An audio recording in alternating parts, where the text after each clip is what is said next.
warten auf Hasan. Wird ein paar Videos schauen und dazu ein bisschen kommentieren auf seinem Stream. Ist alles ein Meme. Also, worauf warten wir? Warten auf Hasan. Was machen wir, wenn er live ist? Komm schon, öffne das Casino, lass das Gamba rein. Ist Sündenzeit. Ich wette, wir hocken noch ewig hier, warten auf Hasan.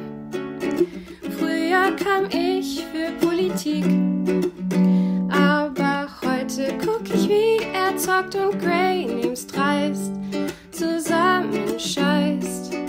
Gott, what's going on, everybody? Ich denn doch hier warten auf Hasan. I hope everyone's having a fantastic evening, a fantastic afternoon, fantastic pre-noon, no matter where you are in the world. I'm Hasan Piker, and this is the HasanAbi broadcast coming to you live from sunny California, Los Angeles. Folks, we are live and alive. It's 78 degrees and sunny here in California, Los Angeles, and I hope all the boys, all the girls, and all the MBs are having a fantastic one. Ja, guten Abend, meine deutschen Freunde. Guten Abend. But I hope all the boys, girls, and MBs are having a fantastic one because today's a beautiful day.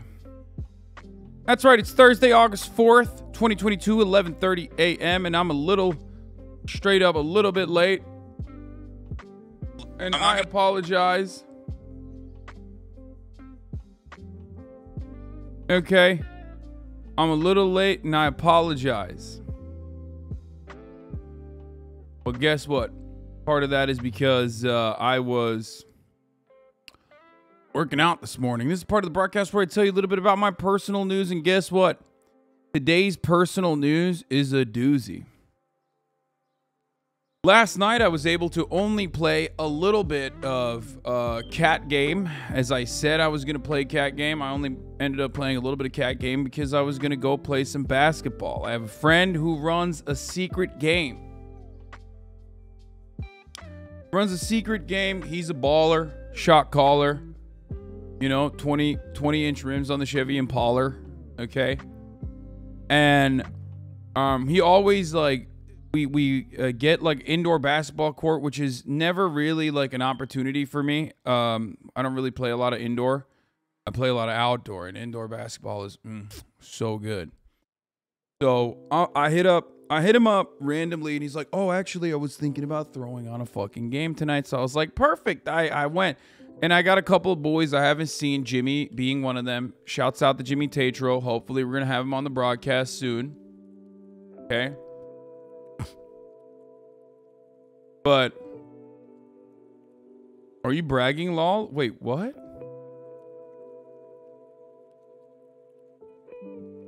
Playing basketball with my friends is not a brag, dude. What am I? Are you?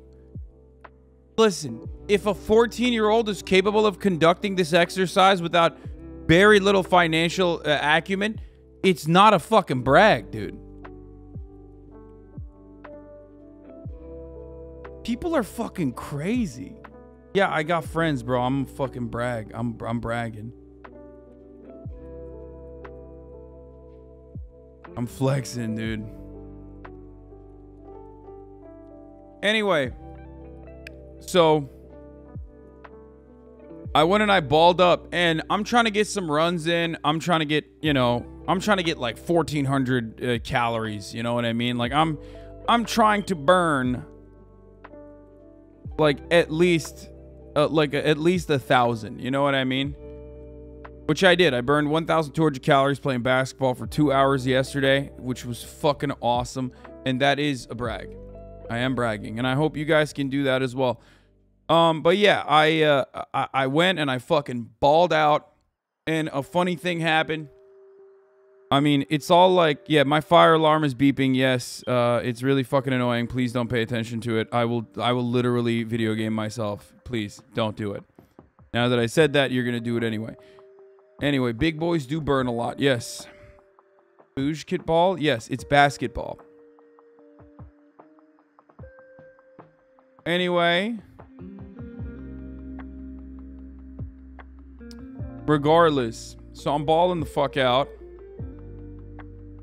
and we're talking to one of the we're all like talking as we wait for the next game to come up, and they were talking about fucking what's the Gymshark, and like I'm looking for new like gym merch, you know what I mean? Well, not gym merch in general, but I'm looking for like brands. So I was like, oh, you work with Gymshark? And my friend was like, dude, what the fuck? He like pulled me aside. He's like, dude, what the fuck? This other dude that I'm talking to. What are you doing? You know who that is? I was like, no. And it was Shang-Chi. Like, I know what the dude looks like in movies and stuff, but I didn't realize the dude in front of me was him. So he's like, bro, that's like a Marvel guy. Like, you're asking him if he works with Gymshark? And I was like, bro, what do you mean? That's not a weird question. I thought he was some fucking influencer guy, but like, regardless, that's not a weird question to ask. Like, we're playing basketball. We got skin-on-skin contact at this point. You know what I mean? We're fucking pushing each other around. You know what I mean? We're balls deep. That's a normal fucking question to ask. Also, take him down a few pegs is so dumb. That dude is literally the nicest fucking dude ever. He was not like that at all. For the record. Like, he is literally a super, super nice dude. So, it wasn't even like that. He's like a super cool guy. He literally ran up to Jimmy after we were done, and he was like, dude, are you... Like, I didn't want to say earlier, but like, are you Jimmy Tatro? Which was the coolest thing that's ever happened in my life, by the way. Holy shit. Like, after we balled for 2 hours, he's like, I didn't want to say inside, but are you Jimmy Tatro? You an American Vandal. I'm a huge fan. That's what he said to Jimmy, which is so sick. Oh God, I probably shouldn't be leaking any of this, but no, he is really great. He's really great. And also, he is, not only is he really great, but he's also a fucking baller, dude. He had his 2 boys with him, too. They were pretty good as well. Especially the dude that I had to fucking guard, this guy named Chris. His homie that was, like, around my height. But he was draining, dude. Absolutely fucking drain gang. Like, he's listening to Blade. My dude was dropping threes. I was not guarding him well. It was fucking bullshit, okay?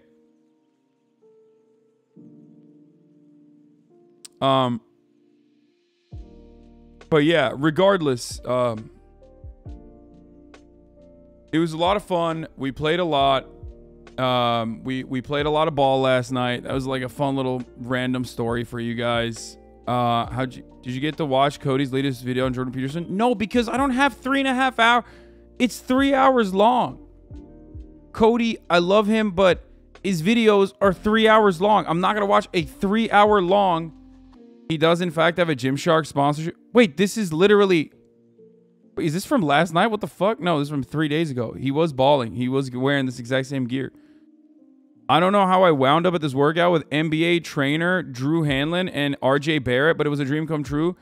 Thank you, Drew and Gymshark, for putting the clinic together. 33 and still refusing to give up on my hoop dream. Let's fucking go. Yeah. He is a baller. He's actually good. It's not even a joke. He was actually fucking good. Dude,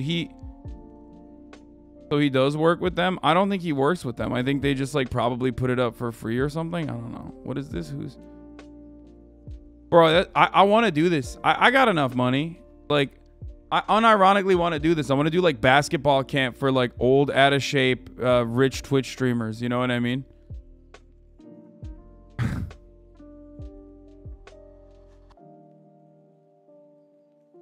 I was literally talking to my normie friends about this. Not like a Camp Knut thing. Just like straight. No, not a Camp Knut thing. This is a long time ago. This is something I've talked about before because, like, I guess Drake has like a basketball trainer. And I was thinking to myself, like, what stops people from fucking... What stops people who are, like, older from, like, doing basketball camp? You know what I mean? Oh, bro, the mental illness is high today. Oh my God. Wow, dude. Whoa, look. There's like people saying Mein Führer in the chat and shit. This guy goes, rich ones, huh? Not your average Twitch streamer. Yeah, dude, that's what I meant. I have so much disdain. Only the rich ones, brother. Yo, we got some good ones today in the chat. I mean, straight up. Back to back, dude. Back to fucking back.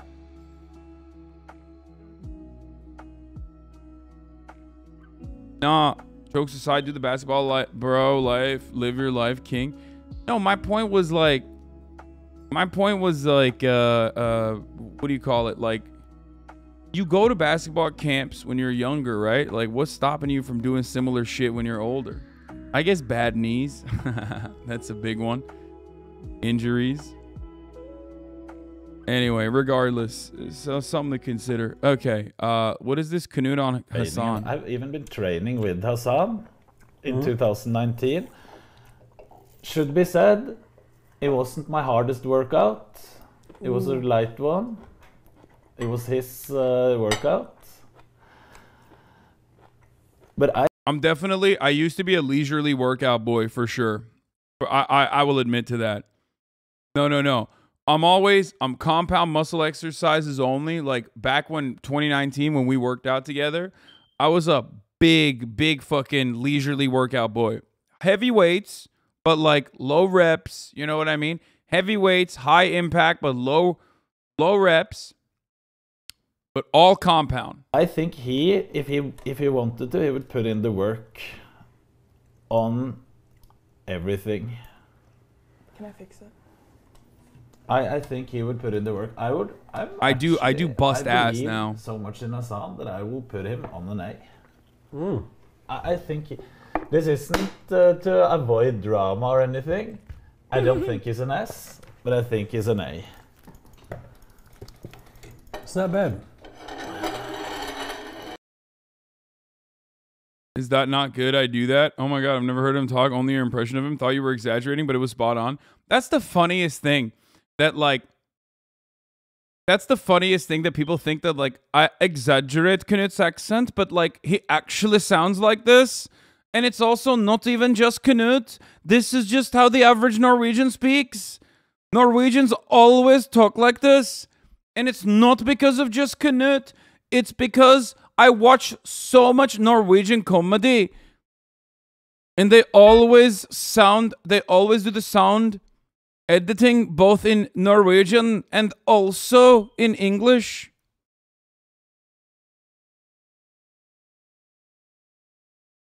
I went to Norway and I was disappointed because of you. Apologize. I will never apologize. This is why people don't do basketball when they're older. Okay, let's not even get into that. Last Kingdom I love. Dude, I've been watching the new Vikings.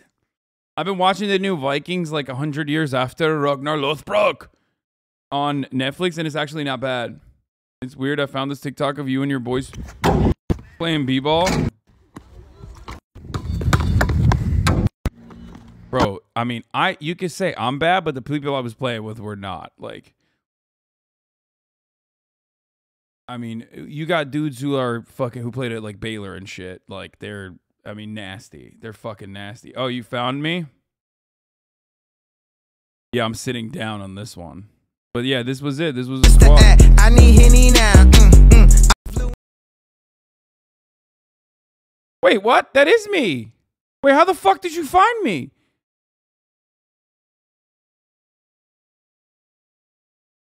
How the fuck did you find me playing? I didn't even know that there was a video of me playing, bro. How did you find? That is insane. This community is completely psychotic, dude.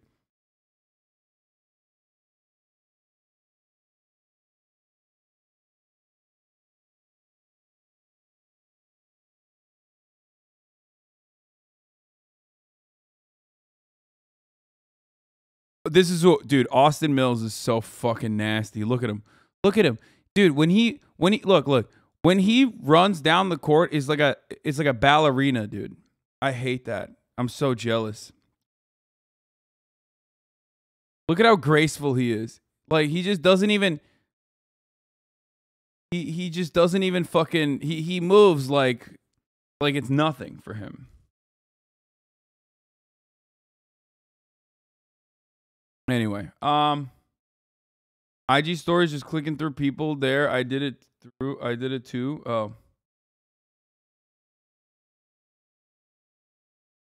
Anyway, for later, maybe new JonTron making fun of $1 million gamer compounds featuring Myth. I think you will enjoy it. No.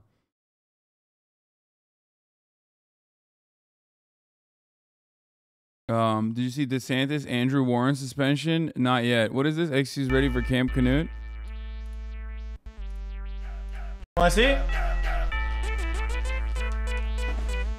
Uh-oh. Yo.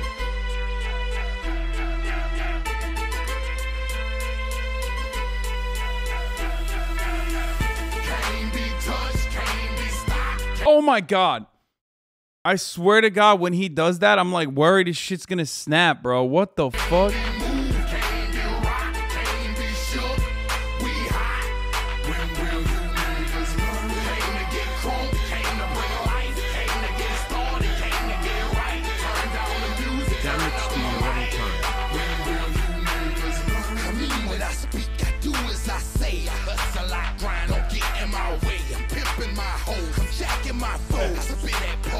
I've never seen a thigh gap like that, bro. That's fire. Did you see the TikTok of the golf hecklers? Bro, I built did. a golf course just to. Yo, is this real? This is one of the wildest videos I've seen, dude. I forgot to show this yesterday. That's not a gap. That's a gulf. Bro, there's no way, dude. This is one of the most insane fucking TikToks I've seen. Hold up. I was going to show you this yesterday. Okay. We're going to get to the news in a second. Okay. We're going to get to the news in a second. I'll blast off in a second after these 3 TikToks. Okay. How about that? And then why is that golf ball putting a smaller golf ball? Oh, good one. Ayo, thank you, Themasius, for the fat playlist, for the big one. Okay. Here. Chat, look at this shit. Built a golf course just to miss this green. It's an easy one to miss. That swing looks a little broken. Was it made in China? I don't know. Not too much is made. Yeah. What would your followers say if you hit this left? Oh. There we I go. don't know about that, guys. Oh. A little short. Kind of like your He almost second had it. term. How are you allowed to say that? I guess, like, dude, when you're like a rich white guy at a golf club, like, you get to harass Donald Trump, which is kind of cool. Like, is that how that works? I thought they maybe edited in afterwards. What'd you guys think about saying something in front of the president? That's why I think it's real. Bro, I swear to God, when you're like, what's up? Is that like a superpower? What? This one is the most devastating. Listen, this. Short. Kind of like your He almost second had it. term. A little short, kind of like your second term. That's the most devastating diss I've ever heard. I can't believe that. Like, respect. I've always talked about fucking, weaponized Karens. And you got to have Karens on your side. If you want to have an active coalition, like, you have to have Karens involved. They're the most powerful institution in this country. Turns out white frat boys that play golf, also an incredibly important constituency to hold on to. What the fuck, dude? It's sieging the Capitol on January 6th energy? Yeah, 100%.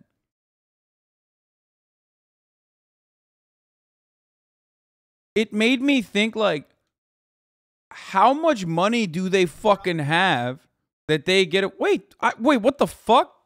I know who that is. He ain't rich. He's broke as fuck. That's Blake Vapes. That's Aristotle. What the fuck?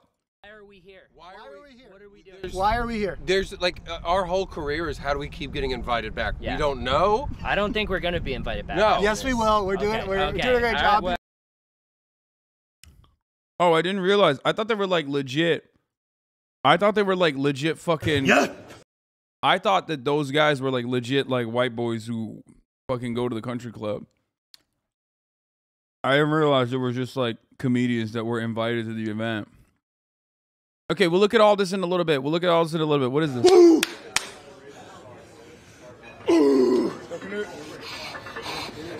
No, it's heavy. Yeah. Right. Good. Good. Good.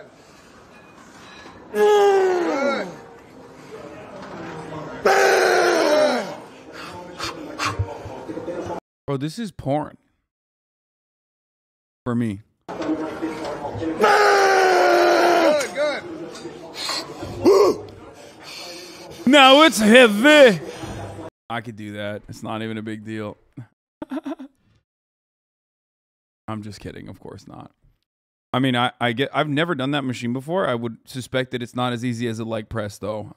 If he's having this much trouble with 4 plates on either side, then definitely not as easy as a...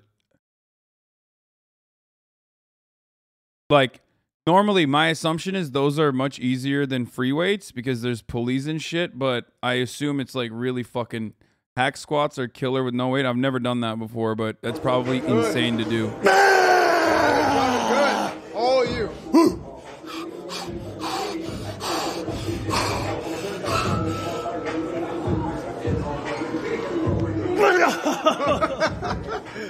That was over. Yeah. That depth is crazy. That was at the end of the workout too. It's much closer to your normal squat weight than leg press. It's like if a Smith machine could kill you.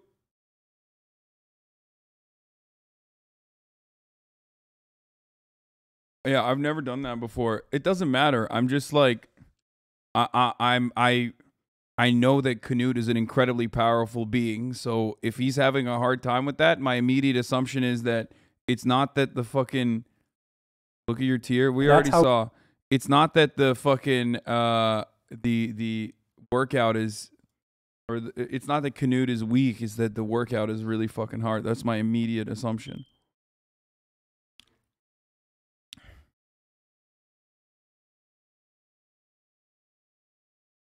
Okay, can we... All right, we're done. We're done looking at fucking Camp Knut clips. Guys, remember, there's 3 people above you on the tier list.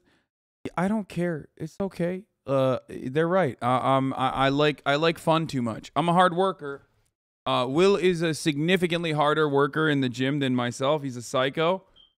I think I'd still probably be S tier depending on like what we're talking about, depending on everyone else, but it's okay. I want to do some politics and stuff. Hold on. Fitness is not a competition. No. And as a matter of fact, fitness turning into a competition is hilarious and really bad for you. Because, you know, that's CrossFit. That's how the fuck that works.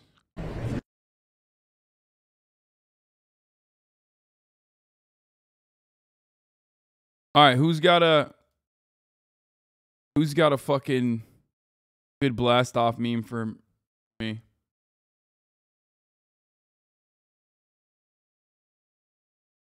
Moon the Loon 2000, thank you. What about a competition with your past self? I mean, that is technically what fitness is. Or that is technically what working out is. Orban is talking right now. We're going to do that. Oh my God, you guys are sending me so many fucking Tic Tacs. Chill. Working out is self-hatred? I think love. It's self-love. Oh my God, I just want to blast off meme chat. Stop fucking sending me TikToks. Jesus Christ. It's literally, chat is like on TikTok mode. They're like, no. What you want is a TikTok. You want a TikTok. You want another TikTok. You need to watch TikTok. TikTok is what you need to do. Chat is fucking broken. Chat is broken into thinking. Okay. Okay, here, let's just fucking pop off real quick, okay? CPAC is live, HOGWATCH. Victor Orban and Trump is talking today. Also, Alex Jones jury deliberations.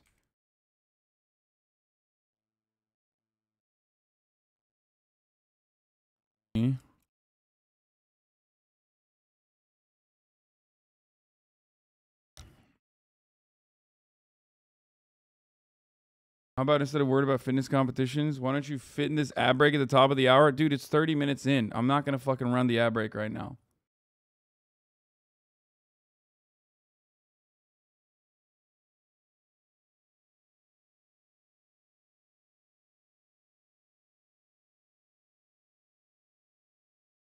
Okay, get in now.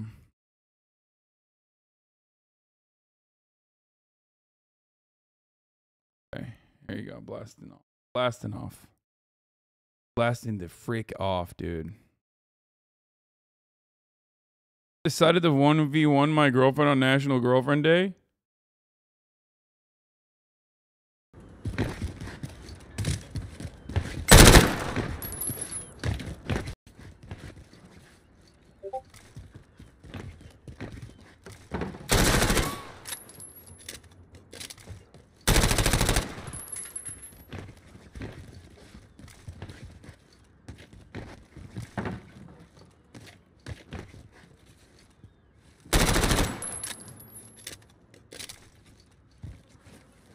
He's gonna get killed in the end, no shot.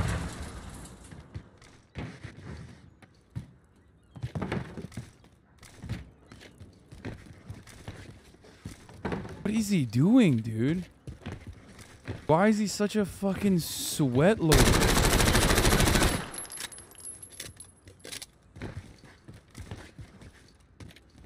There is no girlfriend in the end.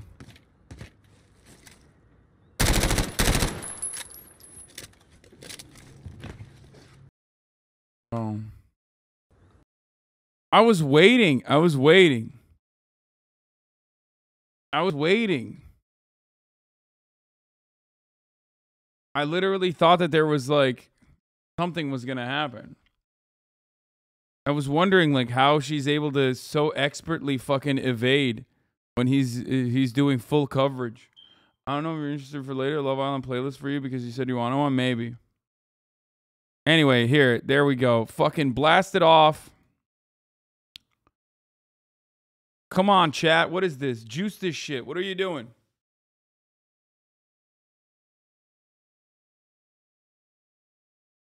Ban the spammer every time. Ban the spammer. Okay, Victor Orban is talking. And we'll get to that. Let's look at the fucking TikToks real quick, and then we'll get to that Victor Orban talking shit. What is this? I'm gonna fuck you just because you say women are the real troopers? No, you're gonna fuck me because I'm 6'4" and you like my political opinions on top of that, and you find me sexually attractive. You're not gonna fuck me for saying shit like that. You fucking idiot. No, I totally agree with him. He's completely right. Let me just get my water real quick. So, anyways, what I was... I'm not gonna fuck you just because you... Dude, this is from 8/21 last year before my sequence of sequential cancellations. But yeah, we watched this before. Someone's in the chat sent it. This is, and they were like, "This is the reason why I started following you." But like that, I mean, it's true. That's what I said to Andrew Tate as well. Seriously, if you just tell me whose this is, I'm not going to be upset. It's yours. I'm telling you. There's it's no not other mine. Hey, seriously? Because she's bald. That's hurtful. It is hurtful. Hey guys, let's take a moment here. Let's talk about what jokes aren't okay to say. Yeah. And sometimes you think like, you know, you think like you might laugh at that, but like your bald friend won't. You know what I mean? And you got to think about like being their bald shoes and how they would feel, you know? Yeah. And it's that sense of empathy and sympathy that can make us all more conscious people. So thank you. Sorry to kind of torpedo the vibe here, but yeah, it's true. Hey, seriously? Kind of fucked up and hurtful that they did that and didn't even think about it. Like no consideration whatsoever for the balds. Bald visibility. That's why during Pride Month I deleted Dude, I deleted bisexuals from LGBT and made the B stand for the bald. honestly. That Hasan's, it was me and Cutie on stream because you had to bail because your life is a miserable train wreck of scheduling. But I went and we watched. That's not correct, by the way. Interjection. I did not have to bail. Hasan is a dumbass. What? Hasan messages me at 7:37 a.m. Hey, can you do the YL this Friday? I answer at 10:40. What day is this now? This is Wednesday. Okay, now. I answer at 10:40. When I wake up, no, probably not. That day's tight for me. You didn't say probably. You didn't say no. You said I could make that work or something. He showed me that. Look at it. This is important. This is important. This is an important distinction. Because he hung up on Hasan. And I was like, that's pretty damn, swag. That's pretty swag. I like that. Well, I was also there, so it's like probably was hanging up on me too, which is fine. All right. I said to him, YL Friday, I said, that's tough to swing. And then he said, Cutie said yes. And I said, I have a shoot and I'm going to Vegas. How long, what time? And then he said, fuck, I was going to do. And then the last message I send is I can do next week because I didn't have the times for the shoot. Okay. And then he said, let me see. And then I replied, and then he never replied back. But okay, here's the weird part. 7:35 is when he messages, or 7:37 is when he messages me. Yeah. I look at his Twitter. 7:35. He said YL this Friday. 2 minutes before he messaged me, he tweeted out. With Yes, Ludwig, with yeah. Ludwig and Cutie. That's crazy. Because Cutie Cinderella had said yes, and the point is Ludwig always, whenever I ask him, and he wants to say no to me, Ludwig always famously says, "Ask Cutie." Which is why I had already asked Cutie. Crazy. What? Be a down bitch. You're just gonna assume he's gonna go? Yes, of course. What do you mean? I had already countered it. I was playing chess while Ludwig was playing not even checkers. I don't know what the fuck he was playing. He was playing with my heart. That's what he was playing. Okay? That's exactly what happened. Because I've asked him so many times, and I know exactly what his answer is going to be, because he's like, that's his mechanism. That's his defense mechanism. Ask Cutie. If she's down, I'm down. He just assumed you'd be a down bitch. And he's just... I think because Cutie said yes, he's down. Maybe. No, she would not have spoken for me. That's but right. Like, you just have to assume that when he wants you have to be free. Would you ever do that to another man? What? What he did to you? Would Never. you ever say YL with Amen? Well, and quickly and early and often. I'm on your side, but you got to be honest. I would do the utmost. I believe that. Utmost? The utmost. That's cool. It's okay. Anyway, are we beefing with the fear and pod? You now? don't need to lie. No, because Will's on it. Okay. Will's fine. But can anyway, really I did not bail is the only correction I have for you. I think that's fair. And I didn't blame you for not being a part of it because I can now see your Google Calendar, which is great. And I'm like, he's got all that shit. And so I don't get mad. But I went to that stream and it was a YL and it was a lot of fun. And there was a video where a girl, like when he called you last minute for car shopping, yes, because I'm a good friend. And I had just gotten out of the shower. I had a stream that was supposed to start. at 11. What was I doing? I hadn't even gotten in the shower yet. I was fucking wet and sweaty, and I sat my white ass down and I listened, okay? I sat my white ass down and I listened, and I chose him an excellent vehicle. Gorilla eats his own throw up, and that was very funny. Dude, okay, so Ultimately, it doesn't matter because Slime was poggers on the stream. He was great. He was actually great. You know, Lud is French. Never trust the French. No, I mean, I love all these boys. Obviously, I'm joking. And what was I gonna say? What car stream? He was buying a vehicle for himself from Japan. Okay. All right. This is the last one. What is this fake video you said? Oh yeah. Oh, there's that. Oh, I forgot to mention. Oh, that's right. Child found in documents Alex Jones sent to lawyers of Sandy Hook families, according to the court filing. Oh man. Oh my, oh my. How the fucking turntables? Okay, bro, what are you guys doing? What are you... Fucking calm down, dude. Freaking Zoomers. Yes, we're gonna talk about Brittney Griner. That was in 2019. I know. I talk about it in the longer video. Put a new bat in your smoke detector. I will put a new fucking dick in your mom. My dick, okay? Shut the fuck up. I know. It's fucking annoying. I know. If it's annoying to you when you hear it when I'm talking, it's annoying to me too. Yeah, this fucking Donald Trump thing was pretty wild. All right. Folks. A good question. What the fuck is this? Why you don't have OnlyFans? Why don't I Tell have an me. OnlyFans? Bro, I told this motherfucker, yo, Austin Ox, let's post podcast clips on my fucking TikTok. And he instead, took the memo and posted it on his? What is happening? That's a great question. Yeah, Hasan. This is a question on everybody's mind. Yeah. I'm not even kidding. A new word, a poll. Like, But this is my first question I asked you when we were hanging in real Yeah, life. you're so big and so handsome. Why? I am. Yeah. Thank you. We are Thank you. separate. Why you controller. don't have?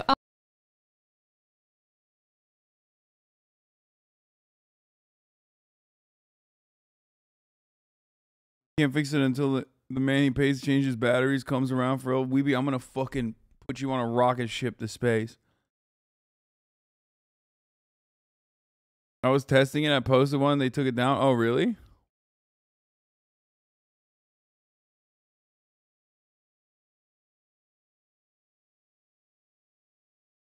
Okay.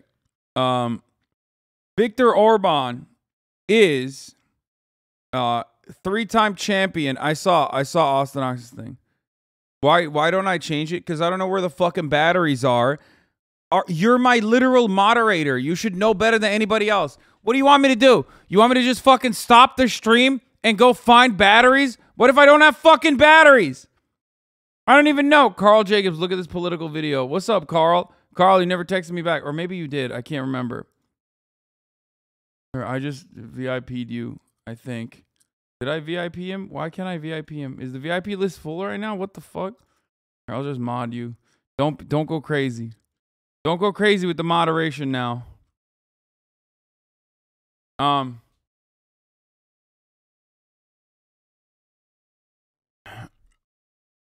He was already VIP? Okay, well, anyway, god damn it. I don't have batteries. I don't know where the batteries are. What am I supposed to do? You want me to fucking end stream right now? Go look for batteries? Go search for batteries? We haven't even gotten an hour into the stream. Is that what you want?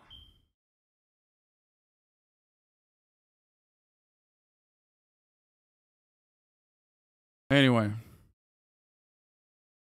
Everybody, chill the fuck out.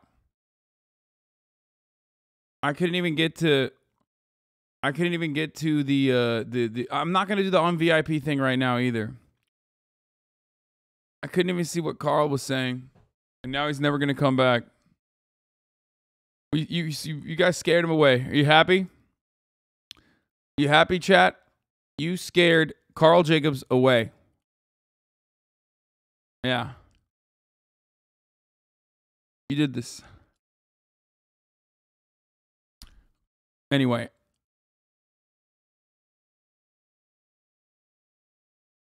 Bunch of control freaks in the chat act like he streams his stream is Sims 4 or some shit. Yes. This is what it is. This is actually what it is. Like, there's still people being like, order batteries for delivery. Order batteries for delivery. Like, there's people in the chat still trying to be my mom, my dad, my brother, my assistant. Like, please stop. I'm not going to do that.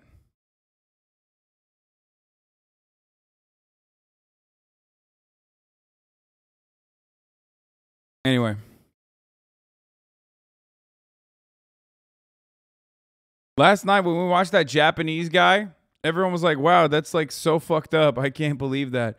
Meanwhile, this stream proves that, like, even though you think the Japanese dude in that Japanese TV show was getting fucked over by the producers, you would be the producer in my life if given the opportunity. Like, immediately. Yeah.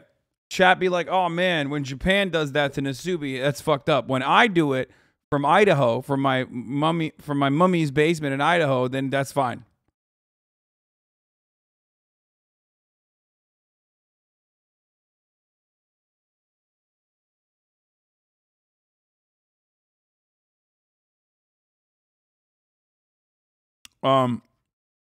Yeah, Biden administration has declared the current monkeypox outbreak to be a public emergency in the U.S. I don't even know what the fuck that means. I don't know what's gonna happen there. But let me tell you what's definitely gonna happen. Okay, conservatives are not gonna take it seriously, but I don't even know if liberals are gonna take it seriously. How the fuck are we gonna take it seriously? Because we've seen what happens when liberals take shit seriously. They don't really do anything. They take it seriously when Trump is president, and then when a Democrat's president, they're like, all right, we're done. I know Orban is live. It's really boring. I just wanted to give you guys like a fucking update on Orban before we started on who he is. 3-time champion of Hungary, okay? He is a fucking white nationalist. He's crazy. Conservatives love him. Tucker Carlson literally did like a documentary on his life. He's a part of that like international fascist coalition. Okay? And he's at CPAC. We can give to our children and most recently he talked about how race mixing is bad, by the way. He basically said race mixing is a problem. Oh, that's a COVID cough.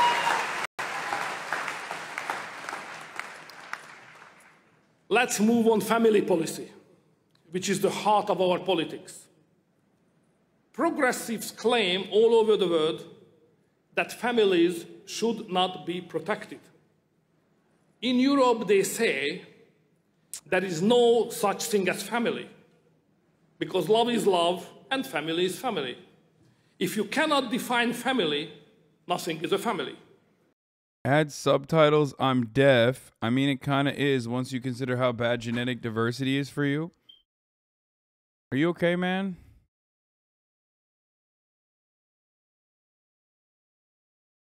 Are you serious? Forget to put a fucking /S on here. We know that family is the place to transfer the values of parents to the next generation. If traditional families are gone, there is nothing that can save the West from going under. Therefore, last year in Hungary, we spent more than 6% of our GDP on family policy. All subsidies are already available to families following conception. Families automatically get tax breaks. Wait, what the fuck? The state takes over your student loans after your third Bro, child. does he know where he's at right now? Why is he talking about this? From paying personal income tax. Republicans are not gonna like that, dude. After the birth of their fourth child. Republicans are be like, wait a minute. To extend the same zero tax policy for mothers with. I guess they're talking about it as like tax breaks, right? They're not talking about it like subsidies. If you are not married yet, you should immediately find a Hungarian wife. In the last 10 years, ladies and gentlemen, the last 10 years, the number of marriages has doubled and the number of abortions has halved in Hungary. It's not a bad start.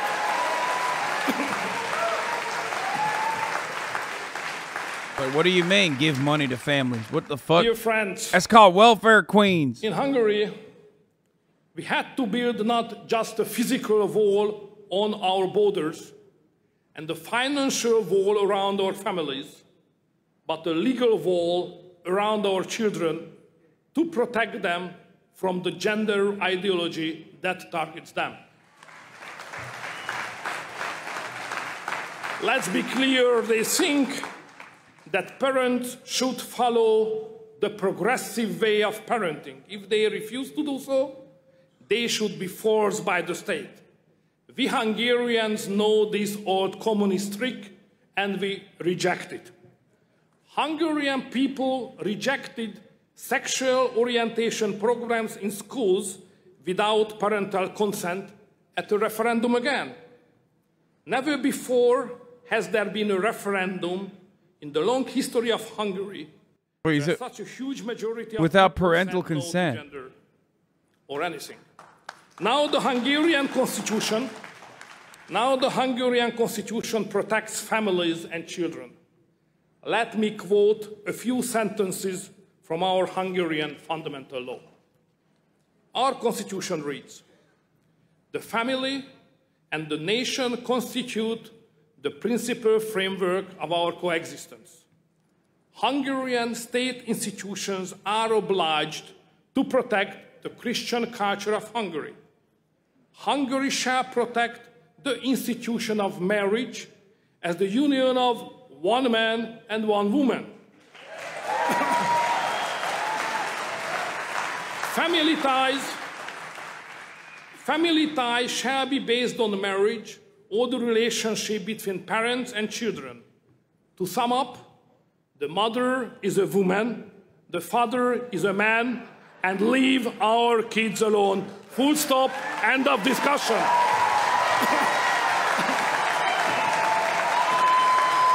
Oh my God, look at that crowd, baby. That's right. Oink, oink, motherfuckers. Oh my God.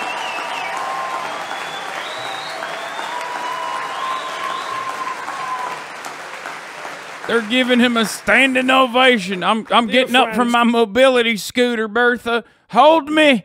I need to tell this hungry man I'm hungry for more of his takes. Without compromise. We decided we don't need more genders, we need more rangers.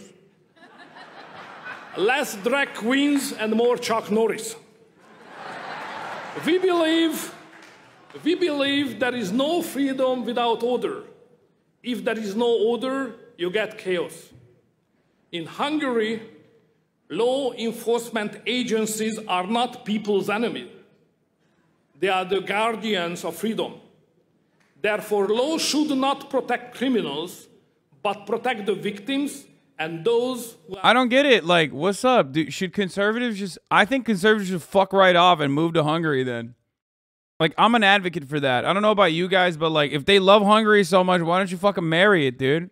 The safest country in Europe. Go live there then. That's great. Actually, Budapest is among the very few European capitals. Seems like a great place, dude. Just go live there. Sorry, Hungarians. A bunch of fucking, a bunch of our fat hogs are coming over there Funds to the police. until they realize that the Chili's is not open. You know what I mean? There's no jalapeno poppers, and then they desperately try to come back into America. Of higher taxes. We believe that people should have their money in their own hands. To this end, we introduced a flat tax on personal income, which is currently 15%.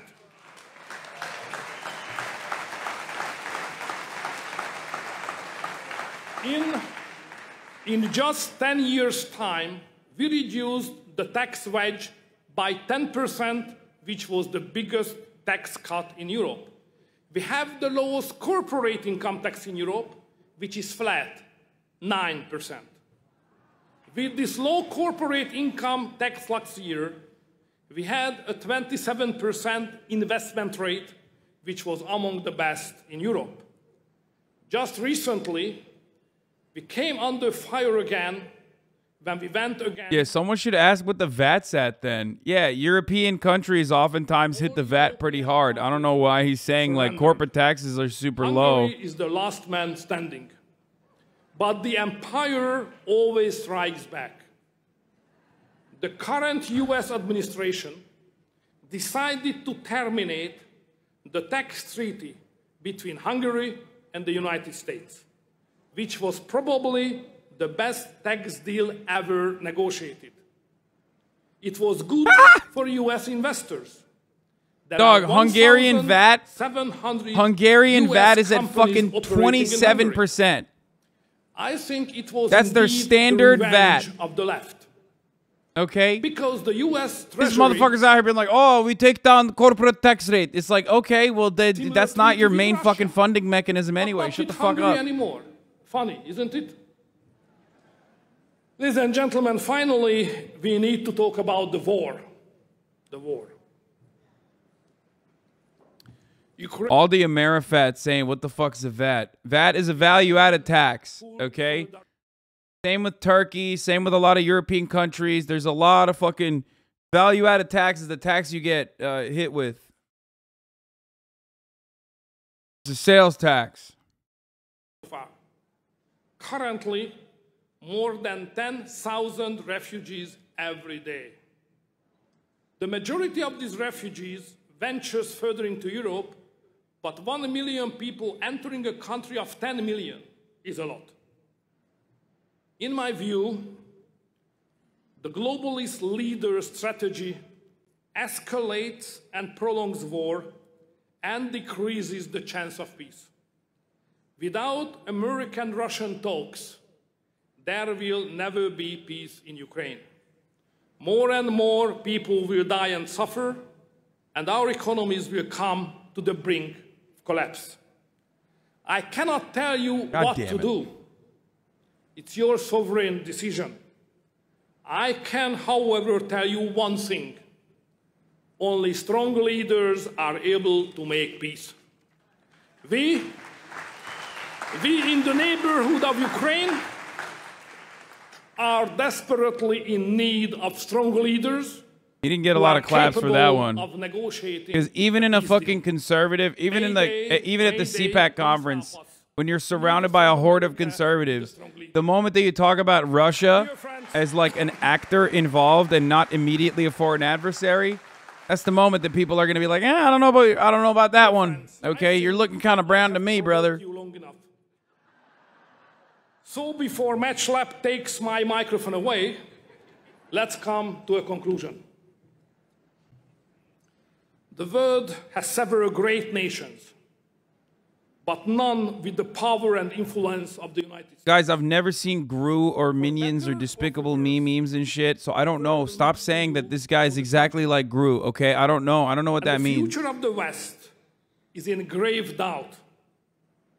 We in the West have not faced a crisis like this for a long time. The ideological wars of the 20th century against the totalitarian powers of Nazi Germany and Soviet Union were terrible. But democratic West rallied and defeated them both. Now the West is at war with itself. We have seen what kind of future the globalist ruling class has to offer. But we have a different future in mind. The globalists can all go to hell. I have come to Texas. Bro, what do you mean the globalists can go to hell? You're the Hungarian...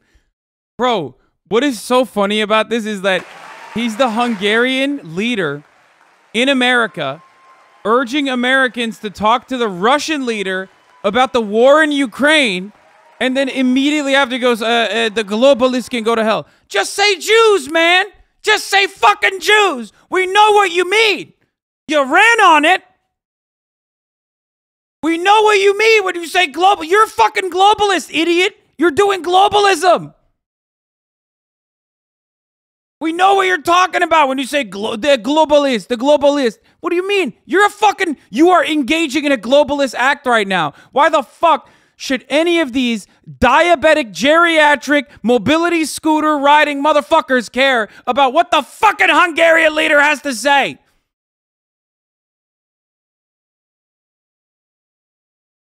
Year, then presidential and congressional elections in 24. And we will have election in the European Parliament same year. These two locations will define the two fronts in the battle being fought for Western civilization.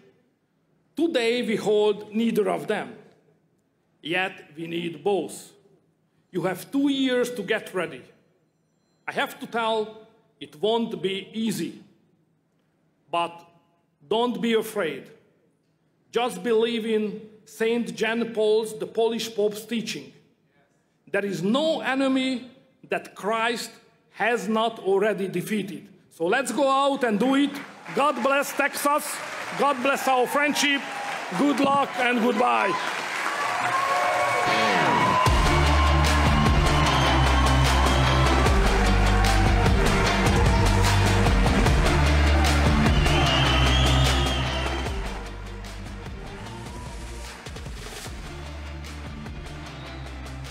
Also, this anti-globalist leader collects more EU welfare dollars than any other country other than Poland, the other anti-globalist EU country. Bro, they are literally Poland and Hungary. And the way that they govern themselves in the most reactionary ways are identical to the way that red states govern themselves. Do you get it? Do you understand? That's exactly the same. It's like red states being like, I hate federalism. Meanwhile, like they literally cannot survive without federal government. Without the federal government giving them tax dollars that they're getting from, like, you know, fucking California and shit. Yeah, it's Europe's Mississippi and Europe's Alabama coming in to Texas or wherever to Dallas to talk about how great it is to be Europe's Alabama.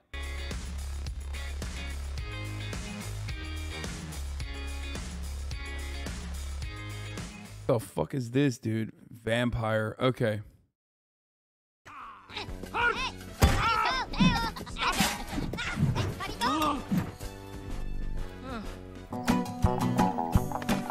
What, does he talk? Okay, there's enough, little girl. Let go of my leg. Come on, you can do it. Just release the grip. Wow.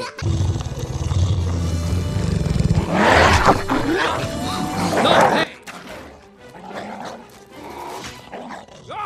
No annoying sounds, right? Does this count as annoying? His speech from his plans from 2013. Hello, everybody. Yeah, all right. Simmer down. Simmer down. Thank you. Okay. Now, I realize that you guys have probably heard about this other villain who stole the pyramids. Apparently, it's a big deal. People are calling it the crime of the century and stuff like that. But, am I upset? No, I am not. A little, but we have had a pretty good year ourselves. And you guys... Okay, this does sound a lot like him. I thought you guys were fucking joking. Bro, this straight up... Yo, that's fucked up that... That's fucked up that the Minion franchise just ripped Victor Orban. This is literally just CPAC. Are all right in my book. No raises. You're not going to get any raises. What did we do? Well, we stole the Times Square Jumbotron. Nice. That's how I roll. Yeah, you all like watching football on that, huh? But that's not all. We stole the Statue of Liberty. The small one from Las Vegas. And I won't even mention the Eiffel Tower. Also Vegas. Okay, I wasn't going to tell you about this yet, but I have been working on something very big. Something that will blow this pyramid thing out of the water. And thanks to the efforts of my good friend, Dr. Nafario. Thank you! Oh, there he is. He's styling. Now, we... Oh my God, down to the mobility scooter, bro. This is literally just CPAC 2022. Victor Orban talking at fucking CPAC 2022, down to the mobility scooter. Are you fucking kidding me?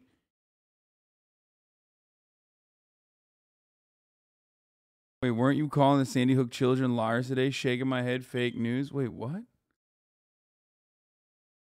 Stop.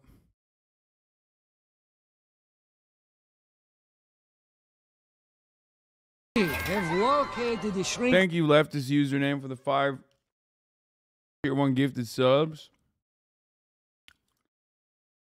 Allowing 5 people to no longer see the middle of the hour ad break. That's right, we're doing bottom of the hour ad breaks today. Get fucked. Okay. Also, minions canonically serve the biggest villains in the world, so very much CPAC. Ray in a secret lab, and once we take this shrink ray, we will have the capability. Okay, we got it. We minions, dude. Yeah. No wonder Republican Facebook moms love the minions. They literally are like them. Yeah. Sucks that this guy is the face of Hungary. He gives all of us Hungarians such a shit name and genuinely makes me not want to tell people I'm Hungarian and just stick with Filipino. We got to remember that a large portion of Hungary is actively trying to remove his ass from office. Yeah, good luck, though. From what I understand, y'all have no fucking media. And when you have no media, it's really funny watching like American media say that Victor Orban is authoritarian because like he completely controls the media in the country. Meanwhile, like, well, so is our media. Our media is fucking controlled too. So like, while technically it's a free election, like, well, it's being, you know, heavily influenced by the media itself. And it's like, okay, well, you know, this is America. Not so different, is it?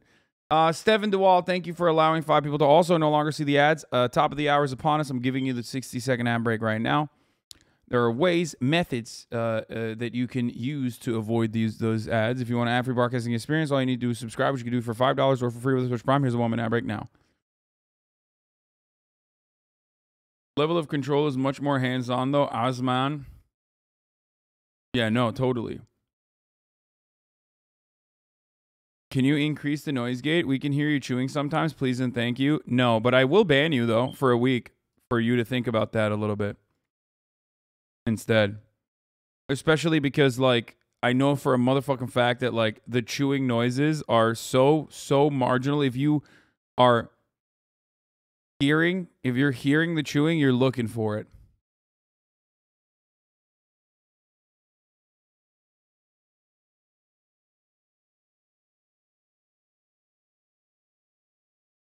It's always been like this. My noise gate has been the same. And, yeah. Like, I'm chewing currently. You can't hear it.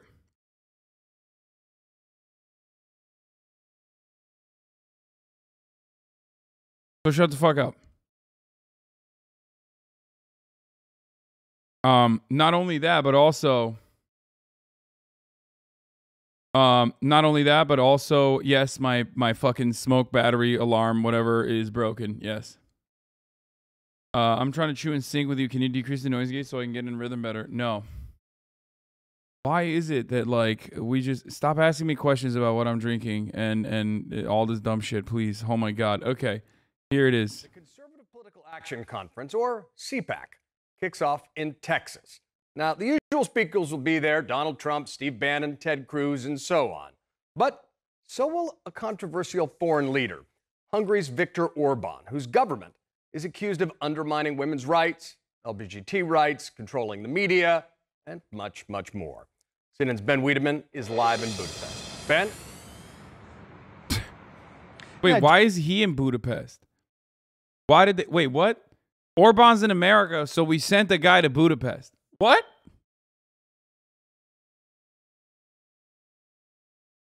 I don't even understand.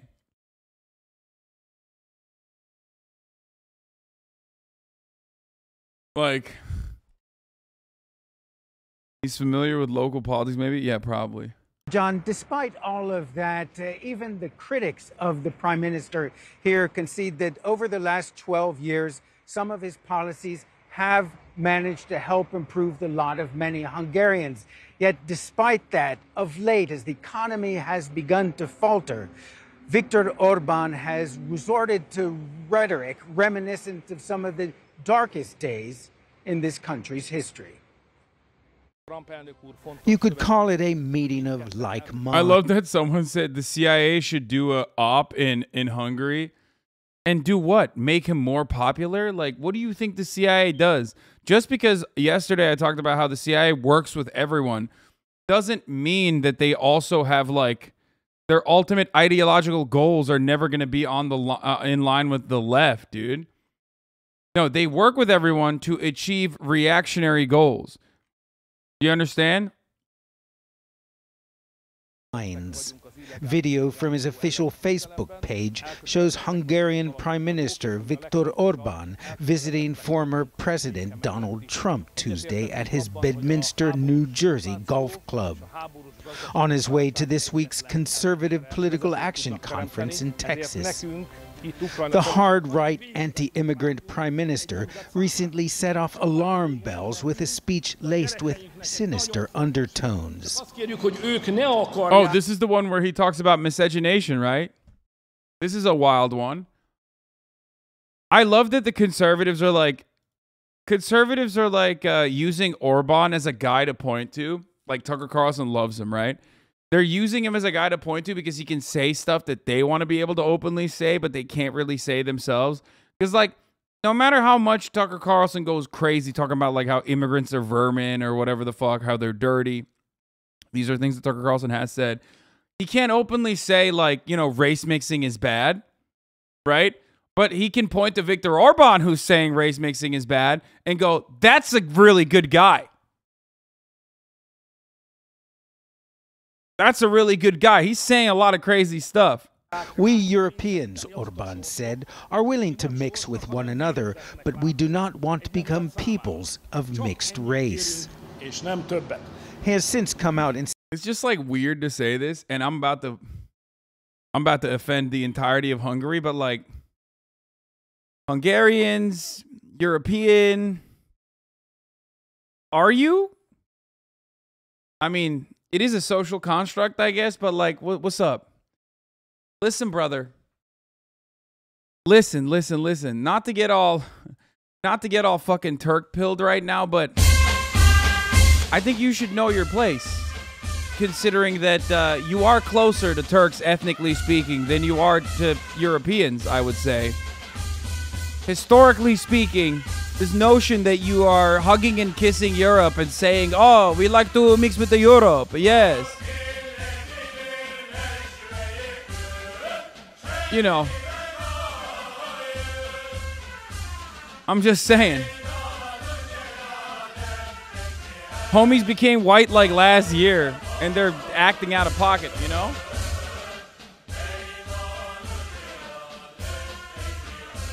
They are close to Finns from Finland. Okay, same with fucking Finns. What do you mean? Oh, I'm sorry. Oh, close to Finns like in Finland? Oh, shit. I didn't realize. That extends to fucking Finland, too. Shut the fuck up. They are closer to the people of the steppe than they are to the fucking Europeans and the Anglo-Saxons and shit like that.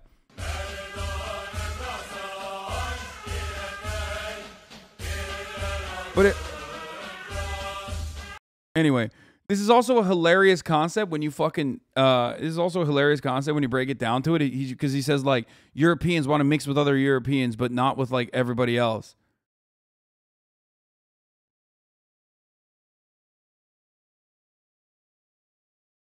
This is like when the white kid gets accepted by the black kid group and acts crazy. Anyway, Hungary literally means land of the Huns because Attila founded them. I mean, he's not like, I don't know what, are we doing race theory? It's not even race. He's doing the race theory, but he's not even doing right race theory. That's my point. Like, all of this stuff is bullshit. None of it fucking matters. But it's really funny when the guy who's not even like subscribing to the European, like white, you know, Anglo-Saxon centric norms that he is fucking advocating for. That's the point.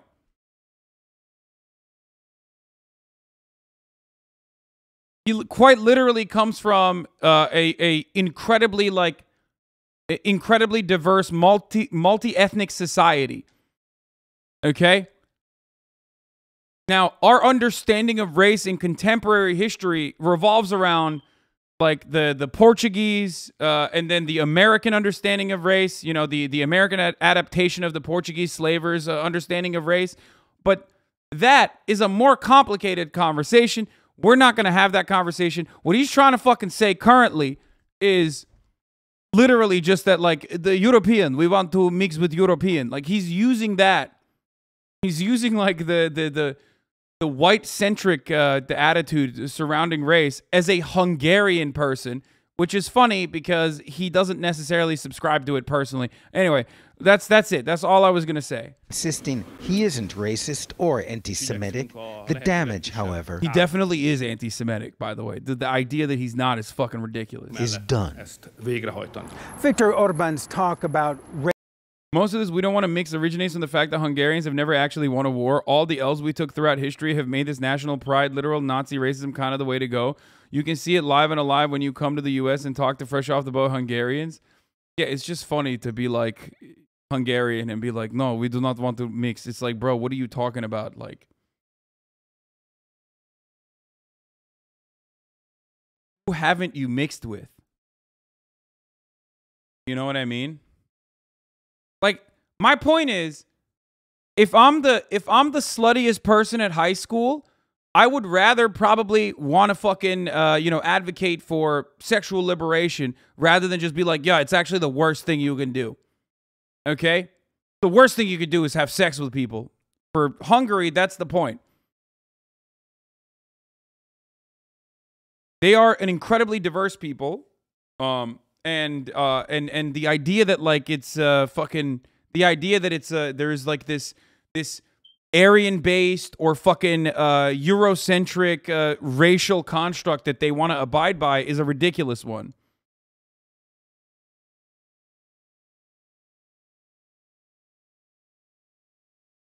Which, by the way, I know what he's saying when he says that. He's just saying, like, no black people, no brown people. He doesn't want Muslims. That's it.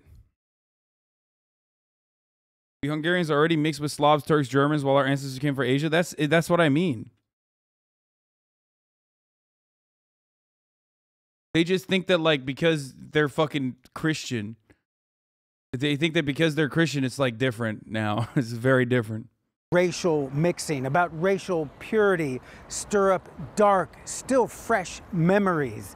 These metal shoes commemorate the spot where in the final months... And yes, they don't like Turks, understandable, okay? It's understandable to have resentment against Turkish people if you're Hungarian.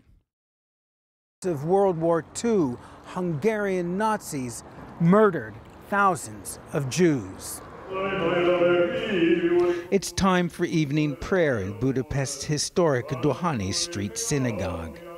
Rabbi Robert Froh. Bro, remember when, by the way, remember when Donald Trump had a dude in his White House that had the largest head of all fucking time? Do Turks have resentment for Romanians? Absolutely not. Abso-fucking-lutely not. Not even, no, that is in your mind. If you think that Turks have any fucking... Turks have resentment towards Greek people. Turks hate fucking Armenian people and Greek people, and obviously Kurdish people. But if you think that, like, Turks give a fuck about, like, the Vlad the Impaler or some shit, no, they don't give a fuck. Not even remotely. That is an invention that you have cultivated in your mind.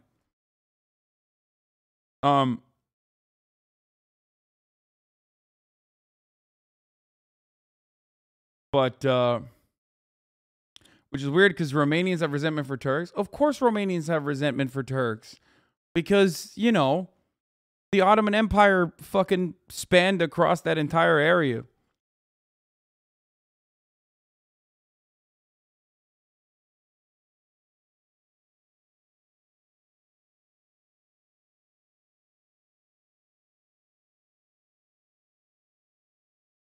Yeah, Turks will openly admit to shitting on Greeks, openly admit to shitting on Arabs, openly admit to shitting on Armenians.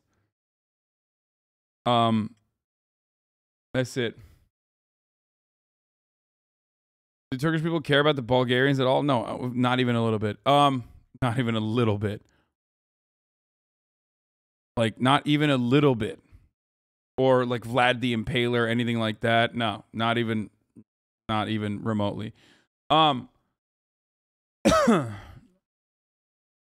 But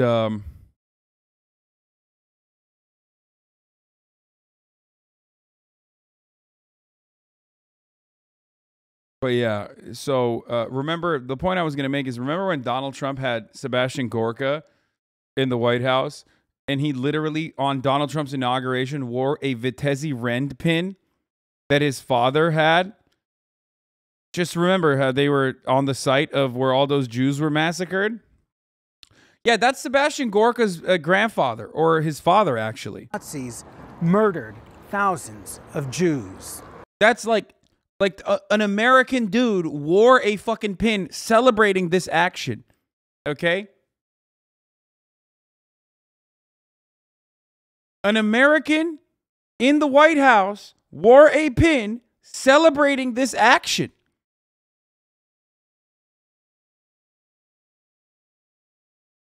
And he stayed in the White House for a while. He still does. Hold on. He still does commentary. Like, it's not even a thing.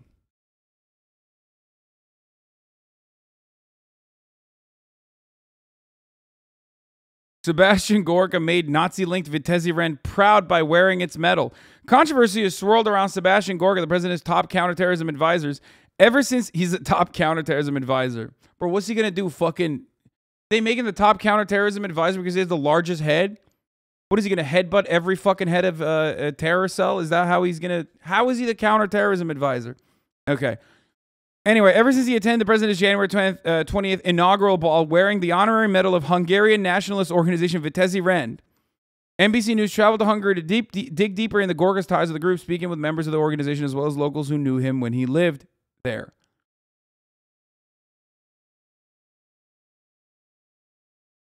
Like, there it is, bro.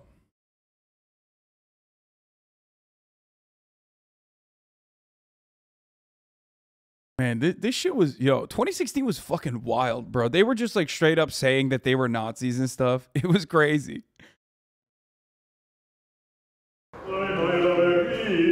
It's time for evening prayer in Budapest's historic Dohányi Street Synagogue. Rabbi Robert Frolich says Orban's words hit too close to home. You saw the small congregation here who come here every evening, every morning to pray. They are older people. Most of them are Holocaust survivors. And they are worried. They heard this before. And it didn't end well. Often described as an authoritarian, Orban has been in power for the last 12 years, re-elected in April. His economic policies have won him support, but with inflation rising, that's beginning to change, says economist Zoltan Pogatsa.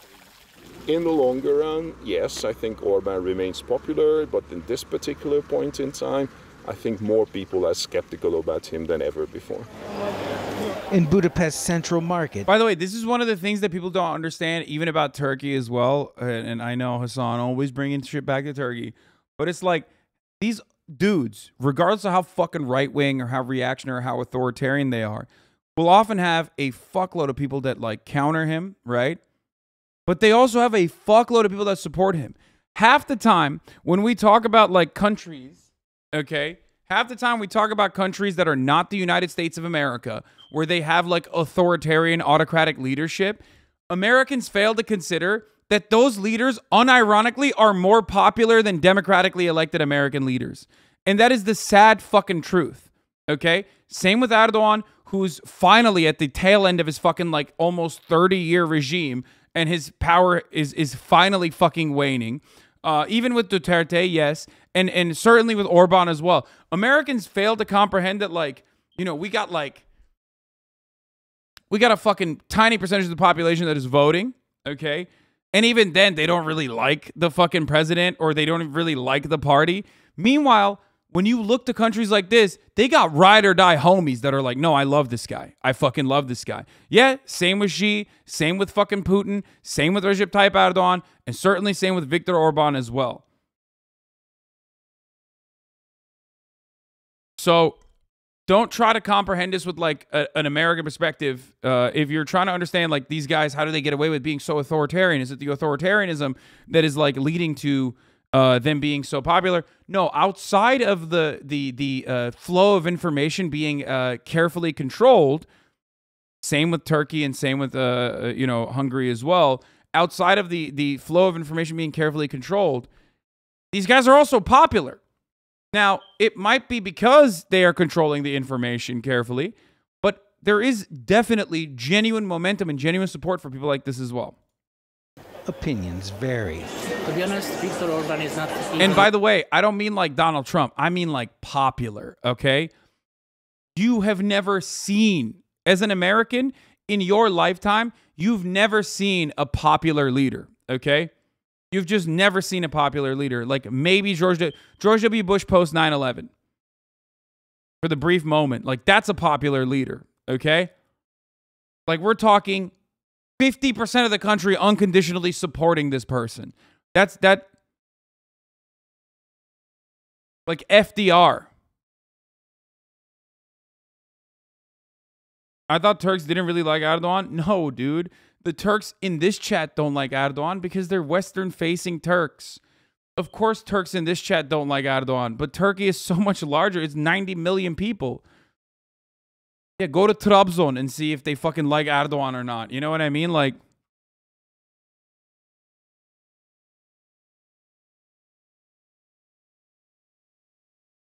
for the longest time, Recep Tayyip Erdogan genuinely had 50% of the country locked down. Then he had to build a coalition with MHP, with the ultra-nationalist party, to maintain a 50% coalition. And even then now, even now, he's like pretty fucking popular. Donald Trump was popular like that, though. I don't like him, but still, no.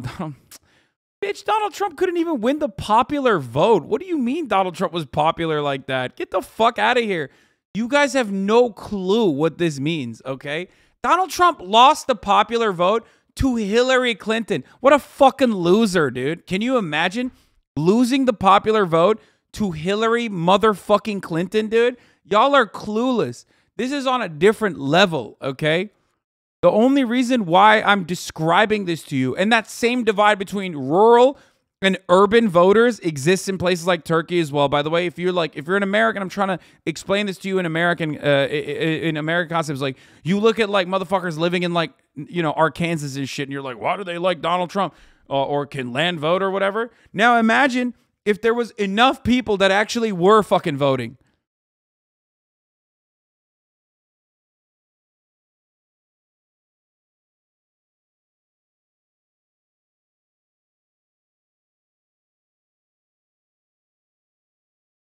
We'll never say Erdogan or Orban stole or bribed or brute forced in election wins, but we hear stuff like that constantly about Xi.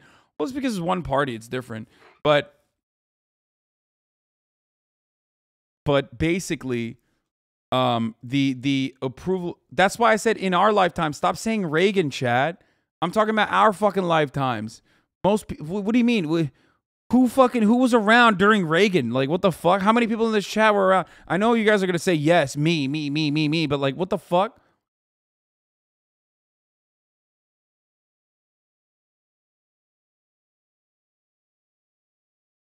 The reality is that most people in America just don't vote. Even if they have the capability of voting, they just don't give a shit. Most people are completely removed. And that is by design. They're completely removed from political action, taking political action in any meaningful capacity. They have no history. They have no association of with any semblance of political action. There's no mechanism to do political action through. So we have a completely neutered populace that does not even care about it. Okay? It is a feature, not a bug. Exactly. So it is very hard to comprehend what it would look like. It is very hard to comprehend what that would look like in a country. And that, by the way, it's also made difficult purposefully as well. Like making voting as difficult as fucking possible. Okay? And the only reason why the 2020 election is a different election than any other election is because voting was made easy. It wasn't even because of like out of pure hatred for Donald Trump. It was because voting was made easy. If voting was made easier, yes, things would be very different.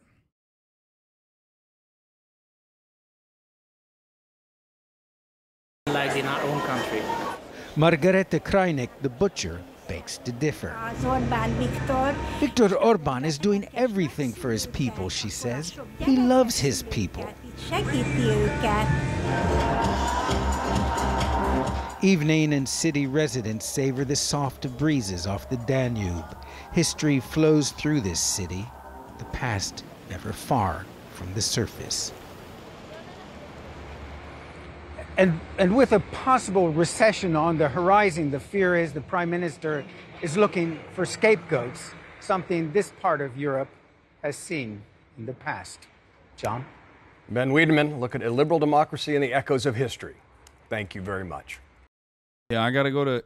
I want to go to Hungary and the trial of Alice. Take a look at some of those castles that were overtaken by the Ottoman Empire. You know what I'm saying? Jones. The jury now has the case in the $150 million defamation suit against the InfoWars. Neydi kalenin adı? Bir tane vardı ünlü kale. Neydi Türkler? Söyleyin lan adını. Gideceğim taşını alacağım kaleden.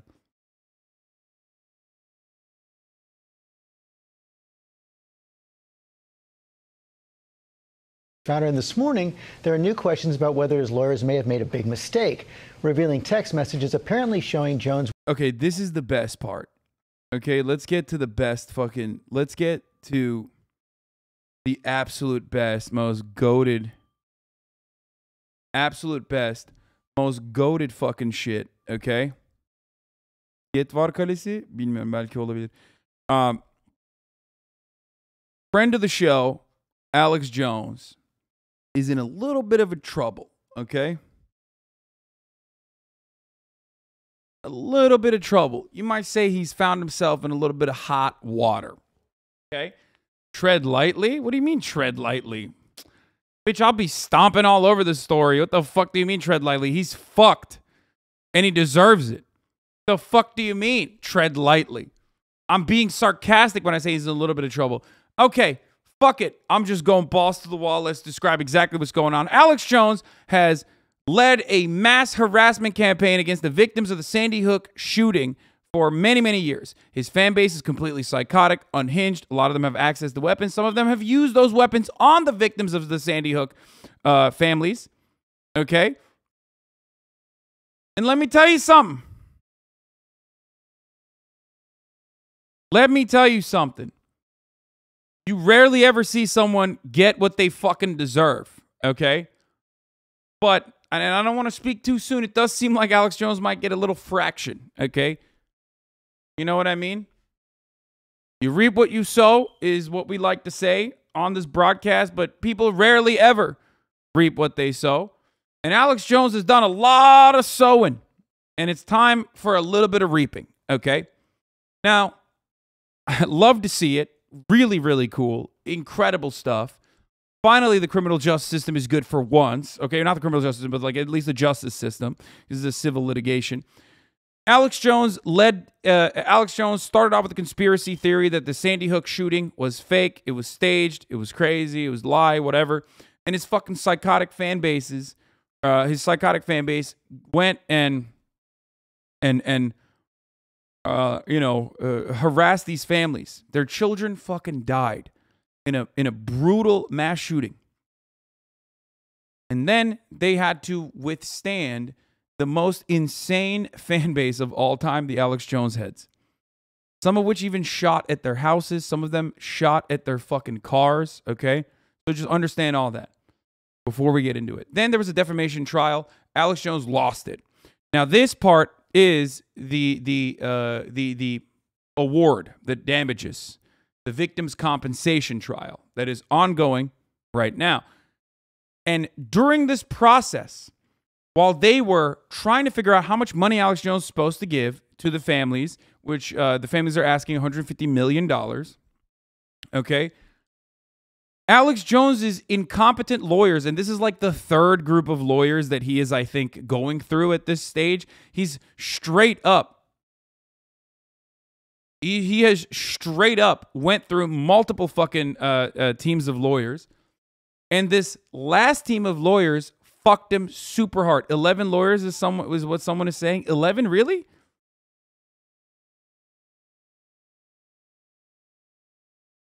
Tenth to 12th set of lawyers, depending on who you count. Okay.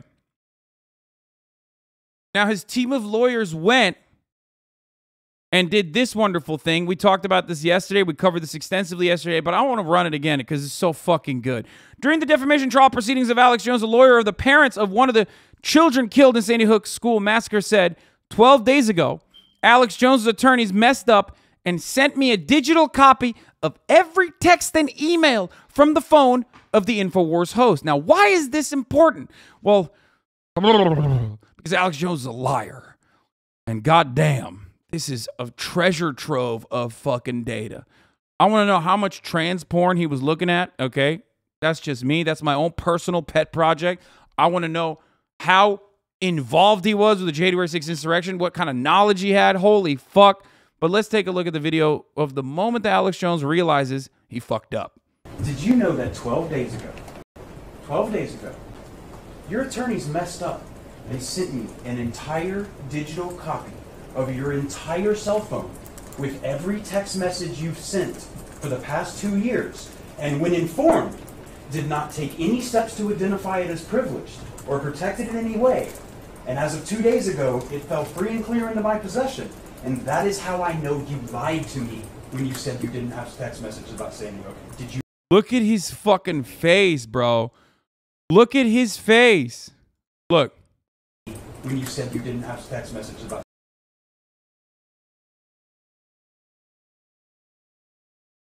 I mean, come on, dude. I mean, look, this is the we got 'em boys moment. You know what I mean? Look at that. He's like, oh, what the fuck? This is the third DUI kind of phase. Bro, this is the face of a man who's like, I might actually go to jail. Like, depending on how much information my fucking dumbass team of lawyers actually sent over to the other side.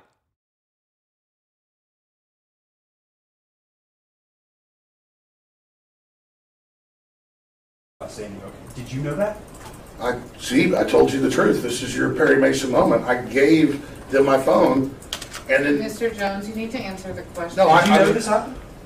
No, I didn't know this happened. But I mean, I told you I gave them the phone over. Mr. Jones, in discovery, you were asked, do you have Sandy Hook text messages on your phone? And you said no, correct?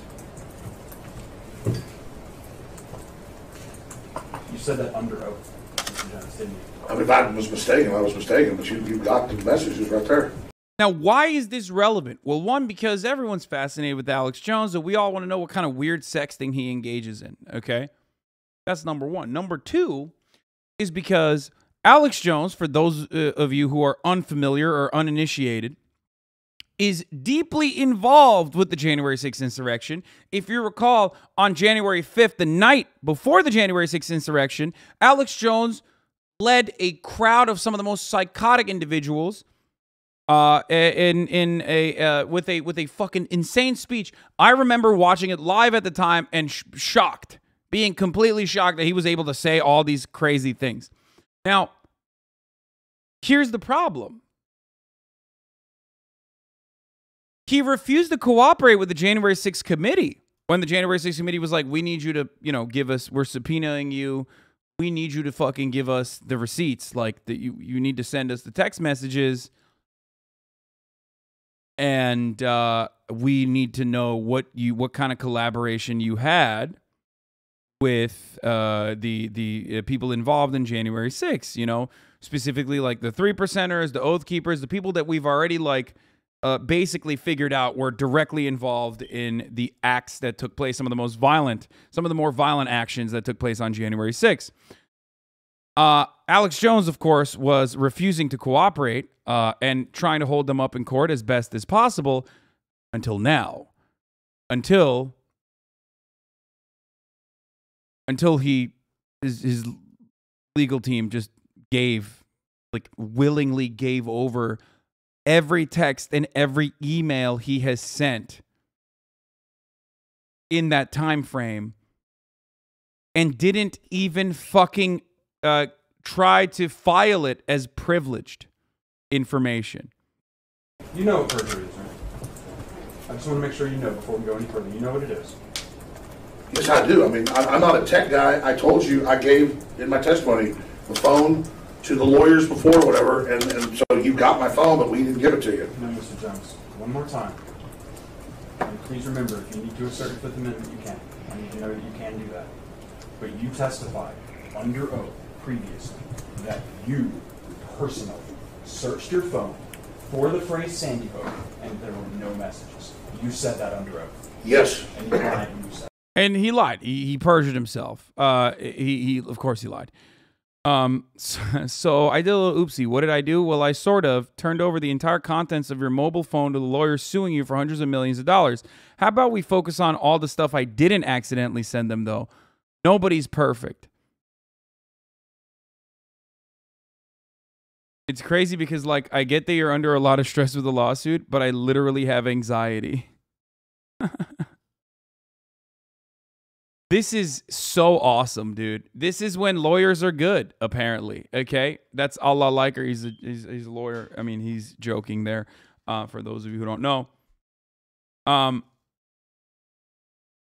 plaintiff's counsel brought the matter to defense counsel attention the day the link was sent, writing, I forwarded this email to my paralegal to download this production. He asked me to take a look because it was a huge amount of material he was downloading, and he wanted me to verify that he needed to download all of it. I looked through the directories, and they seem to contain a lot of confidential information, such as depositions and records relating to the Lafferty plaintiffs, and material which appears to be work product or confidential. My assumption is now that you did not intend to send us this. Let me know if I'm correct. That's what Mark Bankston said. The defense counsel responded, thank you, Mark. There appears to have been a mistake in the file transfer. I'm trying to get you the Lafferty production. Please disregard the link, and I will work on resending.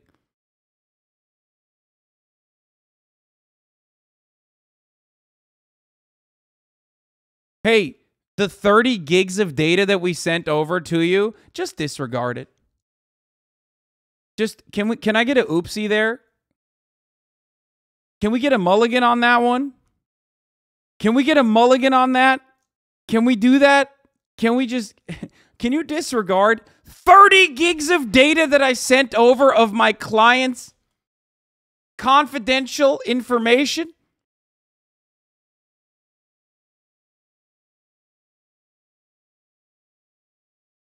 God, I would do anything to read everything in all corners of the 30 gigs of data. In your defense, Honor, I sent my client's text by accident, so takesies, backsies.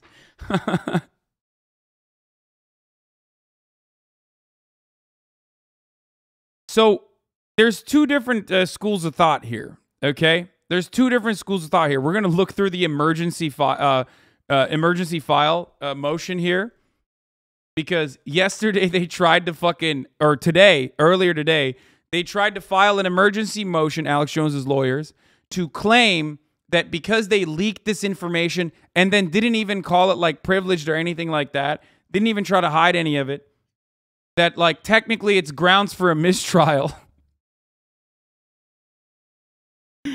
And which of course was denied in the end. They tried to pull a oopsie motion, okay? They literally were like, Your Honor, I fucked up. None of us are perfect. Okay? Which, of course, with respect to this trial itself, I don't even know how you can use that as a fucking grounds for mistrial. Because, like, it doesn't change anything. Because Alex Jones, quite literally, during the process of this trial, created, personally and individually, new evidence directly relating to the matter at hand, as he went on his broadcast and said the judge overseeing his defamation award trial was a pedophile. He also, like, in graphics, talking about how the judge was a pedophile in the news segment, had her on fire. So it doesn't even fucking matter if there was no salvaging the situation. When your client is literally quadrupling down on defamation with full knowledge of whether or not the person with full knowledge that like his statements might be harmful, considering that he had already lost the defamation suit, engaged in what he knows best, which is defamation. Okay?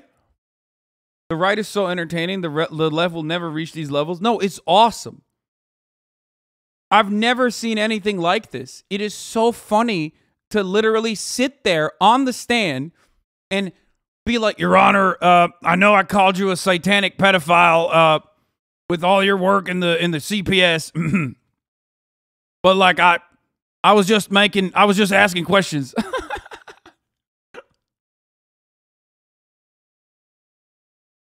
Ethics Corner, inadvertent disclosure traps await the unwary.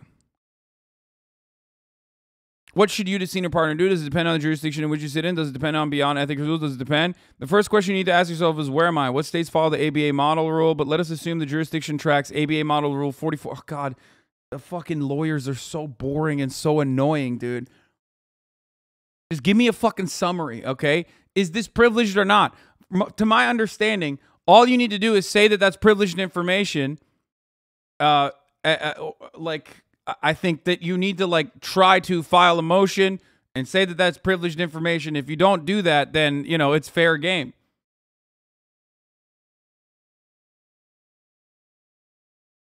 This is the summary, lol. That's what I'm saying. I can't do this. Thank God.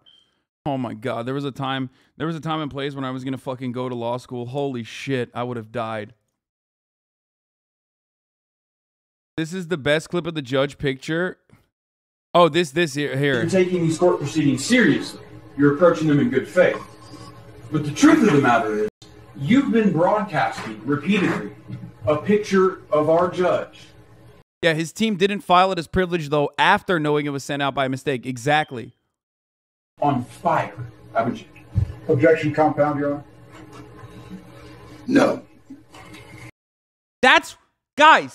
Guys, he did that on a defamation trial that he refused to attend because he claimed he had health complications, and then he literally broadcasted while the trial was going on, and that was the fucking photo that they used. While he said the judge was the pedophile goblin witch. Like, it's just like, what are you doing? Oh, God, the gift that keeps on giving, dude. Incredible. Brilliant. It's so good. And then his defense team tried to make sure that the jury didn't see this, that this was not factored in as evidence. And of course, the judge was like, no, it's evidence. Like, this is me. This is my face on fire. So they couldn't even get that out of the fucking... They couldn't even dismiss this. So Alex Jones, unironically, was creating pure content. Like, more evidence that he is engaging in defamation relentlessly in a trial where they're talking about the fucking damages that he's supposed to pay out to the victims of Sandy Hook.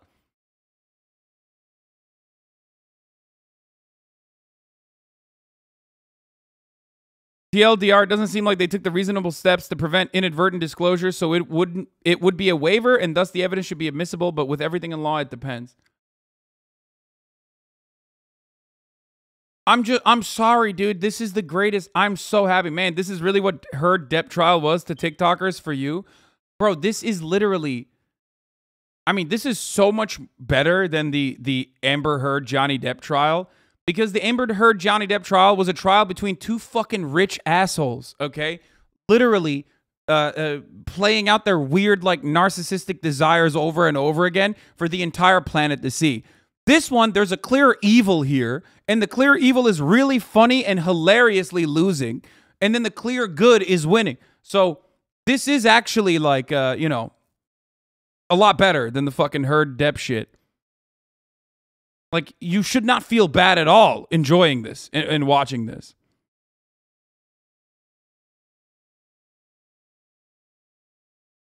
But like I said, you're right, Haas. The producer, the doc says the onus to assert privilege prior to production. Jones probably has an ineffective counsel grounds for appeal.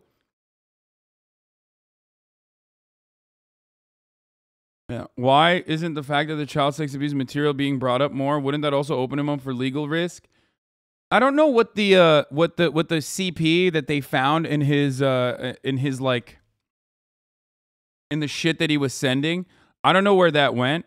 We can look into it a little bit more. Are we sure that this isn't reality TV with how perfectly everything is unfolding? No, it's awesome.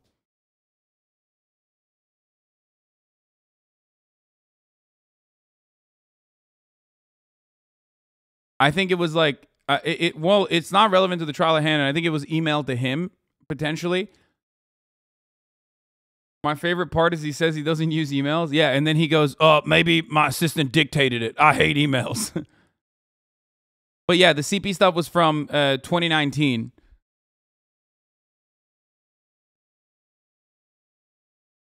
Anyway, I know the CP stuff was from 2019. I covered it yesterday. I know.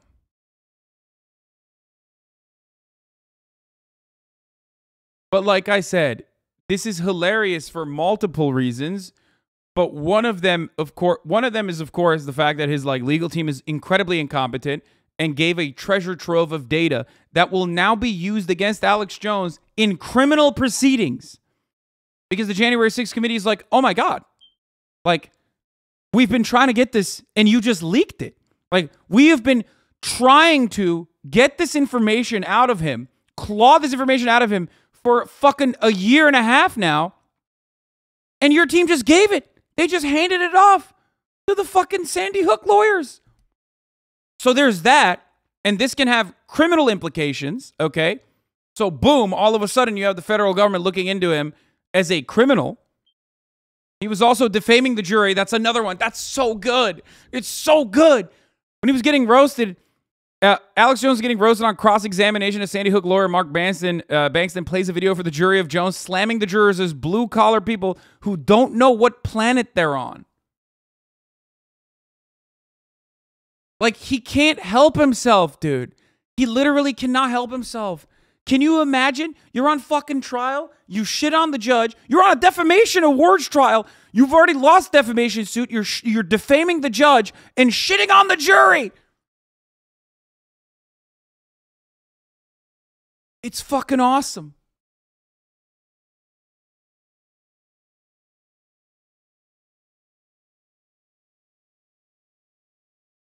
So yeah, Alex Jones, on the one hand, has an incompetent team of lawyers. That's what happens when you have to go through 11 fucking lawyers to get to this, right? But also, on the other hand, he is ungovernable, okay? He is too Sigma grindset, dude. He literally was like, I mean,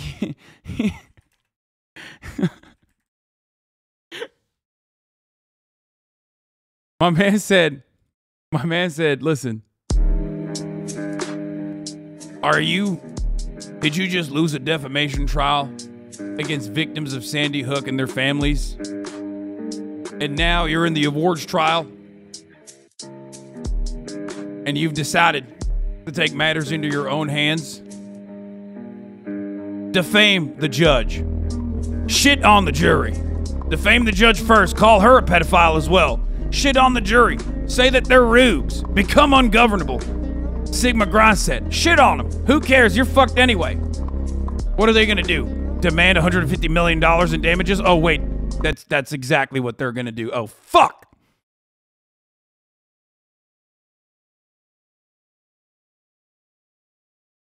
So of course, so he perjured himself as well when he said he had no Sandy Hook's text messages. But earlier today, Alex Jones' defense team filed an emergency motion. Let's take a look. That link linked up a lot of files that shouldn't have been connected to it. Dude, I love this. He says this is the oopsie maneuver. Okay, Your Honor, I'm gonna call it I'm gonna file a motion for takesies backsies. That's right. Let's take a look. Mr. Bankston immediately recognized that the files contained therein were confidential, attorney-client privilege, and contained medical records of people, a whole variety of things that should not be turned over. And he pointed that out to me, and I responded to him. He said, I take it this was sent in error. And I responded to him and I said, it has been sent in error. Please disregard the link. I will work on preparing a new one. I believe, based on that communication, that that's what was going to occur. I mean, we have a situation here which is akin to me mistakenly giving him the key to a room, and he opens the door to the room, and instead of finding what he expected to find, he sees other doors. One door is marked confidential medical records. Yeah, and there's just crimes in those other doors. Why the fuck wouldn't you open those other doors? Another door is marked attorney-client privilege. Another door is marked attorney work product. Another door is marked confidential communications. And he recognized that and told me, I don't think you meant to give me this key. And I said, please throw it away. And apparently, at some point thereafter, he said, you know what, I kind of really like to see what's behind those doors. And so he took that key and he went back in and he unlocked and went into each one of those doors. And that's why we're here seeking protection under the Texas Rules of Civil Procedure as well as the court's confidentiality order. We are... Alex Jones's lawyers, bro. Alex Jones's lawyers was like, bro, 30 gigs of data. Just an absolute treasure trove, dude. Let's just send this and not even fucking try to be like, hey, there's some privileged information in here. Like, just straight up send it. Hit the fucking raw link. That is awesome. This guy's for sure a COVID graduate from DeVry. Very concerned about the records that have been disclosed, particularly the medical records. It's very, very concerning to us. And that's why we are asking for the relief that they return all the documents, that they destroy any copies that they have.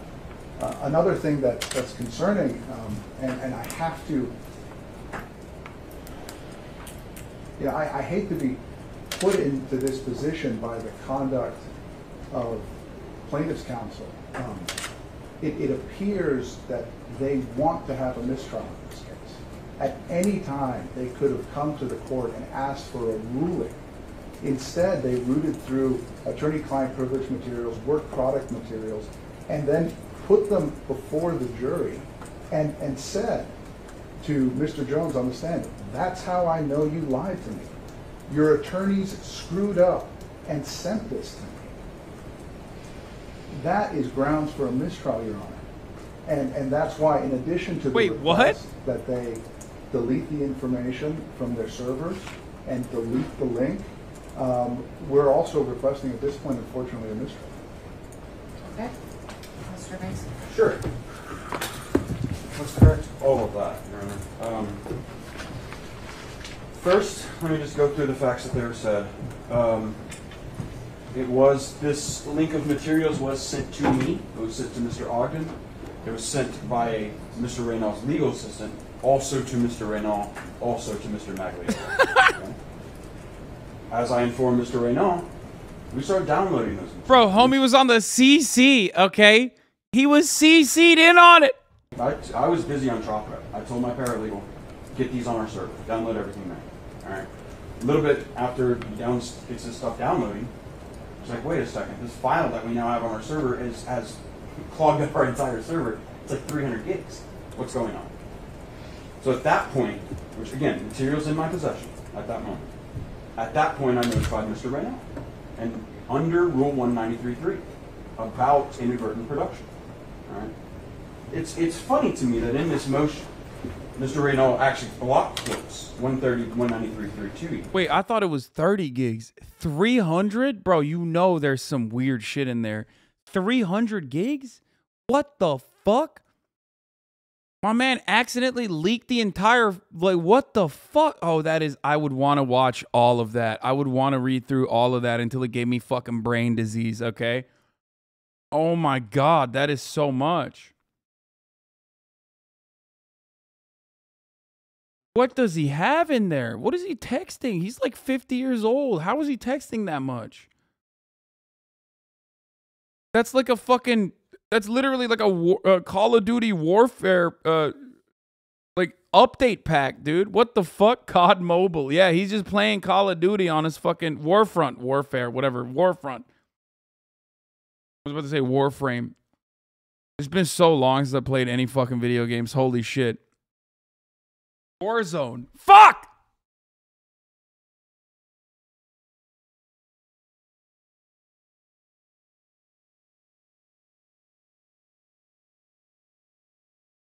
See, now, because I'm this much of a fucking boomer, I don't have 300 gigs on my fucking phone. Okay? I don't have 300 gigs worth of data on my phone. What the fuck does Alex Jones have? How much trans porn does he have on his phone? How much? I need to fucking know, dude.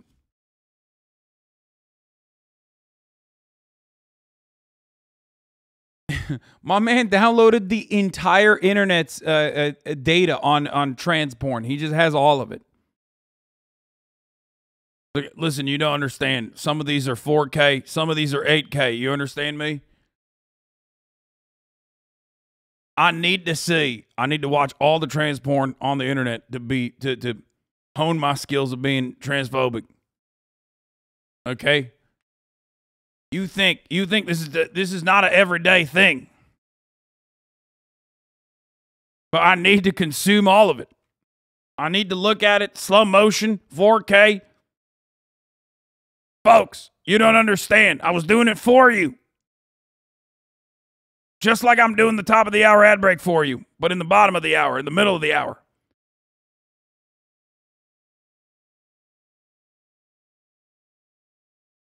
Because right now there's a 60-second ad break coming, folks. I'm trapped in a FEMA facility.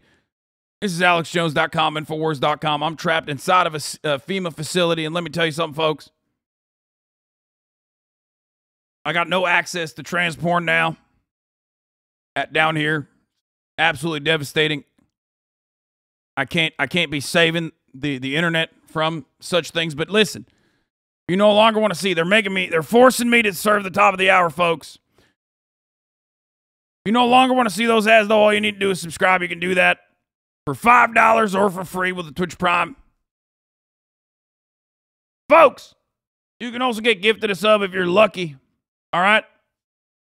But the ad break is coming. Doesn't this mean it will be public record? I'm not sure how it works in a civil case. Well, I mean, I don't know if it will be public record, but I will tell you that it certainly will it certainly will get into the hands of the important criminal litigators, investigators on the January 6th committee. That's for sure. Okay, that is actually going to happen. So yeah, Geek Greg, thank you for the 10 gifted subs. Here's the 1 minute ad break now, folks. Geek Greg allowed 10 people to no longer see the ads, folks. Here's the 1 minute ad break now. Just remember, Alex Jones is paying the lawyer who's ensuring that he's going to have the max payout to the victims. Yes. So I know he knows how to read it. What he still hasn't done, at the moment he is up here requesting a mistrial, is he hasn't followed the rule. Even today, late has not followed the rule. The rule requires that production is, any privilege is waived. Any privilege is waived if within 10 days, or if you order a shorter time, but within 10 days, the producing party of when they actually discover, so 10 days from the moment I told him, that they identify specifically the material or information produced and state the privilege asserted. Alex Jones' lawyers be like, in my defense, it was 300 gigs. Okay? In my defense, it was 300 gigs, too many days. Not enough days to figure out what was privileged and what wasn't.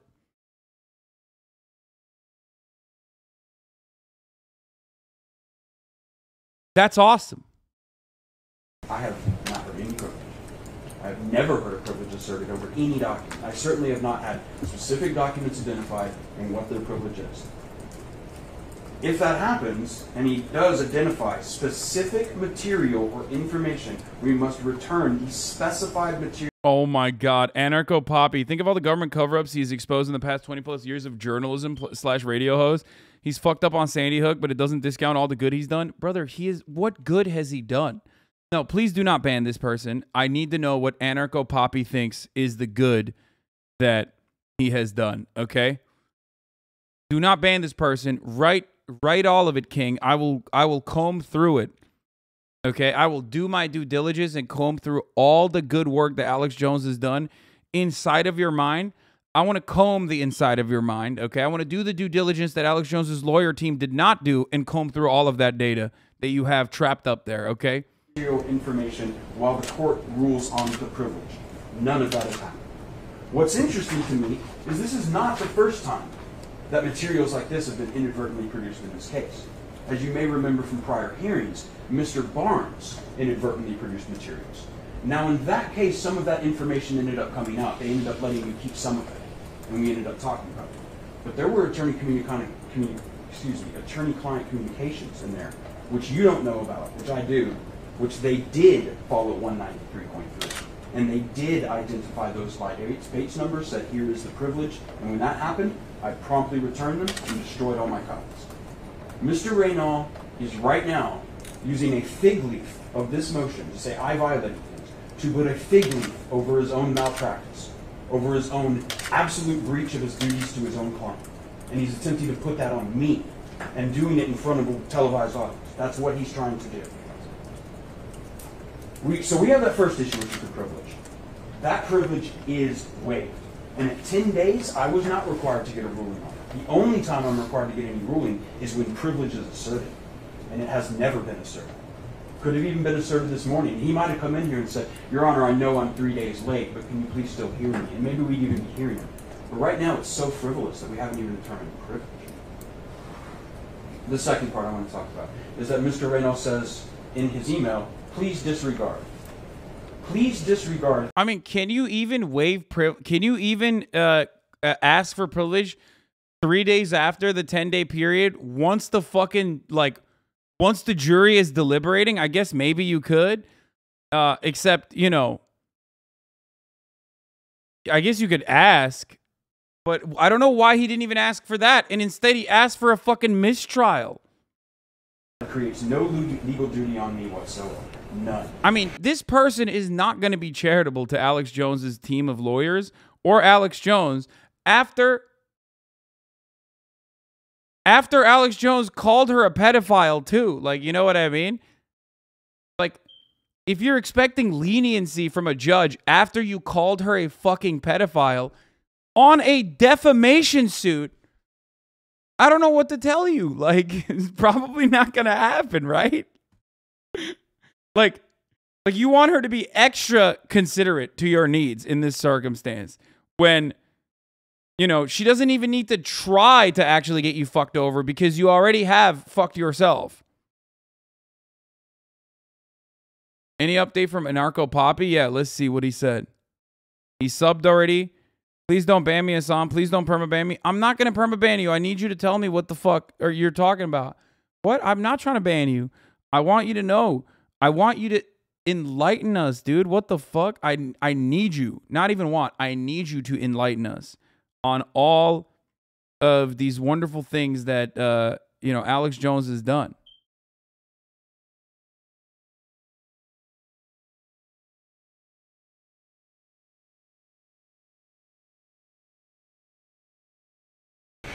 And Mr. Reynal should know this if he's going to come in and try to protect his client's information. And he does know this because, again, he quotes the rules. He says that I will work on preparing you a new link. In other words, the idea here, Your Honor, because I don't think this is true, but the idea was that what he was wanting to provide to me was actually some maybe, I guess, last-minute supplemental production, right, before this trial, days before this trial. I don't think that's what was happening. And the reason I don't think that was happening is because Mr. Reynal never worked on preparing me a new one. He never ended up sending me and going, here is the correct materials. Instead, he went to trial and waited until after the client got off the stand and now says, oh, well, I meant to send him more materials. So hey, HasanAbi, it is common after the jury goes to deliberate for the defense to call for a mistrial in a civil lawsuit. It's pretty typical, almost never works, but it's still common practice. It's a Hail Mary, no? Mr. Reynal, at that point, if his story is true, knew that he was supposed to supplement his discovery, knew he was supposed to provide those materials to me, and when I alerted him that he failed to do that and provided me something else, he just ignored it. Decided I'm not going to supplement discovery.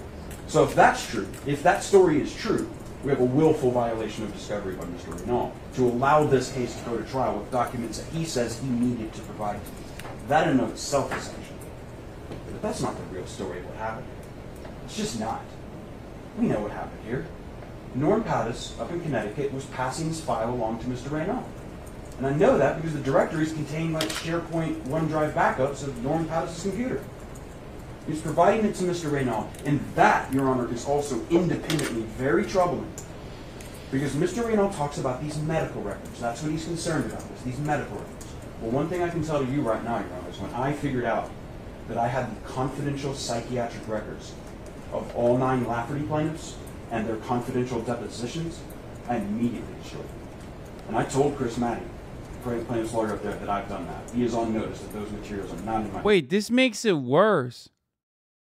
This makes it worse that he, like... They also did ask for privilege on certain pieces of information. So that means that they, like, knew what the fuck they sent, some of which was privileged information, which they claimed was privileged information. So then he destroyed it. So then it's, like, doubly all good. What the fuck? So isn't it... Wait, am I misunderstanding this? Doesn't that mean that, like... Doesn't that mean that the rest is just totally fair game? Like, you might as well have sent an email saying, like, nah, just use the rest of it, King. Like, it's all good.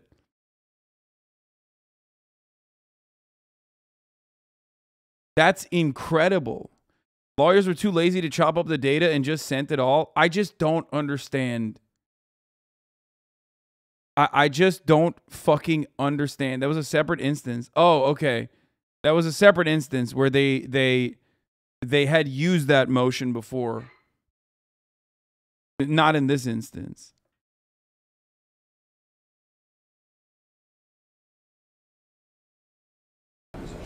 But I told him, look, I trust my staff. They're good people. And I trust that those materials will never leak. But nonetheless, that is a significant data breach against his clients. And what's most concerning is that Mr. Raynaud has not yet made an appearance in the Lafferty case. Mr. Raynaud is not allowed to have those documents. Mr. Magliolo is sure not allowed to have the documents of the psychiatric medical records of those Lafferty plaintiffs. Second is confidentiality. Defendant's motion attempts to say that I have somehow violated the spirit of the confidentiality order in this case. The confidentiality order in this case provides a method that if a party believes that it has inadvertently produced confidential material, it should be designated confidential. What it must do is specifically identify those documents, provide new copies of those documents with the confidential mark that is required under the protective order. To date, Mr. Raynaud has still not done that. Not at all. And it would be impossible for him to do so, because the vast, overwhelming majority of the things contained on Mr. Jones' cell phone are not confidential. Mr. Jones it probably would have behooved Mr. Raynaud to know that if he had produced me those text messages about the financial gain, he probably should have designated those as confidential. Not doing so was probably a serious and actionable breach against his client's duties. Bro, don't dunk on him like that. Don't give him grounds to fucking... Him saying that is not enough for Alex Jones to file like what is the term for it when your lawyer sucks ass? Like it's not like a mistrial, but when you say like you just didn't have like legal malpractice, right? Yeah. When the lawyer is mean? No, he just like didn't get when his lawyer is too incompetent. Can you do ineffective counsel in a civil trial? I guess you could in a civil suit. Or is that just the criminal thing? I actually don't know. I guess you could try to get an appeal off of that. I understand what you mean, but I don't think so in this case. I don't know. It is a mistrial and you get a retrial for ineffective counsel. But even more important than that is all of the stuff in there. He cannot now come into court and claim 2.3 gigabytes of phone material, blanket designation of confidentiality. The protective order prohibits that. You must identify specifically the documents that are. And things like Mr. Jones and his intimate messages with Roger Stone are not confidential. They are not trade secrets. None of that. There's been no protection ever asserted over these documents. And frankly, Your Honor, I think you realize that this is not the first time that defendants have come into this court with a frivolous motion accusing me of misconduct over the handling of confidential materials. Pre-trial, we dealt with this exact same issue, where they tried to claim that the release of Mr. Jones' third deposition was a violation of confidentiality. Again, they asked you for the same thing. They asked you to dismiss the case last time. And in that, we proved that they weren't up to speed. They didn't know that it had already happened 2 times, completely consistent with the protective order. For right now, I can tell you, Your Honor, I have, as I've told you, there are people interested in watching this right now. I am under request from various federal agencies and law enforcement to provide that for me. Absent a ruling from you saying you cannot do that, Mr. Banks, I intend to do so immediately following this. I believe that there is absolutely nothing that Mr. Reynolds has done to fulfill his obligations to protect his client and prevent me from doing that. I believe that what we saw yesterday on the stand is not a basis for any mistrial. Ineffective assistance is criminal. Malpractice is the remedy, and it is not available because Jones cannot prove he would have won but for the lawyer. Ineffective assistance of counsel relates to constitutional right to defender in criminal cases. You got a lawyer but a bad one, so your rights were violated. Wait. But there is no fucking shot that Alex Jones would have won this because he already lost with a different set of lawyers the defamation suit, and this is just simply the awards trial.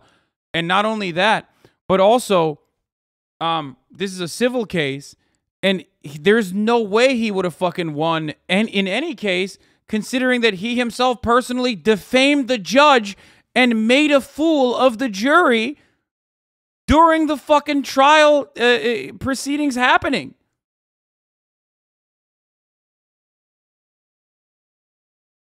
Bro, there's no way. How could you unironically, I don't think he could ever make that claim.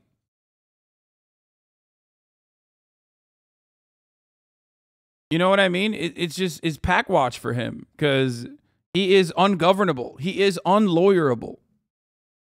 His ex-wife is salivating about this. Of course, dude. If I was Alex Jones' ex-wife, I'd be fucking salivating about this too.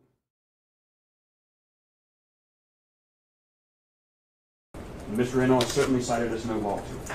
Right? This is the facts of what happened, and Mr. Jones was questioned if he understood those facts. That's all that happened. That's the other big problem. There was no contemporaneous. Your Honor, I took too many alpha male brain supplements. Your Honor, if I'd taken less male vitality pills, I wouldn't be beside myself, Your Honor. Introduction to any of this, of course. Literally sat through it and stood mute during the entire time. Oh, he's back. Anarcho Pappy's back. I discovered him when I was 16. He opened my mind to the government cover-ups like Gulf of Tonkin, Bay of Pigs, Bohemian Grove. He was anti-Bush, etc. He says some crazy shit also. He's great content for gifts and gaffs also, I guess. Bro, this is why there needs to be an age limit for Alex Jones content. I swear to God. At Risk, thank you for the 10 gifties. Danny Penguin, thank you for the 10 gifties as well. The other problem... Like, bro, this is, by the way, that's proof of what I told you. A lot of times conservatives do this thing. And I do this too, like, except I use it for good to educate you. But conservatives often will like give you a crumb of truth on certain things. Okay? They'll give you a crumb of truth. And if that's the first time you fucking heard about something so mind-boggling, right? Not Bohemian Grove. Fuck that shit. I've talked about Bohemian Grove already. But the other stuff, like remember, I talked about MK Ultra, for example, yesterday as an example of this exact same thing. If that's the first time you've ever heard about it, you're like, wow, this guy knows a lot. That's crazy. Like, he's teaching me so many things. Okay? Except Alex Jones will give you like one real conspiracy that the government is engaged in. Okay? That's already unearthed, right? Like, that's open. It's not even up for discussion. It's just like historical facts. And then 100 other fucking fake bullshit slapped right on top of it. Yeah, the stuff he listed was declassified, and then the rest of it is just like bullshit.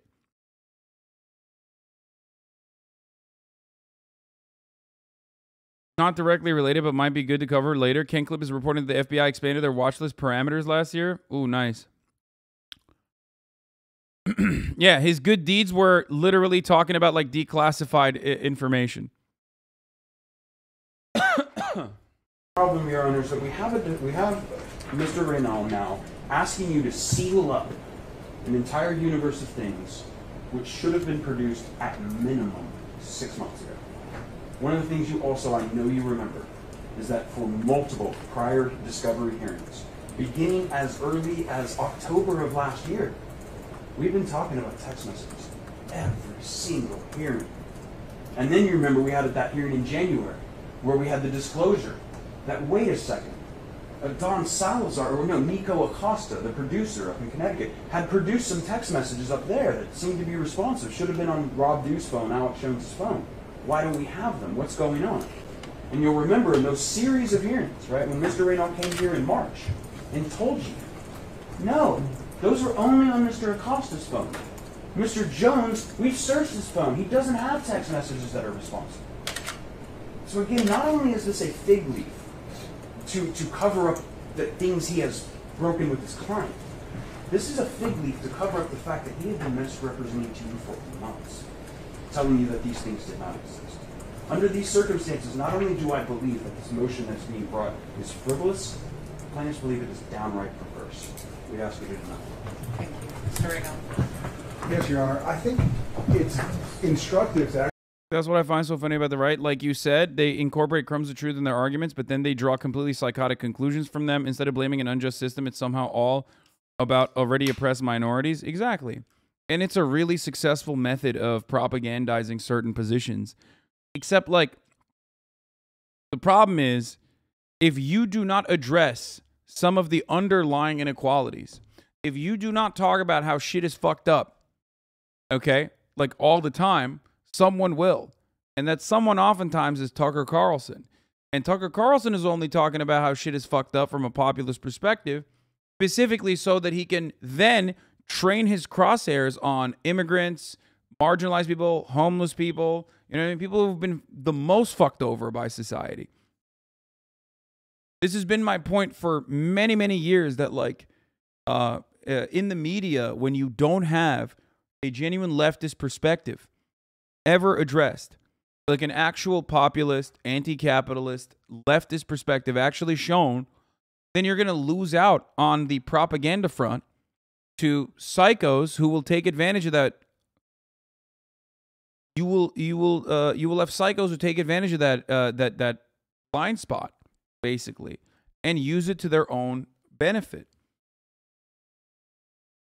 Actually look at the text of the email that Mr. Bankston sent to me, where he says that he was downloading the material, but he wanted to verify with me that he needed to download it all. Right? That is immediately contrary to what Mr. Bankston is saying now, which is that all the materials have been downloaded by the time he sent me that text. Beyond that, it also appears that Mr. Bankston once more is performing for a national audience. The text messages that were provided, what he refers to as Mr. Jones's phone, based on my review of what was produced, it's not in there. Okay. Wait, so how did he get it? Commie Colt, thank you for the 20 gifted subs. Wait, what? What did he fucking... Did he just... How did he have access to it then? Wait, what? Dog, you sent them 300 gigs worth of data. How did he fucking find the text messages?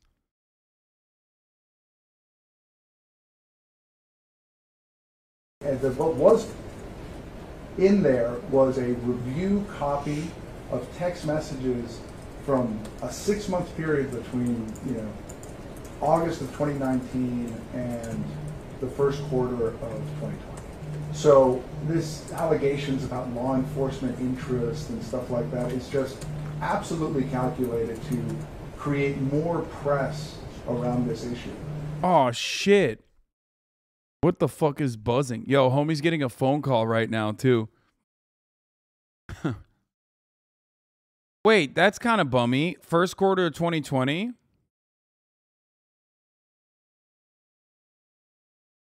I guess it still counts, so that's good.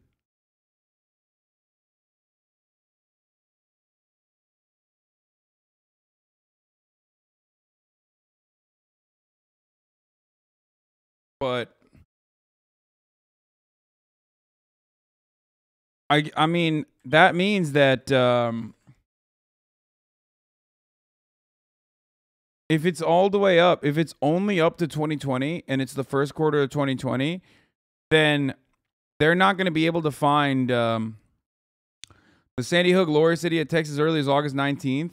I know, but as far as the January 6th commission goes, as far as the January 6th committee goes, that means that, unfortunately, if it is only up to 2020, the first quarter of 2020, they're not going to have January 6th related text messages. Like, it'd be really hard to find January 6th related text messages or like organizing. I do hope there's more though. Please tell me there's more. This never should have gotten this far. When I told him, please disregard the link. Yeah, January 6th was in 2021.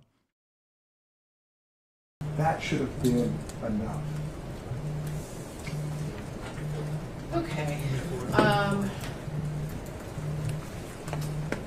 think, you know,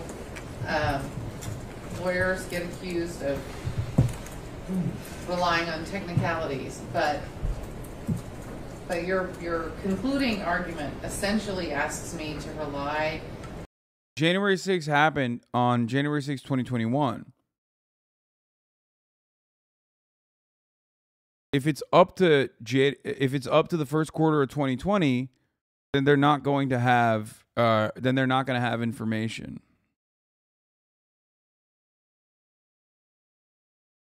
From 2019 to 2020, if they only have information leading up from 2019 to 2020, then 2019 to 2021 is 2 years. I know, but he just said information via text messages from 2019, 2020, the first quarter of 2020. So we'll see. I hope that it's up to 2021. On the technicalities of Mr. Bankston's language in his email, his counter-argument asks me to rely on the technicalities of your language in your responsive email and in the orders. I think that's the safest way to go. So I don't think that you have complied with the protective order. I will let you do so now. If there are documents and you would like to mark them as confidential, and we can go through the process and I can review them and make a decision, but I'm not going to seal the entire quantity of information without knowing what's in it when the rules weren't followed properly. Medical. Imagine the planning of January 6th actually did go back that far. Brother, what are you talking about? First quarter of 2020? It 100% would not have happened. What are you talking about? In order for them to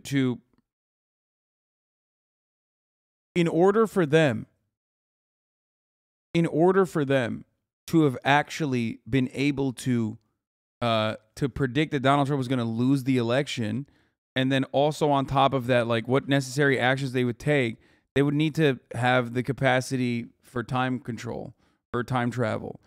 They would need to know that Donald Trump was going to lose the election, and then also on top of that, you know, they were going to do the dumbest way of like trying to stop the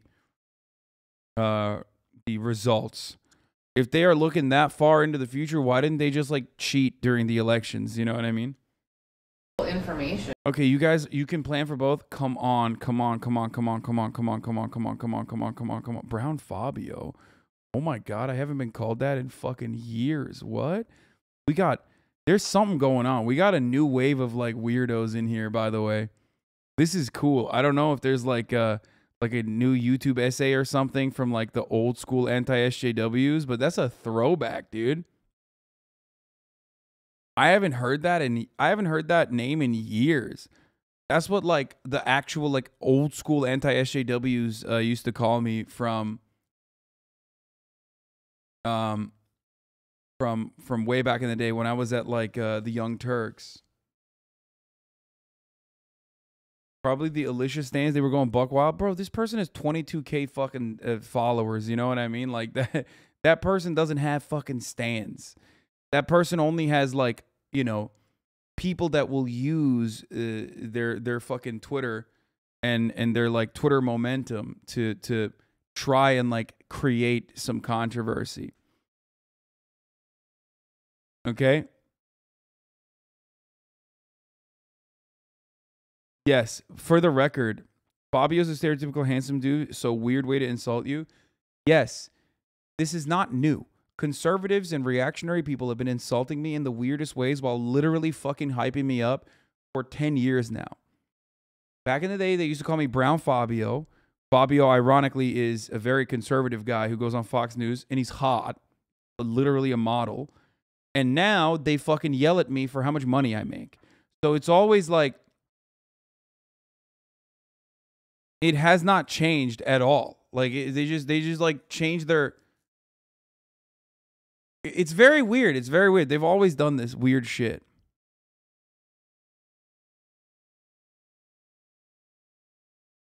Anyway.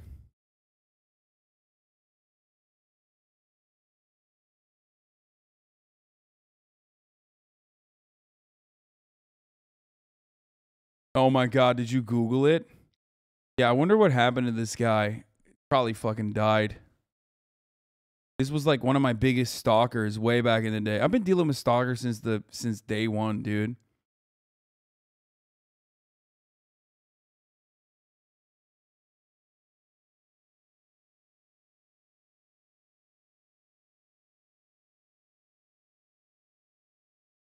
To be fair, a lot of leftists also complain about your wealth, proving horseshoe theory. Yeah, it's because everyone's a fucking lib. That's it. Ultimately, everyone cares about aesthetics.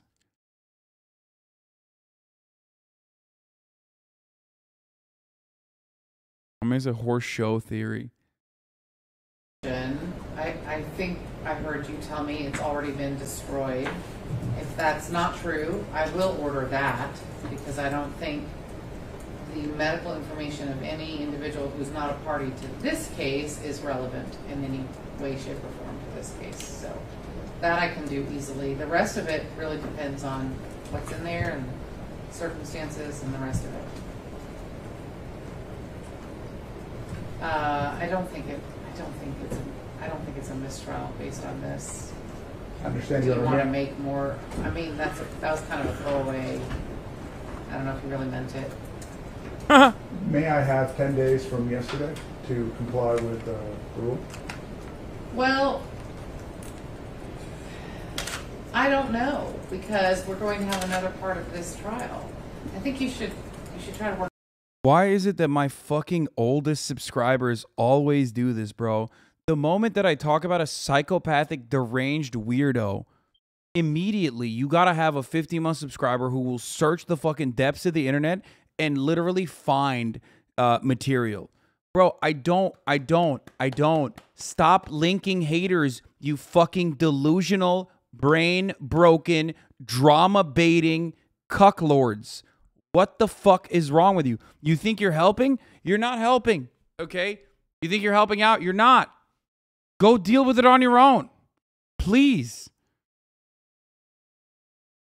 It's like you can't fucking help yourselves, bro. There's 36,000 people in here. You know there's fucking Nazis and hate watchers and shit watching right now. Why are you allowing them to unite together and give attention and clout to motherfuckers who are in here specifically for this purpose?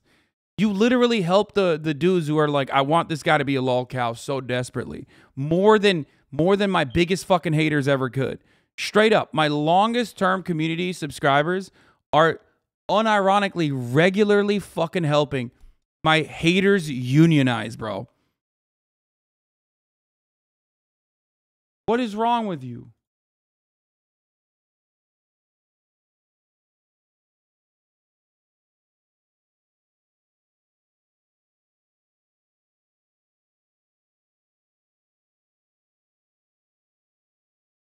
I'm pretty convinced that 90% of chat is drama frogs, like that Venn diagram is basically a circle. Yeah.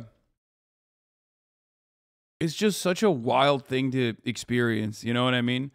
It's always like my oldest fucking community subscribers. Stop linking. Look, another one. Week off. Take a week off. Stop. They can't help themselves, bro. They literally are. They're in Discord. They're like, "Whoop, where are the haters? Where are the hate watchers?" Oh.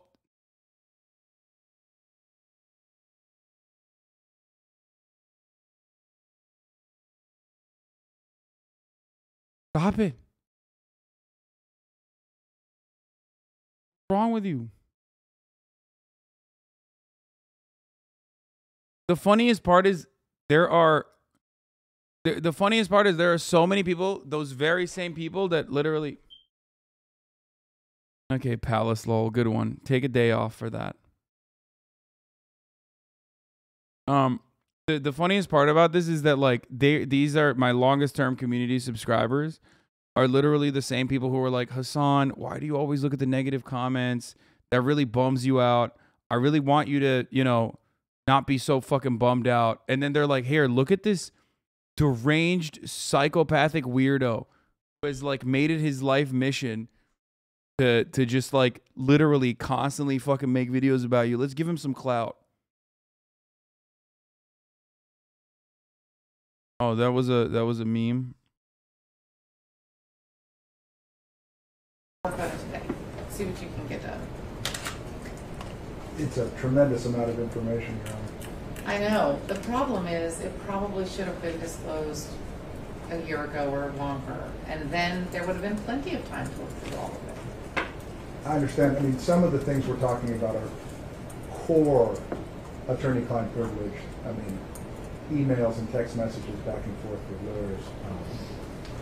I'd just like a little bit more time to look. Well, I'm not saying you can't have more time. I'm saying I'm not going to treat it as confidential until you get your review done. You can make you can mark documents confidential late some reasonable amount of time. If I have to come up with a certain number of days, I will. But I don't know that I'm going to say they can't use anything.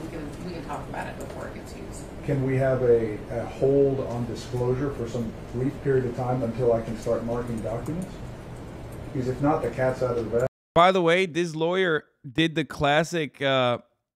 Didn't this guy also in his closing statements yesterday, which we forgot, say that did the classic like first they came for the socialists? I didn't say anything because I was not a socialist. Like he did the fucking classic Nazi poem, like the anti-Nazi poem, which is awesome.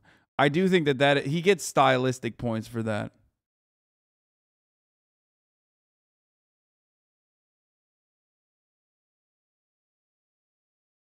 Well, I don't know. What is your intention to do? I've been asked to turn them over today. I certainly intend to do that unless you tell me not to. I don't see how the protective order can be applied in a way that would prevent me from doing that. I think they've dropped the ball completely. Turned it over to authorities? Turned it over to who are you turning it over to? Are Right you now, allowed to say? I've been asked by the January 6th committee to turn their I mean, I don't know that you get to stop that anyway. Well, if they subpoenaed them, it would be a very different story. Well, they're going to now. They know about them. They know they exist. They know you have them. I think they're going there either way. Can we wait until they actually do it, Your Honor? I don't know about that. The other party, which I believe there's no way to stop this in any way through his confidentiality arguments, is obviously. Bro, the judge is literally laughing, dude. That's when you fucked up big time as a fucking lawyer, okay? When the judge is laughing at your incompetence as you desperately attempt to call for a mistrial, you fucked up. Your oopsie is so bad and so belligerent. Your defense is so belligerent of your own oopsie that like the judge is fucking laughing at you, dude.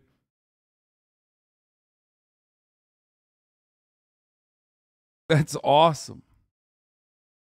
That's great, dude. Plaintiff's counsel and ASPI would like the materials as well. There is a sharing provision in our protective order that I'm allowed to share confidential and attorney-as only information with them. At the moment, they're not confidential, right? So I can share them with them regardless. But even if they were designated confidential at a later date, or if there was a hold right now, that they wouldn't be outside the protective order. Right. So I can give it to them. At this moment, that's the only disclosures I plan to make. So those two, I don't feel there'd be any reason to stop them. Did you know about those planned disclosures before this hearing, Mr. Radel? No. All right, well, you can have a a little bit of time while we're waiting to research whether there is some reason I should not allow Mr. Bankston to make those two disclosures. All right, I think that you didn't tell me if you really are trying to move for mistrial or that was just a throwaway. No, we are moving from The Hail Mary. You got to do what you got to do, King. Hold on, I got to pee. Based on just the exchange between Mr. Bankston and Mr. Jones yesterday on the stand. And obviously Mr. Bankston has been rooting around in the attorney-client communications. I think that overstates circumstances. First of all, you and Mr. Bankston have been here with me what feels like 24 hours a day for 2 weeks. So I don't know how he has been doing any of that, number one. And number two, it sounds like an enormous quantity of material. The only thing I've seen is one text. So I don't know what organization this material is in. I don't know if it's labeled or if he did a search. I don't know, and you don't know whether he's seen anything attorney-client privileged or not. So I don't think you should say that as if it were established. I'm going to deny the motion.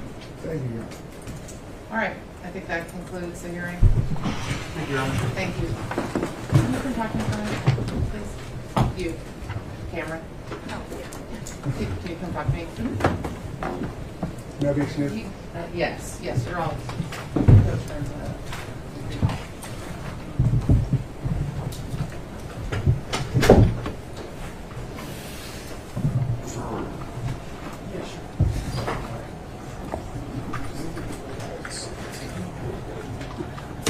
You're not in trouble. Your camera is so loud, but it's not film, right? So there is no aperture opening. So can you change the settings? I have it on silent. It is not silent. It is so, that's impossible. Silent can't be that loud. Yeah, because it's little, like that's the silent mode that it's This is some extra content. I wonder if it's been the same settings the entire time. Yes, If it's just because there's less people in there now, it's like a little more echoey. But I can basically just try to like not take as many. Anyway, I don't know. So here's a couple things. One, we already talked about the exchange. Jones has already been deposed by the January 6th committee, and he claimed he pleaded the fifth more than 100 times. As you guys know, so the copy of the copy of the records have been subpoenaed by the January 6th committee. Okay, so that's a GG at this point. So what is going to end up happening is that you know, they are going to have that. They're going to have that information that they wanted from the jump, that Alex Jones personally had said no to and was like trying to hold up in court. So there's that wonderful little just cool extra content that we got out of that. No, he's back in potentially a criminal. He's going to be, you know, under criminal investigation by the January 6th committee with respect to his actions and his involvement with the January 6th insurrection. Also, hold on.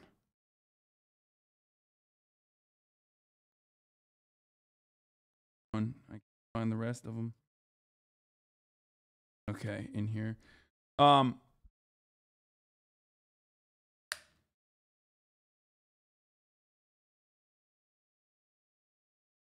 Focus, bro. Shut up, bitch. I'm hungry. Gamble then asked which specific law enforcement agency wanted the phone data, and Bankston confirmed with the January 6th committee. Jones testified before the committee earlier this year.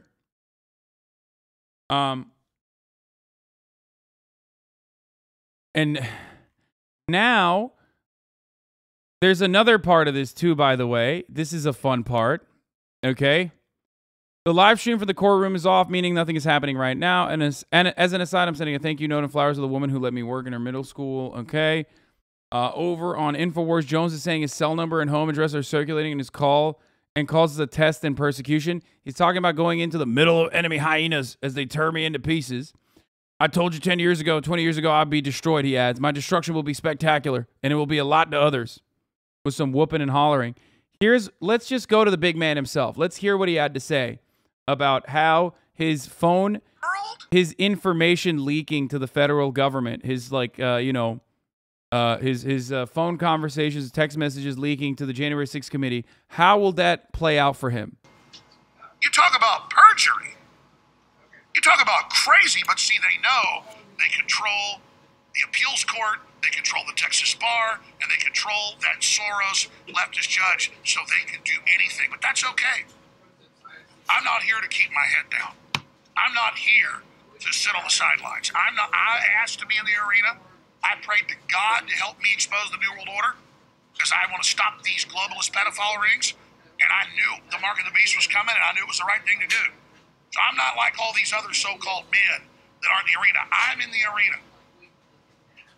But I want you to know I am fighting for you and for my own family and for all of us. And I need your hope, your prayers, and your support. Today or tomorrow, after the jury comes in with their first verdict, then they have the punitive damages, and they'll testify again on net worth. And I'm going to tell the truth, the whole truth, nothing but the truth, and you'll hear about everything I've got at that. I was there this morning with lawyers making damn sure everything's listed. How many cars I got, the house I got. They put my cell phone number out. I got to get a new number now. They put my cell phone number out in court yesterday. Home addresses, all of it. This is all. He's saying that the judges doxed them because they're all working for a network of like pedophile defenders. Okay? And not only that, but the nefarious part of this. Now, to the uninitiated, who is not familiar with Alex Jones, you'll be taking victory laps. Okay, you'll say, oh, here's Alex Jones recognizing his demise. Me, on the other hand, I'm not just an uninitiated Alex Jones watcher. I'm a fan. Some might say a fanboy. A stan even. An Alex Jones head. So I know what he's really doing. What he's really doing in this circumstance is serving you the top of the hour ad break, 10 minutes in, telling you that at the top of the hour there's a 60-second ad break. If you no longer want to see those ads, all you need to do is subscribe for $5 or for free with a Twitch Prime by connecting your Amazon Prime account to your Twitch account. That's right. We're back to top of the hour ad breaks. That's right. You were not expecting that. You thought it was going to come at 2:30. It's at 2:10 instead. That's what he's doing. If you no longer want to see those ads, you can also get gifted a sub if you're lucky. You're a good boy or girl. Thank you, Indigo Print, for the 5 gifted subs, allowing 5 people to no longer see the top of the hour ad breaks.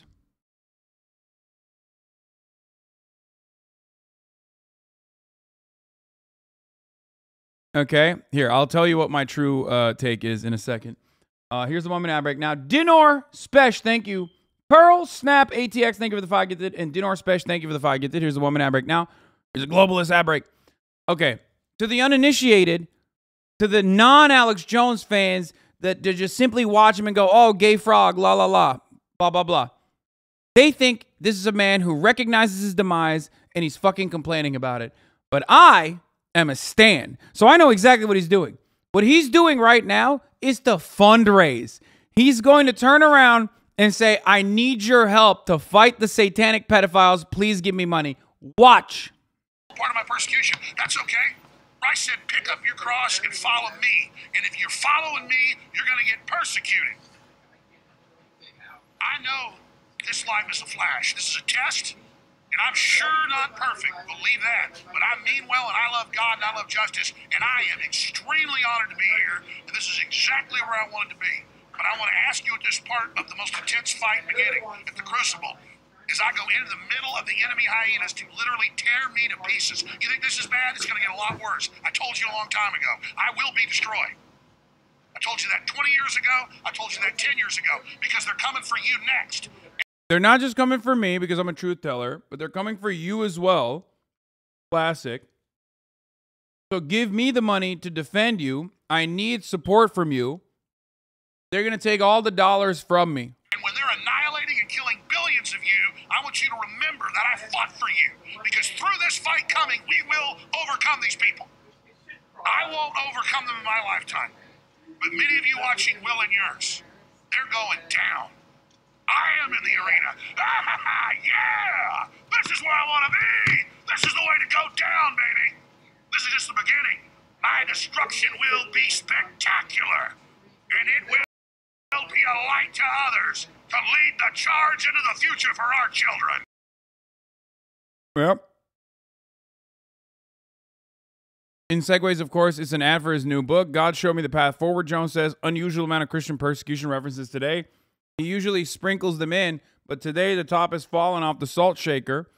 Roger Stone is going to be on InfoWars at the top of next hour, Jones says. He also acknowledges they're waiting for the verdict. He's ruminating on why he lives in Austin. My family's been here since the 1820s, but it's controlled by the globalists now. Jones is describing InfoWars as insolvent. He didn't know how bad their financial situation was 6 months ago. The veracity of these statements will be explored in bankruptcy court. He's working up to ask his audience, you guessed it, for money. Now, this is the second part of this process that's actually going to be hilarious because there's bankruptcy proceedings that are going to happen. And during those bankruptcy proceedings, they're going to figure out exactly how much money this motherfucker made. Now, unfortunately, I don't know if we'll have access to that kind of information. I really wish we would, but we're not going to be able to see that. Jones said he's starting to make phone calls to his wealthy acquaintances today asking for money. Says the orders have come down from on high to shut him down so he can't report on the fraud in the upcoming midterms. He's called this new fundraiser Operation David. Bankruptcy proceedings are public, but I just mean like, I don't know. I don't know if we'll be able to have information for this. Also, newsflash, verdict is in, and we are awaiting the announcement. Who's got a link? Who's got a link? Who's got a link? Who's got a link? Oh my God, oh my God, oh my God, oh my God, oh my God. Who's got the link? The linky, the linky, the linky. Anyone? Anyone? Anyone?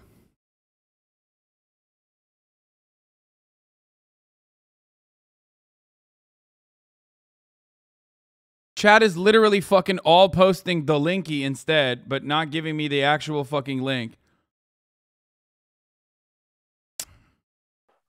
Thank you. Okay, this just started. Travis County, 459th District Court live stream.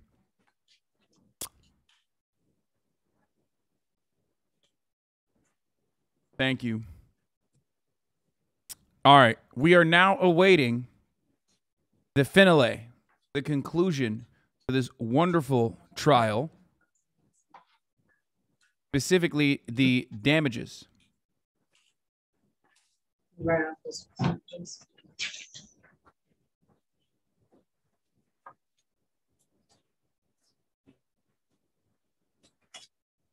Okay, I'm going to go into the future right now. Are you ready for this?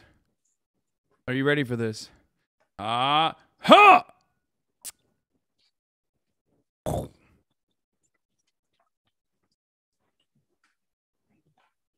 Yes.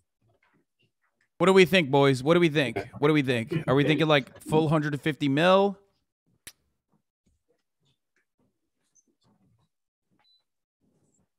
Are we thinking like a cool 50?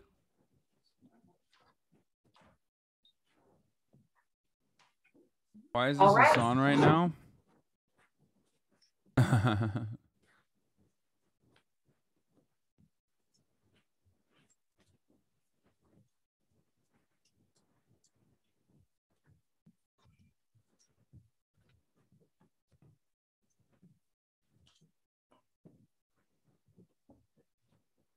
You may be seated. Speaking through your presiding juror, members of the jury, have you reached a verdict?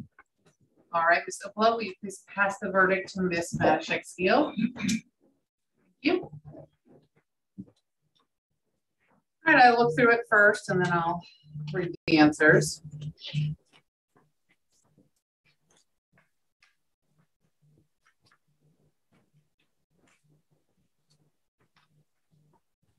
Ms. Mashek-Steele, could you Hall, Victoria. No, he's not present. He's filming right now. All right, the verdict is signed by 10 members of the jury, who are Anthony Brown, Gabriel Munoz, Thomas Henson, Ronald Baxter, Greg Valentine, Dora Lopez, Deanna Rowley, Sharon Bayless, Selena Camarillo, and Teja.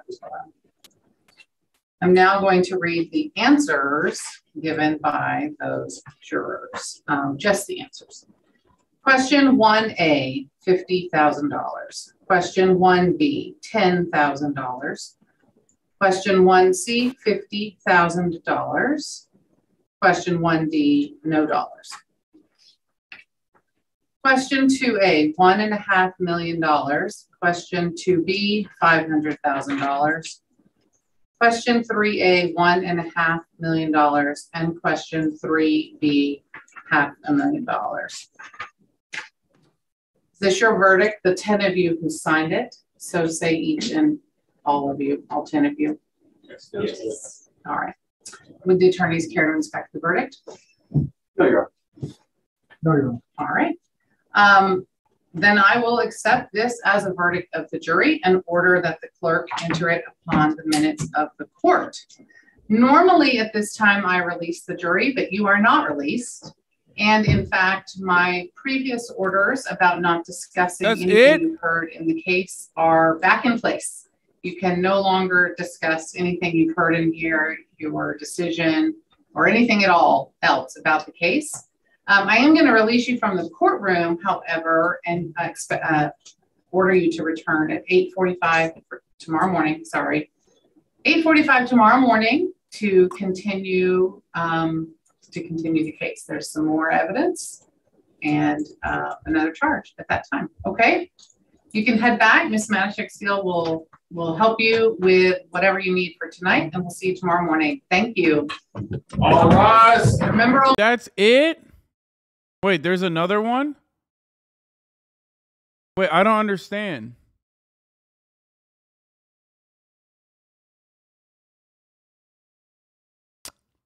Oh, there are two more. Okay, this is just the start of the charges. Okay. So Alex Jones is at least, yeah, this one didn't take into account his net worth. We got scam harder than Ludwig scams his YouTube channel. 5.11 million judgment against Alex Jones. Just compensatory damages. Punitive comes later. Okay, well, hopefully they will be able to milk that fucking cow for everything he's got.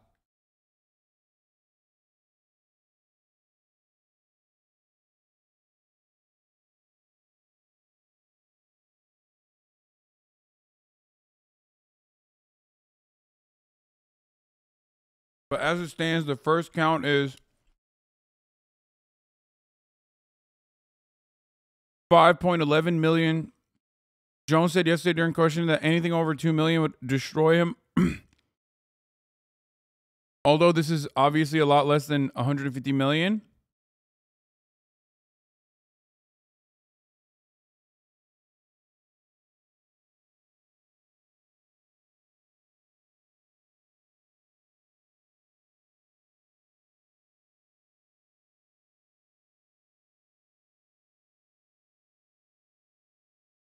Ultimately, the money is nothing, but I hope they milk the son of a bitch. He deserves a rot. Yeah.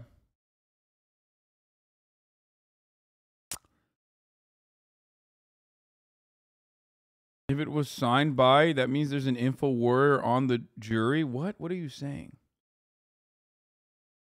These are the damages for the Alex Jones defamation suit.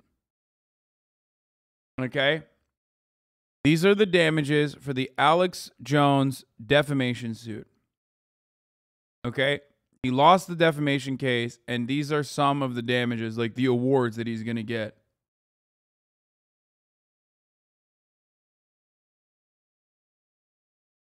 Some of the awards that he has to pay the victims in this circumstance.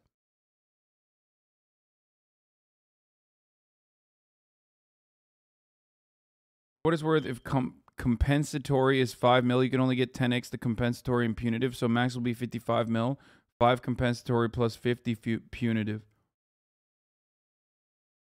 The judge said that after sentencing was normally when they would be released, but they were not because there's new evidence and new charges, so the case is continuing tomorrow.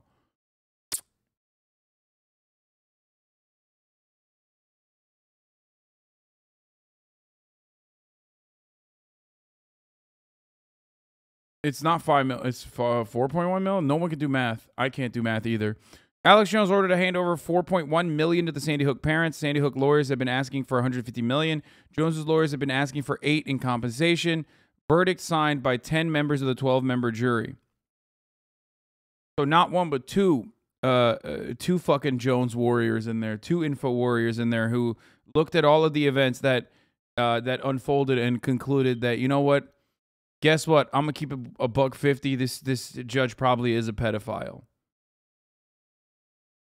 It's 5.1 million by math. Okay, never mind. Ben Collins is wrong. It's 5.1 million, not 4.1 million.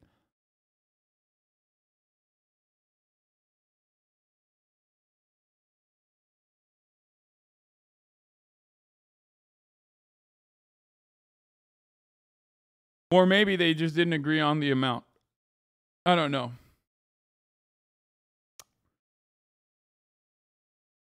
But there we have it, folks.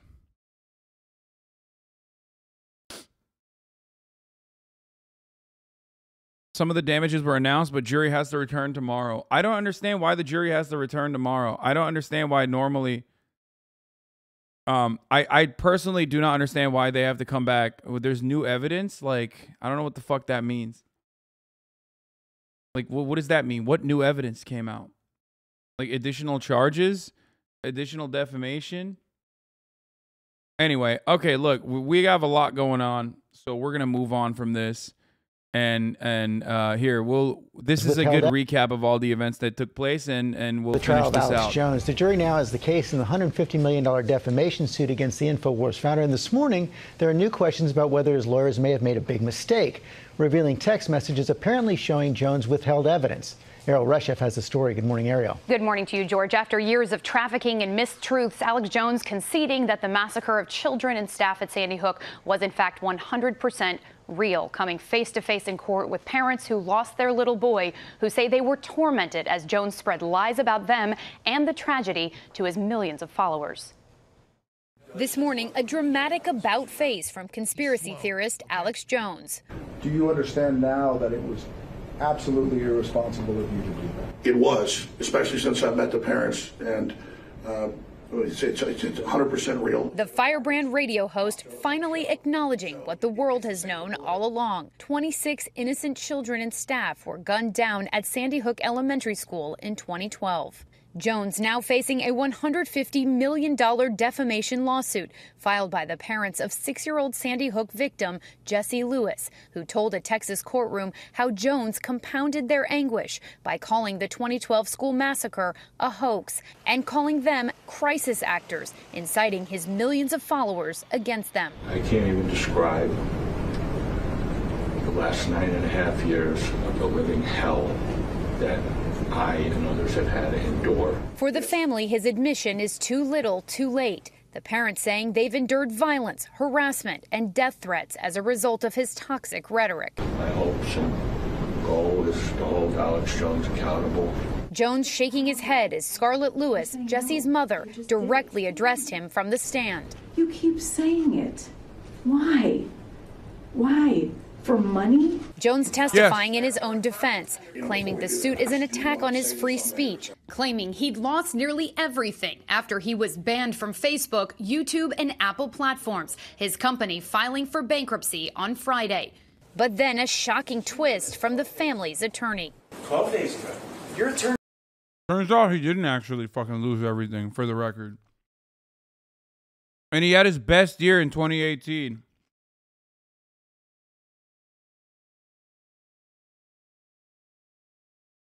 He's messed up and sent you an entire digital copy of your entire cell phone with every text message you've sent for the past 2 years. And when informed, did not take any steps to identify it as privileged or protect it in any way.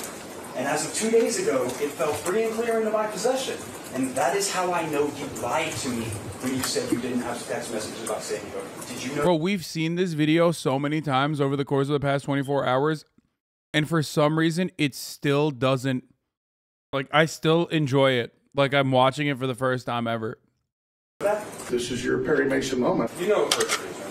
The attorney also presenting evidence that Jones's InfoWars businesses apparently brought in roughly $800,000 in one day from sales. Jones claiming in court that amount was not the norm and that he is indeed in financial distress. But earlier this week, the judge already admonishing him from the bench.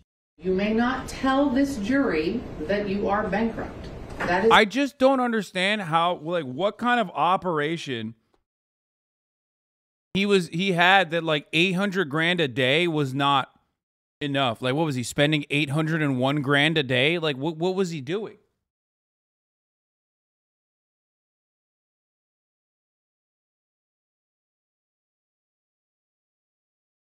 Not only that, but remember, I told you, he literally got an $8 million crypto donation last month when he asked for money when this trial was happening.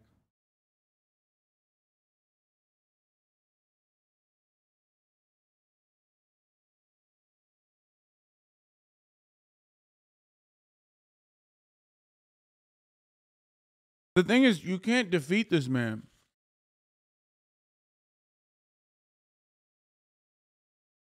Someone just dropped 8 million in crypto because he said, please give me more money. I'm broke. And, you know, the satanic pedophiles are coming after me. Do you understand? Like,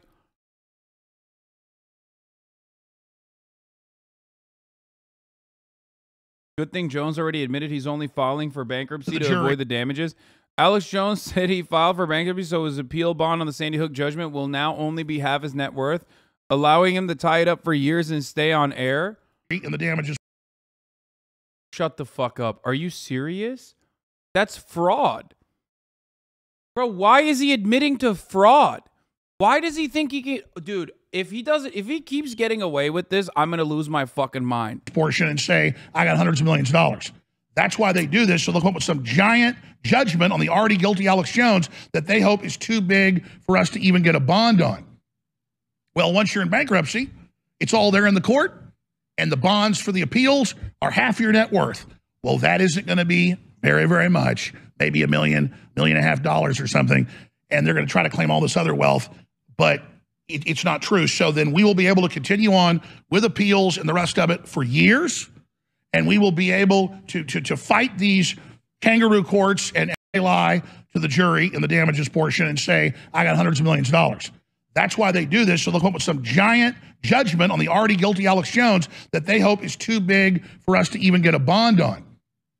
Well, once you're in bankruptcy, it's all there in the court, and the bonds for the appeals are half your net worth. Okay, to be fair, I think he's just saying, no. He's just saying he doesn't have that kind of money. Which I believe he does, by the way, but no, he's just saying he doesn't have that kind of money. Those guys are lying. So when we go to bankruptcy court, you'll see how much money I have, which is not that much. It's like $1 million.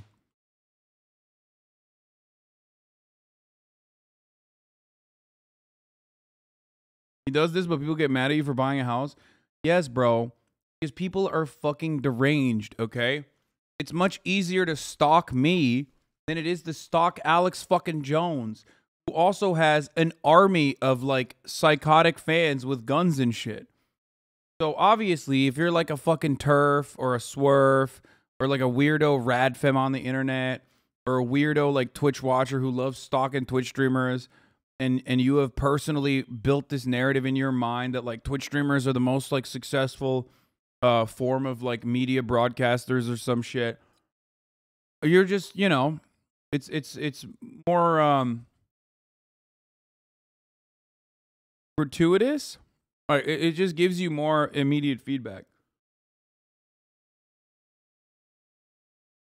They don't realize that Twitch streamers are the fucking closest to like the average fucking paranoid psychopath on the internet, considering how much goddamn time we spend on the internet. It's instant, yeah, it's instant gratification. I'm too accessible. That's it.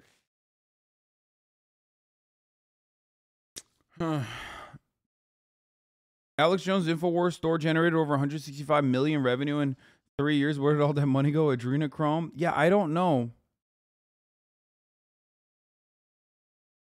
Well, that isn't going to be very, very much. Maybe $1 million, $1.5 million or something. And they're going to try to claim all this other. TERFs are sex work exclusionary radical feminists. TERFs are trans exclusionary radical feminists. People who think, people who hate trans people, but in a feminist way. Okay, that's what that is. Anyway, let's finish this up. Oh, before we finish this up, actually, hold on. I got to show you another thing. And if you want to understand, like, Alex Jones doesn't give a fuck about anything. Here it is. Here he is confronting the Sandy Hook parents, getting cut off by the lawyer. I think people have been, a lot of the stuff he said have been manipulated. That's it. I'm not talking to you. You're not doing this. He literally went up to a fucking, to the parent who his fans have harassed and said all the stuff you said have been manipulated. Let's be honest on here. I think people have been, a lot of the stuff he said have been manipulated. That's it. I'm not talking to you. You're not doing this. That's not even a thought. That's not the way this goes. Why, because you can't feed them fake videos anymore? No, shut up. That's what you're trying to do, shut my mouth. You'll never succeed. My son's autistic. I think I'm autistic too, buddy. Oh, that's it. That was pretty funny when he said, I think I'm autistic too, buddy. Not in the corporate. Oh, yeah, he said the parents were autistic.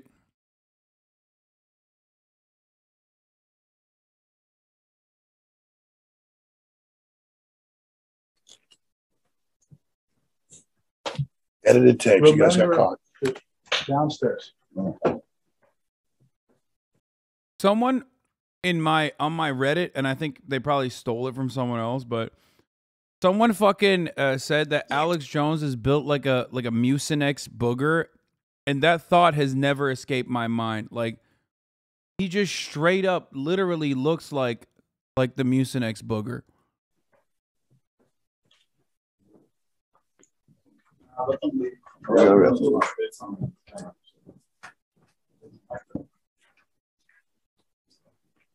I mean, Alex Jones famously once said, listen, I'm going to be honest with you.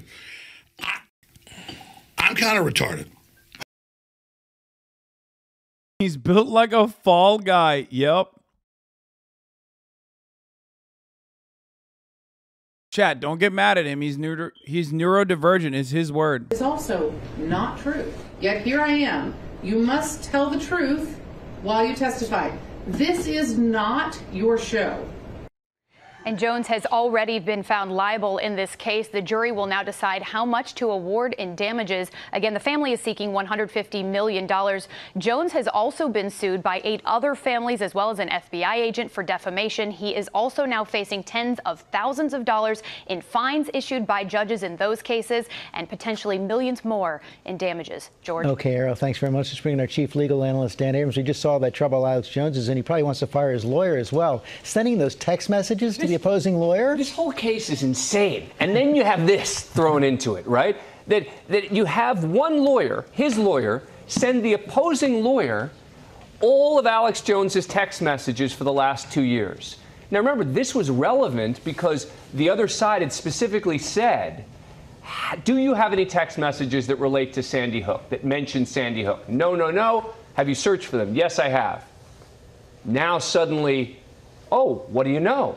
Look at all of these text messages that are politics and history. I was kind of socially retired. So immediately you have now proof that at the very least Alex Jones has not been telling the truth. Is that perjury on its face? Criminal charges inevitable? I would say that criminal charges are certainly possible, maybe even likely, but not necessarily inevitable. The prosecutors have to decide whether to bring charges. Now, one of the interesting things is going to be, does the judge refer a criminal case, meaning say to the prosecutors, I think that you should consider this. It's up to the Texas prosecutors, but this sure does seem to fit the definition of perjury, which is it's an official proceeding.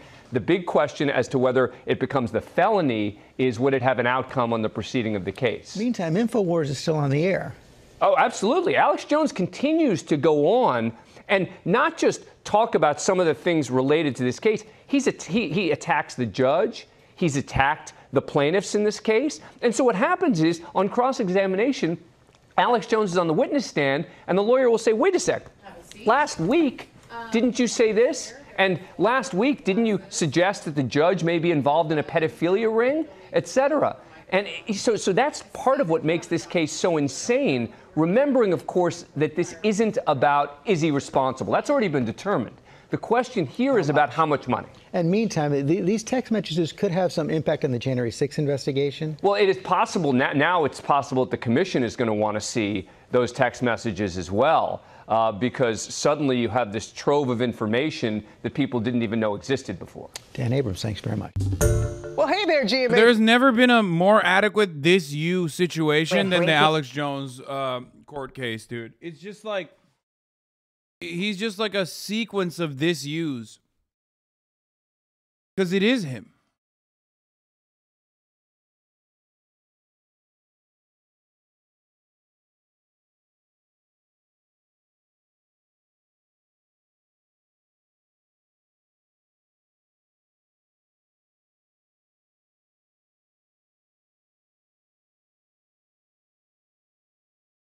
What? Have a chat, just a gentle reminder. What are you guys doing? What is this? Okay, I'll add this later. Okay.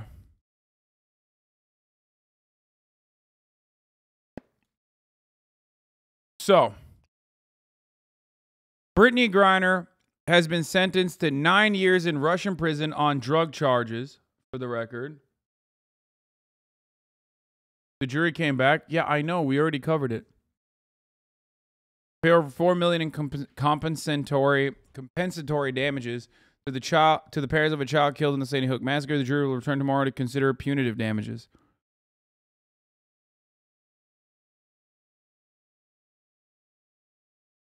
Okay.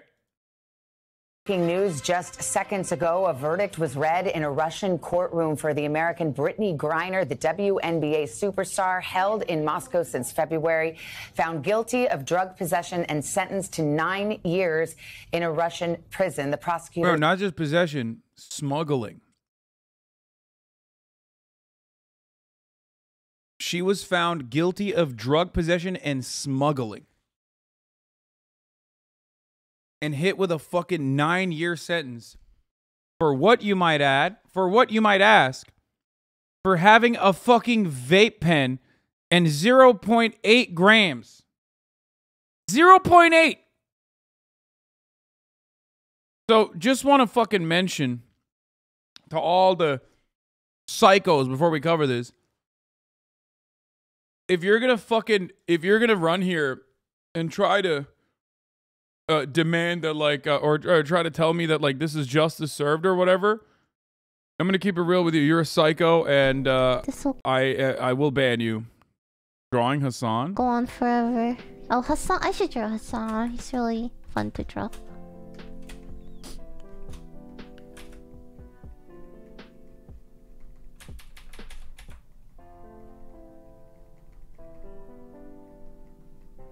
Uh-oh. My head already is small. Oh, come on. Oh, my God. I knew this was coming. Oh, why you gotta do me like...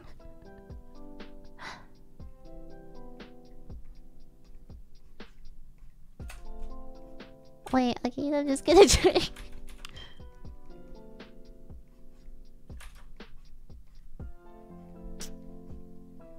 Just trying to draw buff.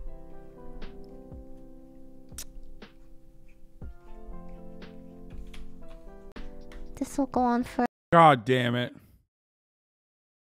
Even as a chibi, I can't get fucking a normal size head. What is this?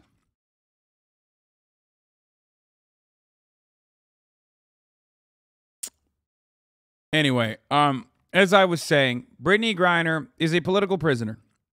Make no mistake.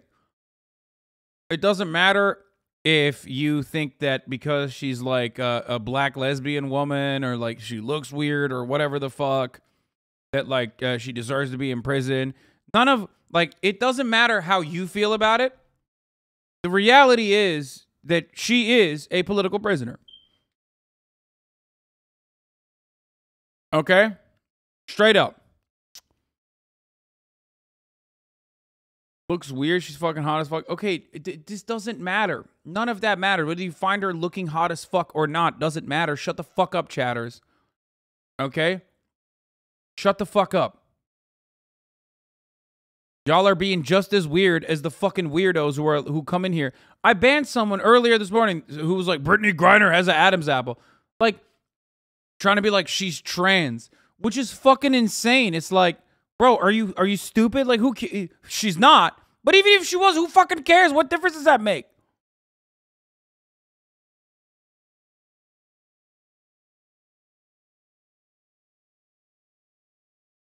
Now, this had to happen for the prisoner trade swap to happen, for the prisoner swap to happen, basically. That she had to have been found guilty and, you know,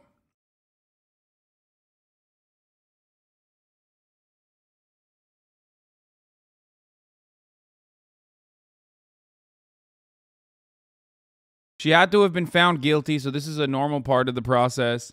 But like I said, there is nothing. There is this is happening exclusively because, sorry, it's not an ADHD moment. I had delivery. Do you know who the Russians will want in exchange? Yes, his name is Victor Bout. And because Victor Bout is such a fucking big ask for the Americans to give up, that the Americans aren't just going to take Brittney Griner. They're going to ask for, they're also going to ask for Paul Whelan, who is a American spy. Or, sorry, I shouldn't have said American spy. He's a passport enthusiast who happened to have a bag of unmarked bills up to $100,000 and also a USB drive with compromising information on it that he received from an FSB agent. Not a spy, just a world traveler, famously. Just loves to travel the world and has multiple citizenships and multiple passports. Not a spy. Dude, it was a wedding gift. Exactly. Sorry. Which one? The FSB USB or the FSB hard drive or the 100,000 in unmarked bills? So, anyway, regardless, he's just surprised that spy wasn't executed. My friend, Russia only executes their own fucking people overseas. They don't execute other people like that. Unless they're like, you know, in Syria or some shit. What do you mean? Americans always think like, oh, well, you know, we just kill like the terror cells or like spies and shit. Like, no, that's not how that works. Foreign spies are bargaining chips. Yeah, the only people who are allowed to execute Americans are our allies, okay? Saudi Arabia. So they nabbed Paul Whelan, and they were gonna trade. They were gonna trade up because Brittney Griner is like, is just a big man, and what America needed was a shooter. So they were like, let's get a point guard in there as well for the trade, because Paul Whelan is like, I mean, Mark Boot. Is that his name? Mark Boot? Whatever. Victor Bout. The fucking the Lord of War, Nicolas Cage, Lord of War. That guy is like a very big get. He's a big weapon smuggler. And America hates that when someone else is doing weapon smuggling and directly competing with them. So, That's what they're going to swap for. Had asked for 9.5 years. The judge is ceding to that demand, 9 years in a Russian prison. She's got 10 days to appeal this case, of course, having become an international flashpoint between Russia, the U.S. at the What's the typical sentence time of cannabis oil in Russia? We looked it up before. If you had that level of weed on you and like a cop stopped you in Russia, I think like it doesn't even carry a sentence like that. No, it's not 30 years. No. It's like 3 months or some shit. Depending on where you are, but it's like very, very low.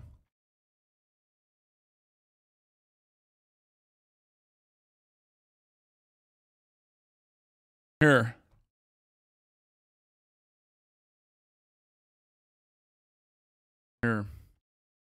Cannabis in Russia is illegal. Possession of up to 6 grams is an administrative offense punishable by a fine or detention of 15 days. I was wrong. I said 30 days, I think. It's 15 days. Up to 6 grams.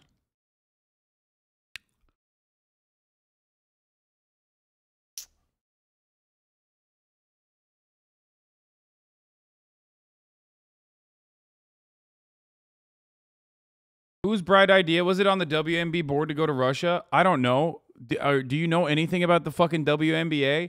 They all go to Russia because they make way more money in fucking Russia and in Europe. The fuck are you talking about? Half the reason why those people go to Russia and all of these other countries is because they have summer leagues where they can play and make a fuckload of money there. Like, way more than they normally make in America. And part of the reason why they have fat contracts like that, is so that they can do a little bit of, diplomacy, good nature, goodwill. Look, we have Americans playing in our fucking leagues. It's great. Okay? And also sometimes they will just kidnap one of the stars so they can use her as a bargaining chip. WNBA top players make like $300K a year. 3 months in Russia or China can make top players an easy $300 million. Yeah.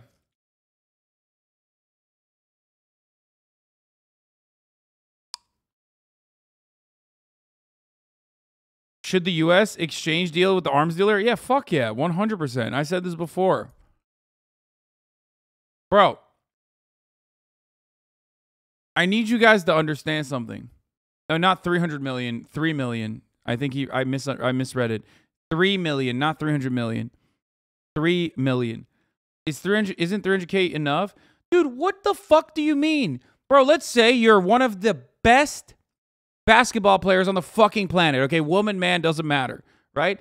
And you're getting paid 300K a year, and then you have the opportunity to make 3 million from one summer fucking league. Why would you not take that? Shut the fuck up with your dumb, fucking, idiotic, small-brained, like, anarchist attitude here. 300K enough? What's it to you? Don't do it, BB. I'm doing it. Fuck you. I hate these motherfuckers so much.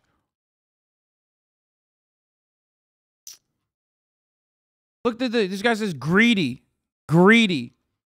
Dude, are you fucking stupid? Let's say you're a fucking fry cook, okay? Let's say you work at McDonald's and you're working for $7.25 an hour, okay? Let's say there's another fucking McDonald's or a McDonald's adjacent new restaurant that opens up and they say, hey, you can come work for us on your off time when you're not working at McDonald's and we'll give you $25 an hour. Why the fuck wouldn't you take that? You fucking idiot. What the fuck is wrong with you? That's not greed. It's just being a normal human being with a brain.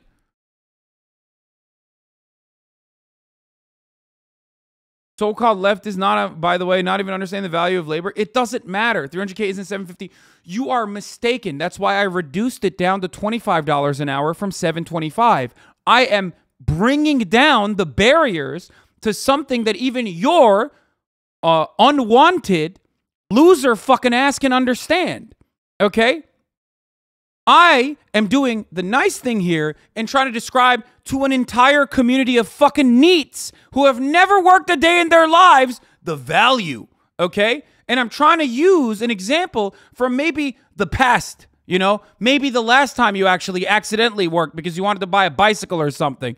That's why I changed it on you. You've never worked and you never will work, especially if you're making idiotic arguments like this, which is why I'm trying to, you know, reduce the numbers down to a number that you will understand. Okay? Because the last time you worked was when you were 14 and your dad, who left you, forced you to go work at a fucking, you know, minimum wage job over the summer so you could buy a bicycle.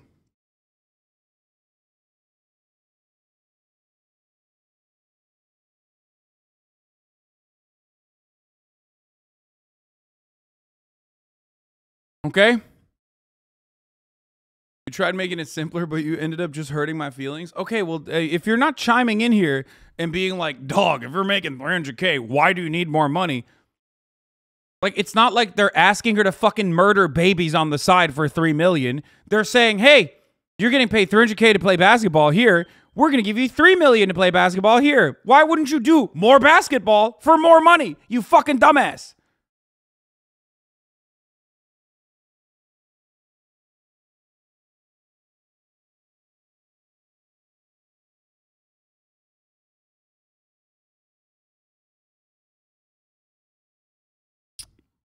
Okay? Some of you are so fucking permanently cucked. Some of you are so permanently brain cucked. Okay? That it is deeply frustrating that, like, that level of, like, being cucked unironically translates to you getting fucked over in your jobs. Okay? Because the here is not Russia. Do you not get that? The fuck do you mean? Says the streamer LMAO, 15-month subscriber. Let's see. Let's see the incredible takes here. Because the here is not Russia. You're not going to go fucking play in Russia? What the fuck's wrong with you? She didn't know that Russia was going to invade Ukraine, dumbass. What do you mean? Or China.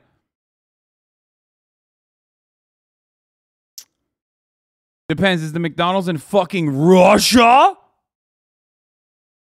So you're just, wait, so what's up? Like, you're just like, you're just anti-Russia. Is that it? That's you're literally saying, like, I have no perspective. I just think that Russia sucks. And that if you make money doing the same thing in Russia, but a lot more, you shouldn't do it. That's it, right? That's your take? Okay, got it. Really good contribution to the fucking conversation, dumb bitch.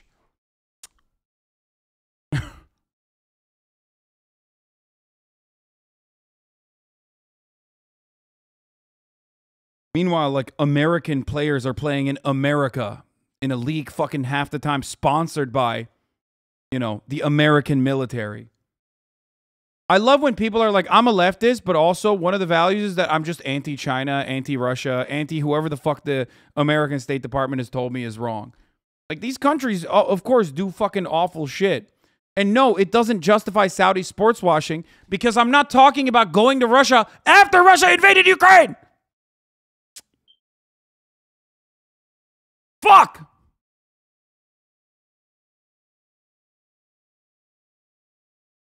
She didn't know Russia was going to fucking invade Ukraine. She literally went there to play just like she normally does. And then Russia invaded Ukraine and was like, now we have a fucking prisoner for a prison swap. And half of you dumbasses literally are just like so fucking stupid that you can't comprehend what's going on in front of your fucking eyes. Jesus Christ.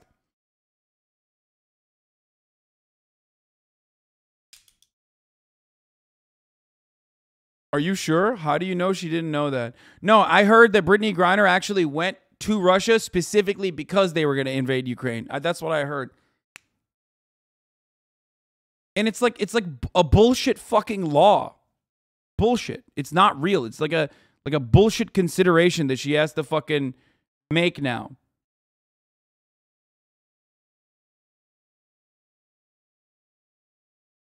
Being used as a fucking pawn. Moment that the Russian forces invaded Ukraine, and now there are ongoing prisoner swap conversations between Russia and the U.S. We see Brittney Griner there in the docks in that Russian courtroom where she has been this morning. This chat just hates black women. Holy fuck. No, last time we had this conversation, there was a lot of just like, fuck her, she deserves it. Right now, this chat is doing something different. they're showcasing their lack of interest in the life and livelihood of a black woman, while simultaneously showing what their true passion is, which is not being racist necessarily, but to just do debates for no reason. Oh, also, leftism equals being poor. That's the #1 advocacy. Yeah, she's been playing in Russia during the offseason since 2014. She had no reason to think this time would be any different. Anyone blaming her is just an idiot. Exactly. But the problem is there are a lot of idiots in the chat. Okay?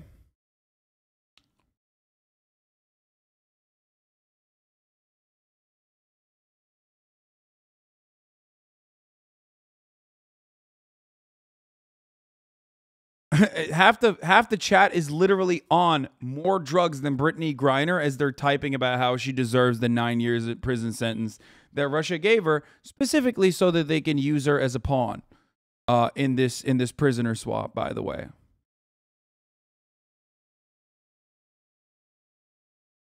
She briefly addressed the court this morning, apologizing. No, I would call it racist still. The goalpost shifted from she deserved it for bringing weed to she makes enough money, she should have stayed in the U.S. Yeah, that's the funniest fucking take, which is like, I'm pocket watching a political prisoner. Yeah, dude, they should kill her, actually. Good take, man. You really got it. How dare she go and make more money doing the same fucking thing in Russia like she's been doing since 2014 without ever thinking that there was going to be any insane fucking situation like this. Oh. People are actually defending her imprisonment? What the absolute fuck? No, people are just brain broken, okay?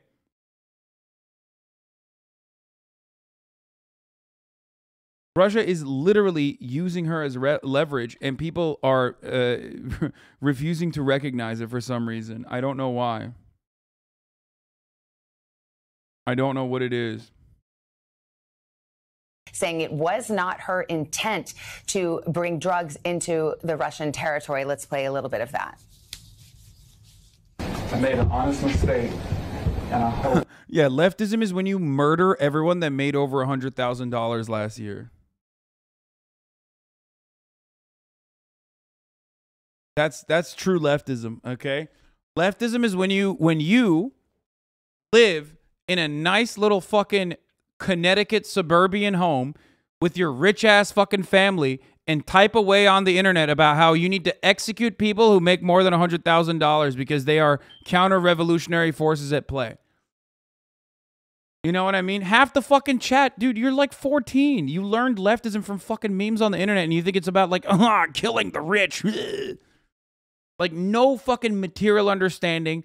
No comprehension of whatsoever. You're not even close to fucking organizing, okay? You just saw Eat the Rich memes on TikTok and that's it. That's all you got. Which is kind of funny because half the fucking neoliberals and half the fucking reactionaries unironically point to me and say, you're the reason why so many people have this attitude. Meanwhile, they're the ones who, you know, can complete that fucking meme cycle. Jesus Christ. That in your ruling, that it doesn't end my life here. I know everybody keeps talking about political pawn and politics, but I hope that that is far from this courtroom. Brittney Griner moments ago. She has now been sentenced officially by a Russian judge, 9 years in prison. I want to turn to our senior international correspondent, Keir Simmons, who's with me here in New York. You've obviously covered Russia extensively. Tell us about this trial, this proceeding. What comes next? Well, devastating news for Brittney Griner, her family. Dude, that's awesome. Thanks, dude. Thanks for being transphobic to like a political prisoner that's like stuck in Russia for 9. Thanks for looking at a person that the Russian government has decided to use as a political pawn and going, how do I turn this on to trans people and just be transphobic for no reason?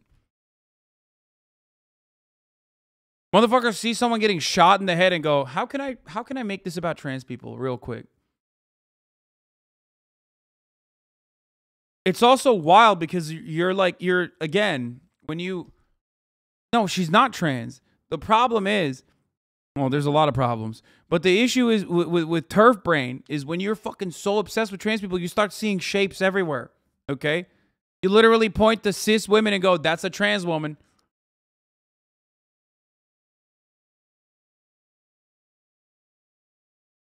Of course, the maximum sentence that she could have received, Savannah, was 10 years. As you mentioned, the prosecution asked for 9.5 years. We just heard just moments ago the judge announced that it would be at 9 years and a 1 million ruble fine, which is just over $16,000. As you mentioned, she's been told that she can appeal in 10 days' time. But as we heard the judge, and you saw her sitting in that cage there, she had to stand when the actual decision was announced. But you saw her most of the time sitting there, as you see now, her translator there with the short hair and the tie next to her to translate this hearing, this sentencing by the judge. She went through all of the evidence.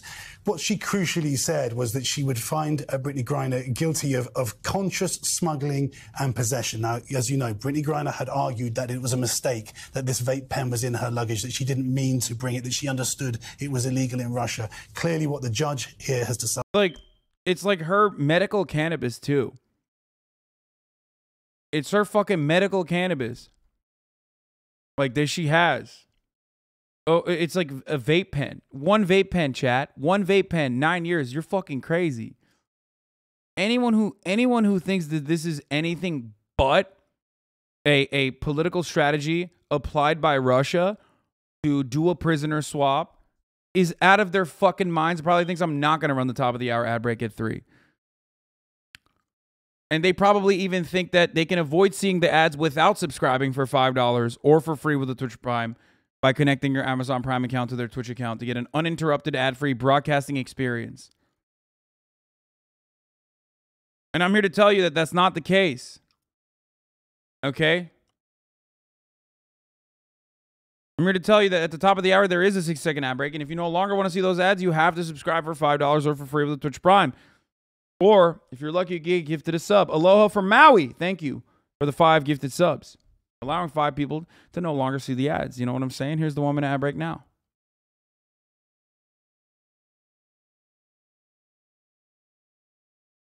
Decided in Russia is that it wasn't a mistake, that she knew what she was doing, and she has sentenced her to 9.5 years in prison. In point of fact, Brittney Griner had pleaded guilty to the charges, but in this lengthy statement and through her lawyers had argued she... I've made this argument multiple times, but Chuds here in Texas harp on, you need to follow that country's laws. But you were in Freedom America now, yee. Yeah, well, you know, America is not exactly the land of the free either, considering that we house 25% of the entire world's incarcerated population. So they're fucking brain broken from the jump. So I don't know why you're, you know, wasting time arguing with absolute fucking monsters. You know what I mean? They're basically oinking at you, and you're still trying to comprehend English out of their fucking piglet mouths.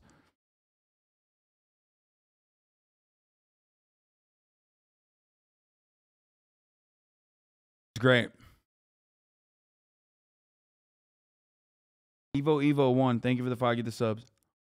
Someone said, you make politics actually interesting. Thank you. No, thank you for watching. Didn't do it intentionally. That is an argument the judge has clearly rejected. Yeah. Brittney Griner almost got the same sentence as like a cannibal murder guy in Russia. This isn't political. People are just scared of marijuana. That's not true. That's literally not true. There's a 15-day fine for up to 6 grams. 15-day and a fine.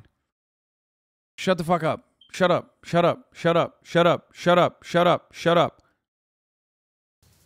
The backlash to the Supreme Court's decision to throw out Roe v. Wade has taken on new shapes. One day after Kansas voters rejected a measure to remove abortion rights from the state's constitution, President Biden announced a new executive order to assist abortion seekers. Stephen Portnoy of CBS News Radio. For the record, I literally do not give a shit about Victor Boot being incarcerated in America, okay? I said this already, like, not because I have any affinity towards the guy, but America literally jailed him for doing what America does. Okay? Like, the idea that, like, this guy is somehow way more evil than the CIA is a silly notion. Understand? The dude that is called the Merchant of Death was only arrested because he was cutting into the CIA market, okay? He was the one who was giving guns to the Taliban before the CIA was giving them guns. So that's the only reason why they arrested him. And they arrested him so quickly and so promptly because they had assets that he was working with because he was already working with America. Okay? So the idea that this fucking guy is like somehow, way more evil, way worse. Like, he's a fucking arms dealer. Of course he's awful.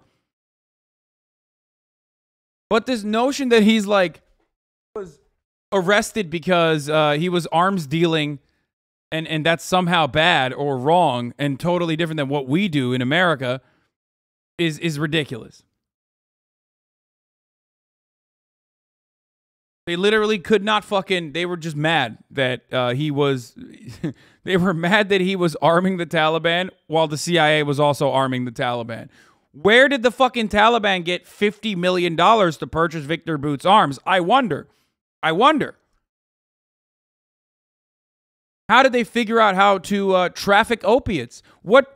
How did the Taliban opiates only make its stuff available to European markets? Where were the drug trafficking routes? Who set those up? How did they learn how to farm poppy like this? I don't know. They must have just figured it out on their own. They probably have they were born with a copy of fucking how to make heroin and distribute it in Europe through a complicated network of dark market trades, black market trades. They probably went on Hustlers University.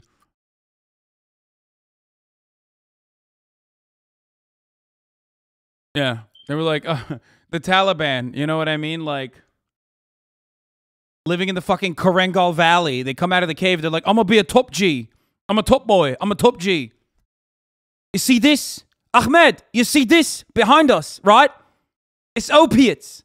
What we should do is make the opiates and farm them, and we'll find a distribution channel, right? And we'll start smuggling it into Europe. Not America, of course.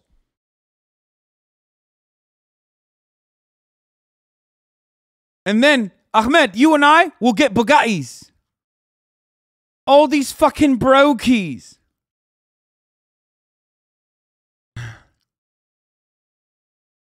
Osama G. Laden. Abdul Tate Ban. Is that Bruvmed? No, he's just like, and then Ahmed's like, why are you talking like this? Why are you talking like this?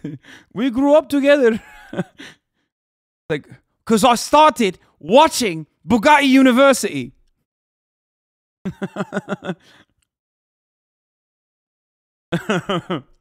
Oh, Jesus Christ. Okay, let's keep... here's the fallout for the Kansas abortion vote. Potential a mistake that Republicans will never, and I'm calling it, never, ever allow to happen again. Ripple effects in the midterms and beyond. We're going to get through this difficult period. The loss has left conservatives flat-footed. This is absolutely surprised, and I have no explanation. And again, it was just a gut punch. More than 900,000 Kansans cast ballots Tuesday, a stunning turnout for an Yes, no disrespect to the Taliban by comparing them to Hustlers University. As this chatter correctly pointed out, they literally had the capital. They had the assets already. Whereas Andrew Tate in Hustlers University tells you to start doing drop shipping without having the actual fucking capital or having the actual product itself. The Taliban had the product. They just need to figure out how to, move the product. So they are still a more legitimate business than whatever the fuck Hustlers University teaches you. Early August primary. Hi, how are you? The defeat of the proposed constitutional amendment, which was aimed at undoing the effects of a state Supreme Court decision girding abortion rights, shows not only how the issue has galvanized Democrats, but how it could also threaten Republicans. Take a look at Leavenworth County. In 2020, 59% of voters there chose former President Trump.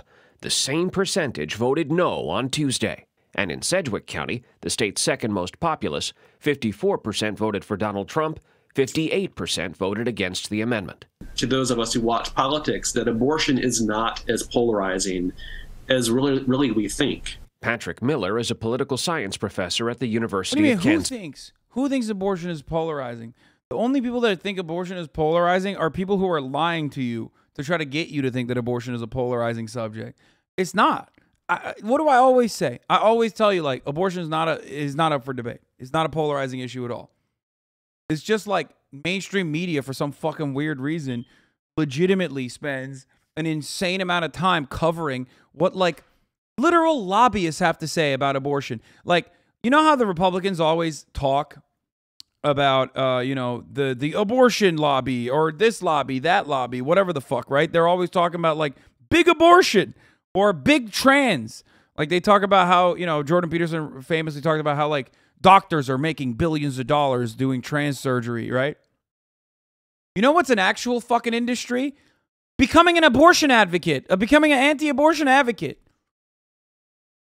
Like, unironically, you go to college, you become a part of this fucking network of lawyers, and then you spend your entire life harassing fucking people and using, like, any kind of legal hurdle you can to throw it in the ways of abortion providers that are almost in every single instance working as nonprofit institutions.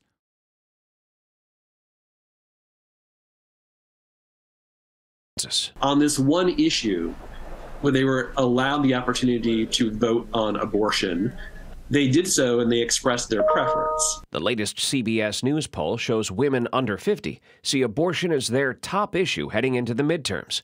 And most Democrats say their party isn't doing enough to protect abortion access. This fall, voters Amnor, thank you for the fire. Get the in subs. Vermont and California will be asked whether they support codifying abortion rights in their state's constitutions. Kentucky voters will weigh an amendment similar to the one just defeated in Kansas. And in Montana, Republicans have proposed an amendment. Have you seen Bill Burr compare a fetus to cake batter and how cake batter is essentially a cake, so aborting a fetus is killing a human? Yeah, I mean, I don't look to fucking Bill Burr to understand, like, complicated subjects like abortion, but ultimately it doesn't matter because in that analogy, if we were going to use that analogy, you wanted to make a cake. And then someone came in and stopped you from making a cake. So yes, technically in that circumstance, that person wanted to make a cake. That's the difference between abortion versus manslaughter when someone is pregnant and with child and wants to carry that pregnancy to term and then gets into a fucking fatality or a car accident. That's the difference. The difference is the consent of the person who's carrying. Also, Bill Burr personally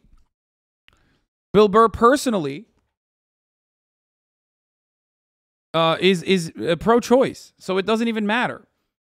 He literally starts the bit by saying that he's pro-choice. I don't give a fuck.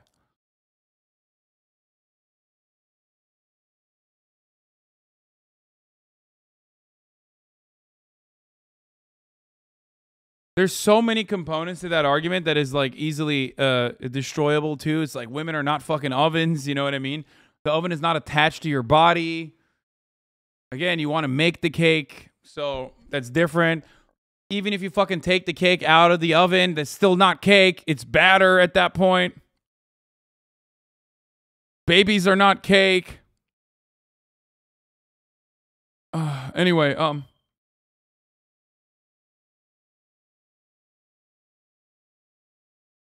and ultimately, it doesn't matter. Bill Burr's a comedian. So obviously, like, he's making a joke. Have you watched Andrew Schultz counter to that? I'm like, bro, just explain it to me, man, why you hate abortion so much. And he goes, because it's killing a baby. And I was like, dude, it's not even a baby yet, you know? He goes, yeah, but if you leave it there, it's gonna grow into a baby. So it's a baby. And I was like, you know what? Pedophiles gotta use that logic. That's good. Yeah, she's a teen now, Your Honor. Haha, that's really interesting. But if you leave her there, she's gonna grow into an adult. So she Oh no, this is another classic, like, this guy made a joke, but now some libertarians are gonna use it as an argument. Classic. You know how, like, sometimes I make up, like, random fucking shit on this broadcast, and then a week later you hear, like, an unironic conservative use that as a talking point?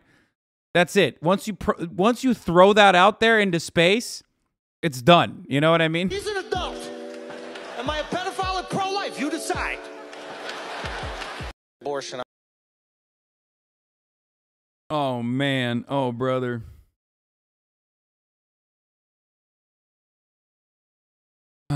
If your oven is about to break and burn the house down, there better not be a law saying you have to keep making that cake. Well, that too. That's another good one. Babe, wake up. New argument dropped. Hasan literally feeds the reactionary machine. Okay, dude. Okay. That joke will be a tweet pic and the hottest post on Reddit all in about a day's time.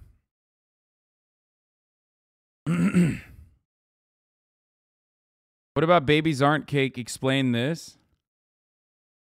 What the fuck? Where did you even find... What Google search did you conduct to find this? Maybe the FBI, once they're done with Alex Jones's fucking text messages, should look at your phone and computer.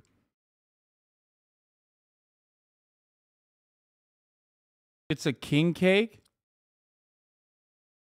My favorite type of chatter comes in here completely randomly and decides we're going to make this... We're going to make this a fucking conversation about what I want to talk about. Why are your Islam takes so garbage? Am I talking about Islam, dumbass? If anything, in this circumstance, if I were to talk about Islam, I would talk about the fact that so many Americans are like, oh, this is just like the Taliban. Oh, America's turning into an Islamist fundamentalist institution. It's like, bro, you know that in Islam, you can have an abortion. You can get an abortion. So, like, technically... On that front, there's more bodily autonomy in that circumstance, so shut the fuck up.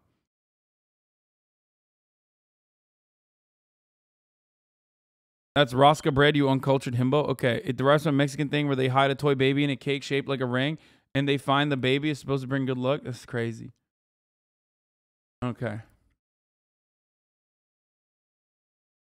Technically, you can get an abortion under Christianity as well. It's just that they decided that that's something that they're going to fucking associate themselves with. Anyway, I'm uncultured. I'm uncultured. You know this. What is this? Glad you're friends with Gideon. You made a cameo in his latest video. Twitch banned me, so I snuck in at TwitchCon. Yeah, I can't watch this on stream. I think like this will get me fucking banned. But I do make a cameo. Okay. In the latest Gideon, I have a photo with him too. Oh, here, by the way, oh, God, how could I forget? Don't worry. I forgot to mention Brittney Griner. Donald Trump had a take on Brittney Griner. We're going to look at that, and then we'll get to Dick Cheney's take on Donald Trump, okay? Would you have made, by the way, the offer for Brittney Griner and Victor Bout that Russia has put forward, where they'll trade this arms dealer's 25 years for arms dealing all over the world for the WNBA player and also, I believe, a former Marine who's being held there? She went in there loaded up with drugs into a hostile territory where they're... Loaded up with drugs? What do you mean loaded up? She had a fucking vape pen, you dickhead. Loaded up. Loaded up with drugs. Yeah, Buck Sexton. That's like one of my other villains. Very vigilant about drugs. They don't like drugs. And she got caught. And now we're supposed to get her out. And she makes a lot of money, I guess. But we're supposed to... I make more money, but she makes a lot of money, I guess. to get her out for a absolute killer and one of the biggest arms dealers in the world. Killed many Americans, killed many people. And he's going to get a free card. And we're going to get her. She knew you don't go in there loaded up with drugs. And she admitted it. I assume she admitted it. He also says she went into a hostile territory. Same idiocy as the chatters who think she went after the invasion. Yeah, dude, it's just so dumb. It's so dumb.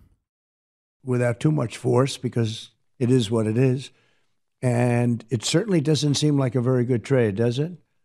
He's an absolute one of the worst in the world, and he's going to be given his freedom because a potentially spoiled person goes into Russia loaded up with drugs.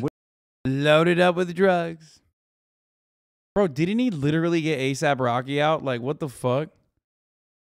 That's wild for him to have this take. Like, was that not drug related or was that a fight? I can't remember. It was an assault case. It wasn't drugs. He was arrested in Stockholm after punching and kicking a man in the street. The rapper who claimed he acted in self-defense spent a month in jail and was found. Yeah, it wasn't drugs. It was.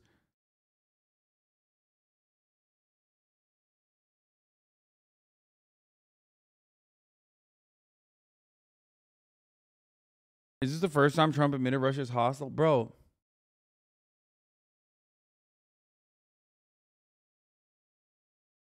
Kevin Durant for Russian arms dealer. Who says no? I think people are racist enough to still say Kevin Durant is black and therefore he deserves it.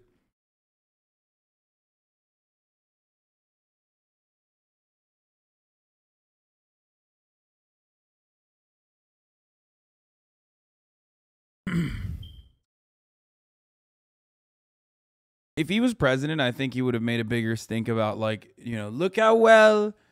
If Trump was president, here's how it would happen. Right now, what he's saying is completely unrelated, because this is a moment and an opportunity to shit on Joe Biden, right? Shit on Brandon. If Trump was president, he already has like a pretty favorable line of communication with Russia. He would very easily, I think, do that trade. And then also on top of that, he would be like, look at me. Everyone says I'm racist, but here I am, a black woman, saving her. And then the liberal media would be fucking straight up his asshole, like literally just assaulting him as hard as they can, talking about how Donald Trump is a Russian asset. We've been saying that he's a Russian asset. He just gave away the Merchant of Death for Brittney Griner. Are you fucking crazy? Like, there's no better indication that Trump is a fucking Russian asset than the fact that he just did the worst trade deal of all time. Liberal media, Rachel Maddow would literally be like showing fucking arrest photos of Brittney Griner, being like, that's a criminal. That's a fucking criminal. She deserves to stay in Russia. She wouldn't say that because they hate Russia more than they hate Donald Trump. They hate Russia a lot.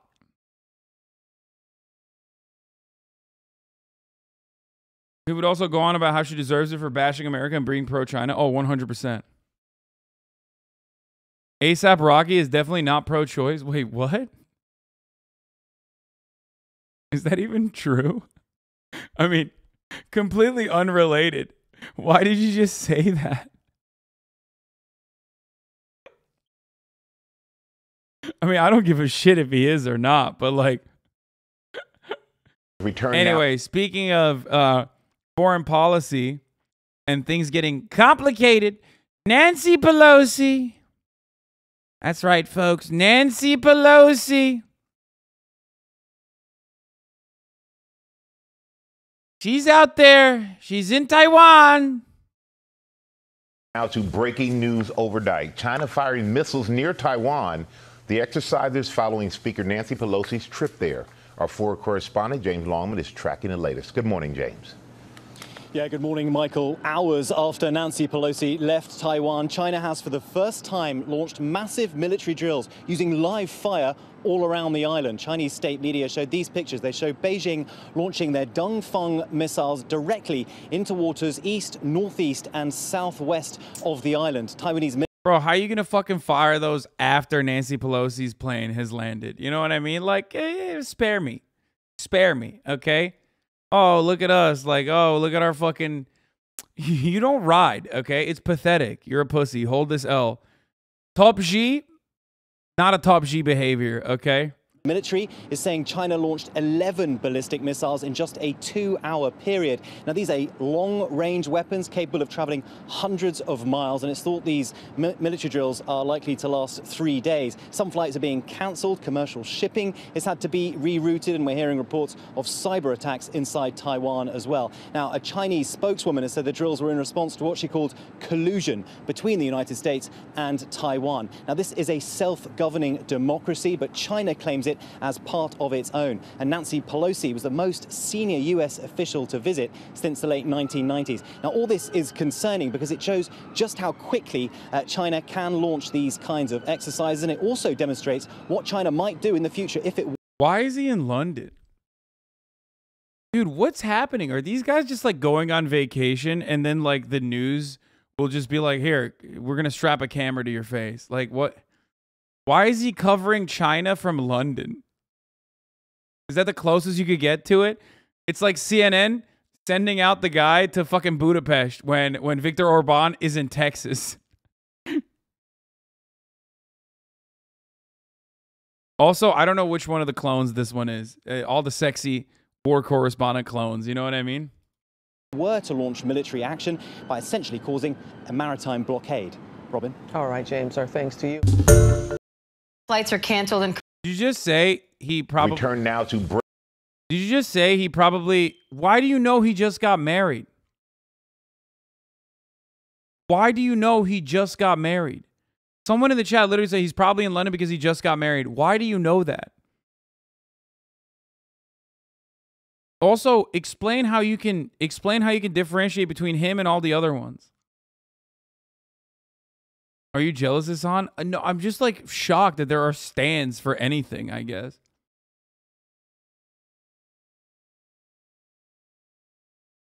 They have Michael Strand covering China and Taiwan. All right, here it is. Here it is.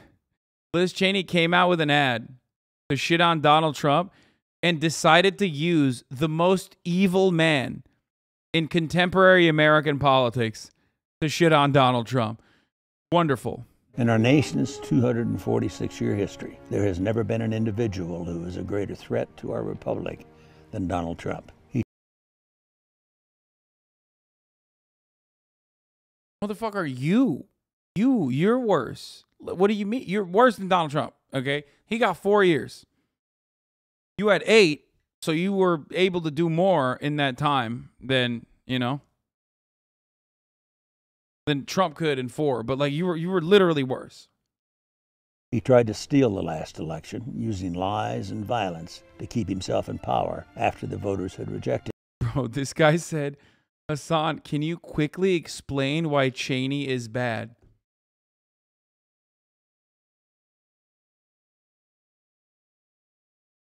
The war on terror.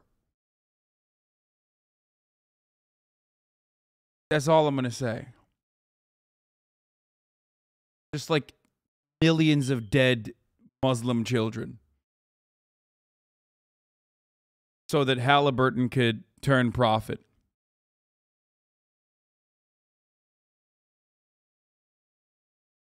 Watch Vice, actually. Vice is really good at explaining all of the horrible shit that he did. Or, are you pro-terror? No, I'm literally anti-America. I'm currently shitting on the top terrorist on the planet. And you're like, are you pro-terror? Like, no, obviously not. I'm anti-Dick Cheney. He is a coward. A real man wouldn't lie to his supporters. He lost his election and put himself in power after the voters had rejected him. He is a coward. A real man wouldn't lie to his supporters. He lost his election, and he lost big. Yeah, Dick Cheney would never steal an election.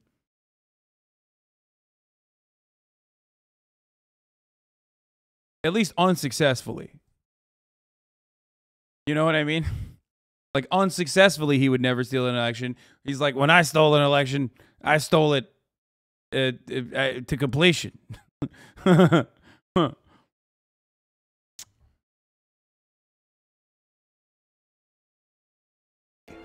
I know it, he knows it, and deep down, I think most Republicans know it. Lynn and I are so proud of Liz for standing up for the truth, doing what's right, honoring her oath to the Constitution, when so many in our party are too scared to do so. Liz is fearless. She never backs down from a fight. There is nothing more important she will ever do than lead the effort to make sure Donald Trump is never again near the Oval Office. And she will succeed. I am Dick Cheney. I proudly voted for my daughter. I hope you will too. Not the gay one. The gay one we don't talk about. Yo, how is this guy not dead yet, dude? There is no fucking justice. I swear to God. God wanted this man dead so many years ago. Maybe medicine has gone too far. Okay? What is he on? His like 11th pacemaker? How? Like, how is he still alive, dude? It makes no sense to me.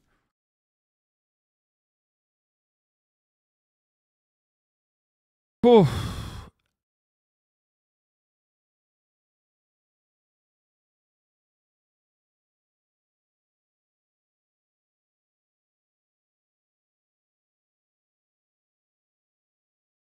Dick Cheney, Kissinger are hooked up to the Queen's immortal machine. Yeah. And he has a massive dong. Yeah, he does have a fat cock. I've talked about Dick Cheney's fucking fat hog many, many times. Here it is, the Dick Cheney bulge incident. You can kind of tell how fucking fat his schlong is. He's got a donger, dude.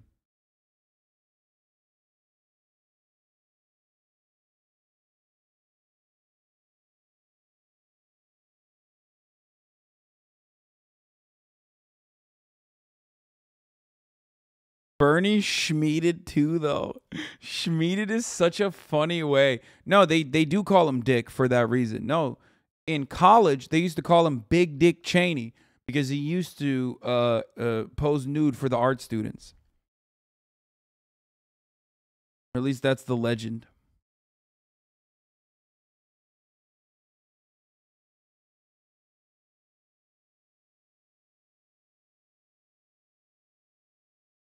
Carolyn Bryant. Oh, can you talk about Carolyn Bryant? She's alive too, isn't she? At least she's like half dead, you know? And she's fucking blind and like 89 years old, living in an old folks home. Dick Cheney, on the other hand, is like still able to fucking, you know, kiss his children. Like Carolyn Bryant has fucking cancer, is blind.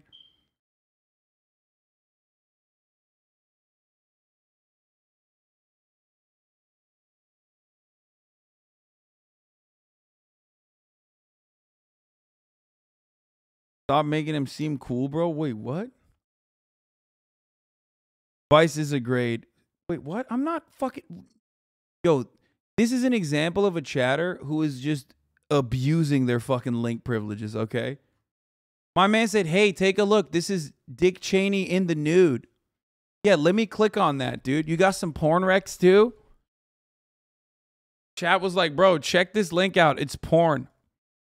Come on, bro. What do you got, like 35,000 people in here? You could show them some good ass porn, bro. What the fuck?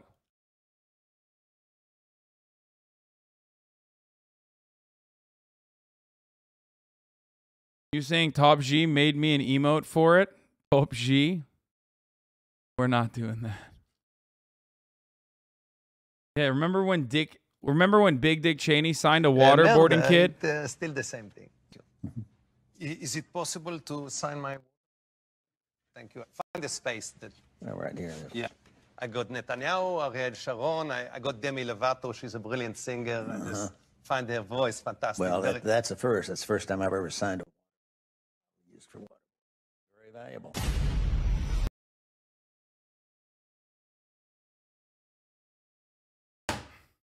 Yeah. Sacha Baron Cohen made him fucking sign a waterboarding kit, dude.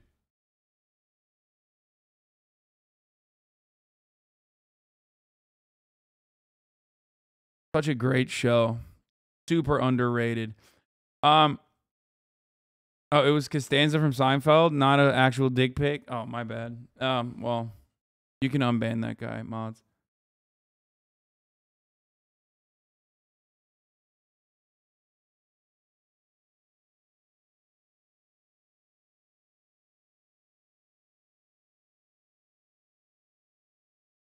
Anyway. Yeah, Dick Cheney's a piece of shit. Kind of funny that Liz Cheney is using him to do a campaign. I hate Liz Cheney. Fuck her. Fuck the Cheneys. Maybe not the gay one. Let's move on to Senate hopes to vote on the $700 billion climate change inflation bill before recess. And then we're going to take a look at the Trump golf course incident. Covering other big elements in the Biden agenda could be close to getting a vote after months of negotiations. But Democratic Senator Kristen Sinema has not promised her support, and that could torpedo the whole plan. Scott McFarland is on Capitol Hill. Scott, good morning.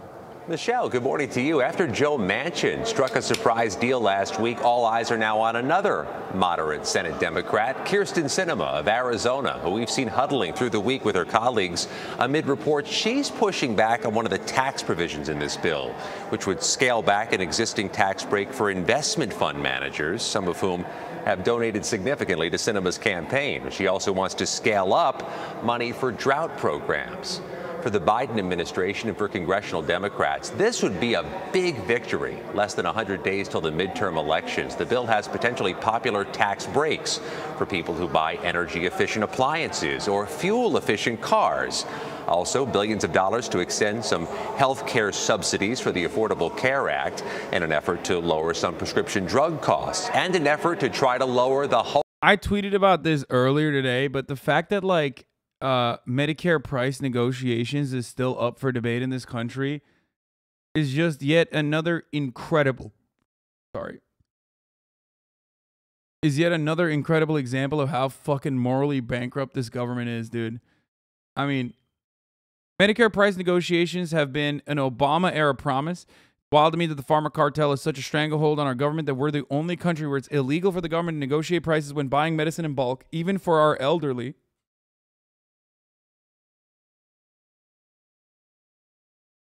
Listening to the pharma lobby talk about how this will ruin R&D when they sell the same drugs at a tenth the cost to Canada is also incredibly frustrating.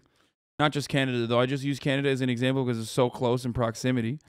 Can't wait to hear from the patriotic populist right-wingers about how it's okay that Americans pay 10x the price for insulin, actually. We subsidize the rest of the world, which is a pharma lobby talking point I've heard from Crowder and Shapiro before.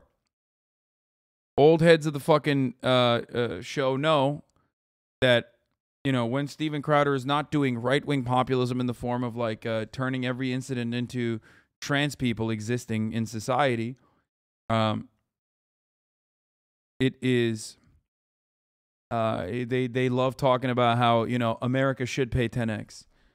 Isn't R&D publicly funded? Yes, a lot of R&D is publicly funded. Yes, I'm reading my own tweets. Obviously, I'm also reciting some of the things that I've written in the past.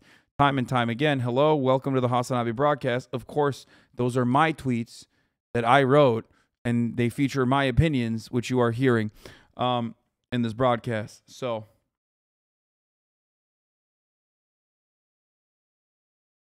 Hulking national debt with new taxes on some corporations. Democrats have been calling this the Inflation Reduction Act. Republicans criticize that name and have told CBS News raising taxes at a time of inflation and possible recession is potentially dangerous to the economy. I love that they like raising taxes is deflationary, okay? It is one way to unironically stop inflation. Except that's not even a thing. Like that's not even in their realm of consideration.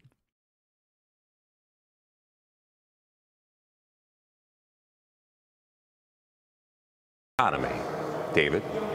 Scott, thank you.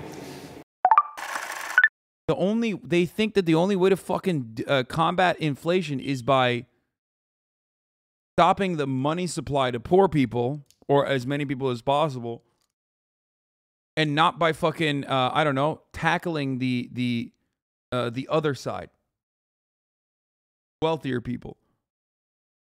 Stop saying no Jubilee. Oh God, stop. This is what I want. I want let's go Jubilee. I want more of this. Okay? And less of this. No, Jubilee.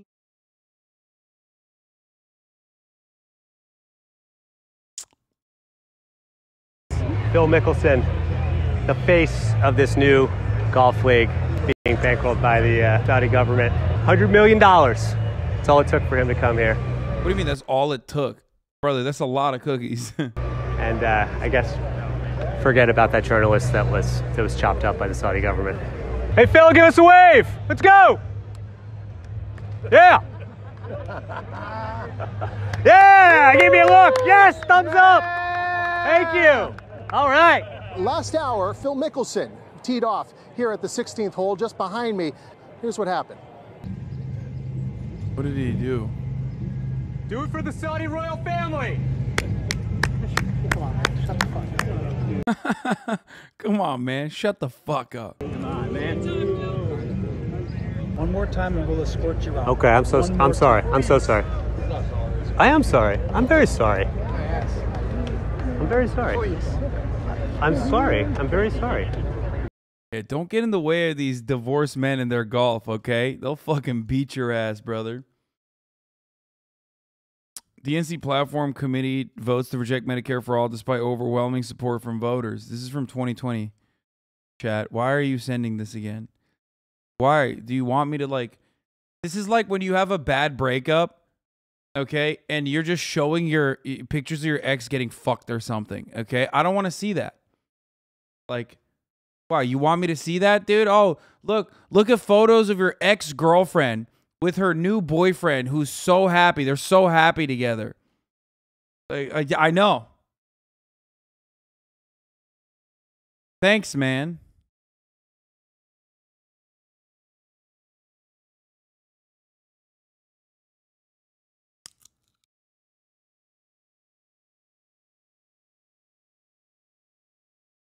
That's some people's kink. Okay, well, it's not mine. Speaking of kinks, though. Speaking of kinks. Speaking of kinks and people who constantly think about ex-boyfriends, the Tater Tots had something to say. Apparently, about the women. This is a random fucking this is like a random Tater Tot channel that cut this clip out. We kind of covered this yesterday, but it bears repeating because it's like making the waves to the Tater Tot communications. You know what's cool about that guy who got mad at you about the women driving thing? Him and his uncle HasanAbi called out deny the Armenian genocide. Not true. We want to talk about empirical evidence all the time, and they are Armenian genocide deniers, literally. Wait, what? So that's... And then the funniest thing is, like, they put my reaction to it like as though I reacted to it in real time. I actually find it offensive that cis white male, straight white male like himself. Is he straight? He's bi. A bi white male is talking to me. Obviously, I'm a person of color, and I live in a poor country. I'm a margin. He said I'm a bisexual Armenian genocide denier. Which is fucking hilarious. Like, what a weird thing to just make up. Marginalized individual, and I find it very, very insulting that he wants to come along and insult me. So we're going to have to do something about that. I think I'm going to have to officially complain to Twitch because he's obviously a racist. Gonna get me banned from the platform. What the fuck happened, dude?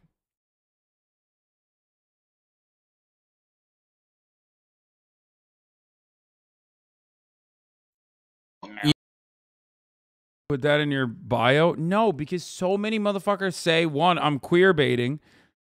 And then two, what? You spoke about Trump's dick here? I watched the way he was treated on There's a National Enquirer report about your cock being approximately 12 inches and very girthy.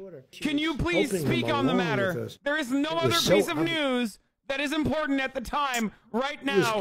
Please speak on how large and girthy your cock is, Mr. President.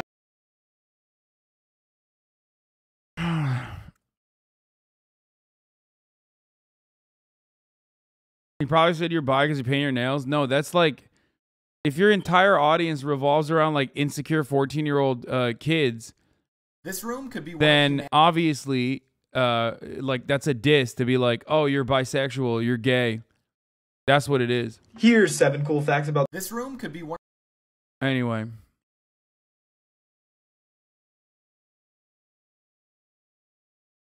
It's also obviously because it could be because I have an entire community of queer teenagers and even young adults and older people that unironically wish that I was bi and regularly say that I am all the fucking time. And then get like very annoying about it.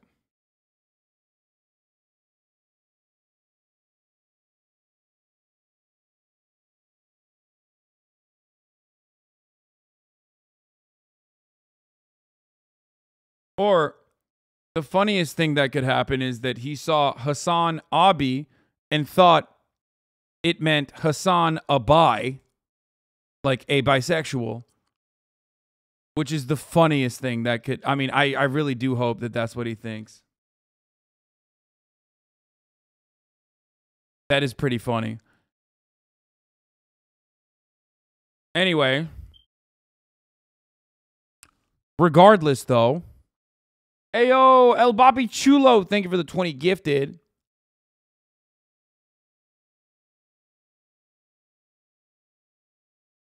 Okay.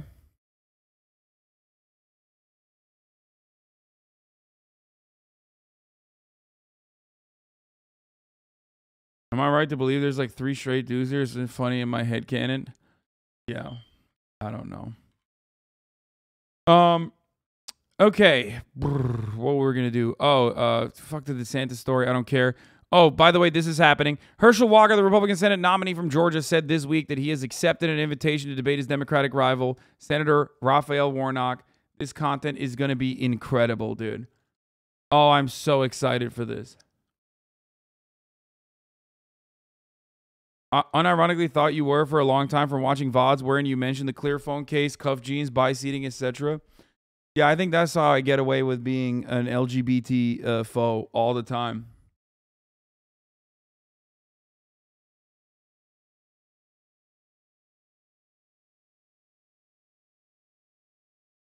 That's where it comes from.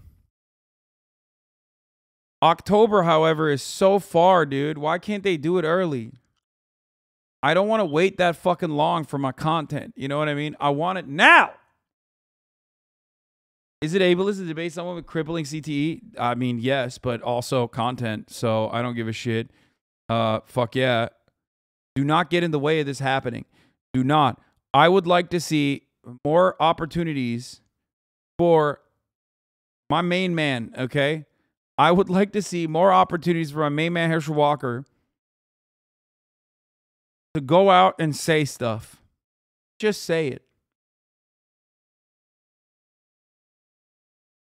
Also, I'm pretty sure this community doesn't have an issue with someone debating someone with CTE, like crippling CTE.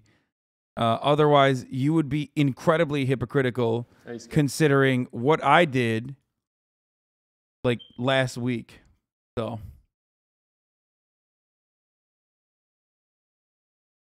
yeah. God, I really wish there was more button content. I miss it. I miss it. I miss it so much. But in the absence of button content, we'll do mom swipes 20 girls for her son versus 1.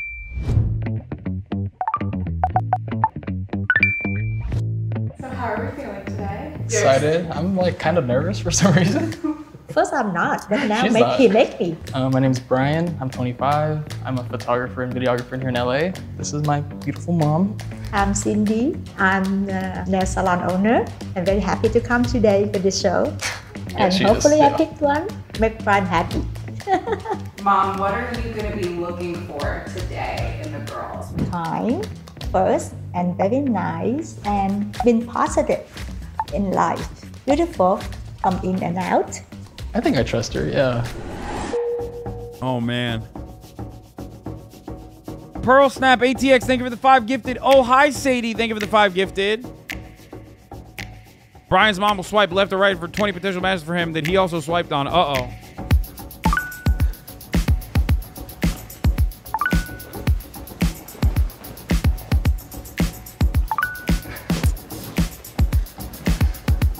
Oh my God, you're so cute. Really so Would you let Anya do this for you? Absolutely not.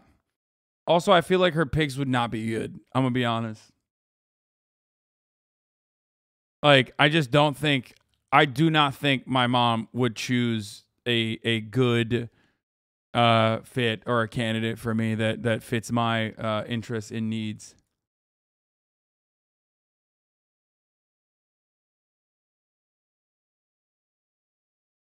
Bring her in. She's not here right now.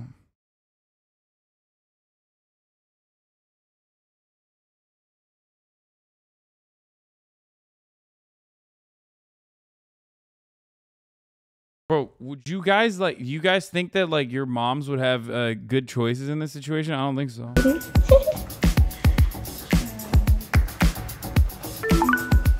My mom kind of swiped right on everyone. I don't think she's ever even heard of a dating app. So she's like, everyone's so nice. Keep going. So that was really. To be fair, that's not bad though. That's actually like, you know, that's better. I think my mom would be real picky. Fun to watch.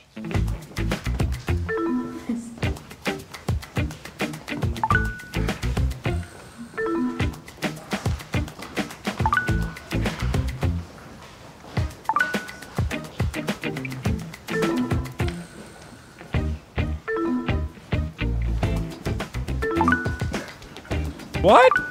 Homie said no to her? What the fuck? Wait, why did he say no to her? That's weird as hell, bro. What?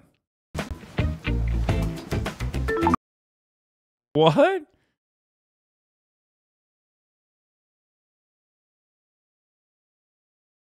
She likes skinny girls? I mean, that's what I'm saying. My mom would not make a distinction like that. He likes white girls, Hasan. Yeah. My mom would just be... My mom is like picky, but not in you know, those sorts of ways, I don't think. I have no idea.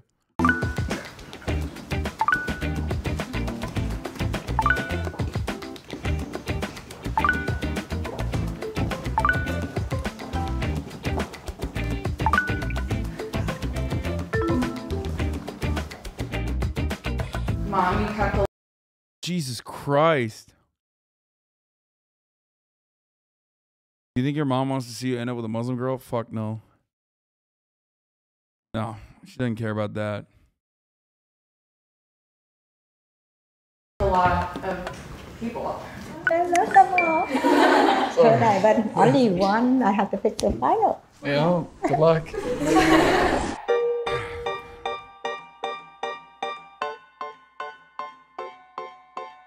All right, ready? So, let's do like this. Okay. Mom, left or right? We're going like cute. So like Cute. face me. Okay. Just touch me. Or can we touch? Can we touch? Sure. All right, so cute. You're gonna say no. My heart's pounding. Oh, same. Oh! Fucking own! Really like a side hug thing. Side hug? And then Like hover hands? Yeah, no, like that. We're at an event. We're just like, oh, camera. Oh, camera. Yeah. Okay. So I was wondering if I could actually Titanic you. Just got our arms back a little bit. Bro, this is the most awkward. This content is like, this is so awkward, dude. I feel like they're running out of ideas. So either they're going to go down the route of like the most unhinged shit or the most awkward shit. And they're just choosing, luckily, the most awkward shit instead of the unhinged shit. Nice. Right. So I'm like short, so would you be down to do a piggyback? Sure. Yeah. Woo! Thank you.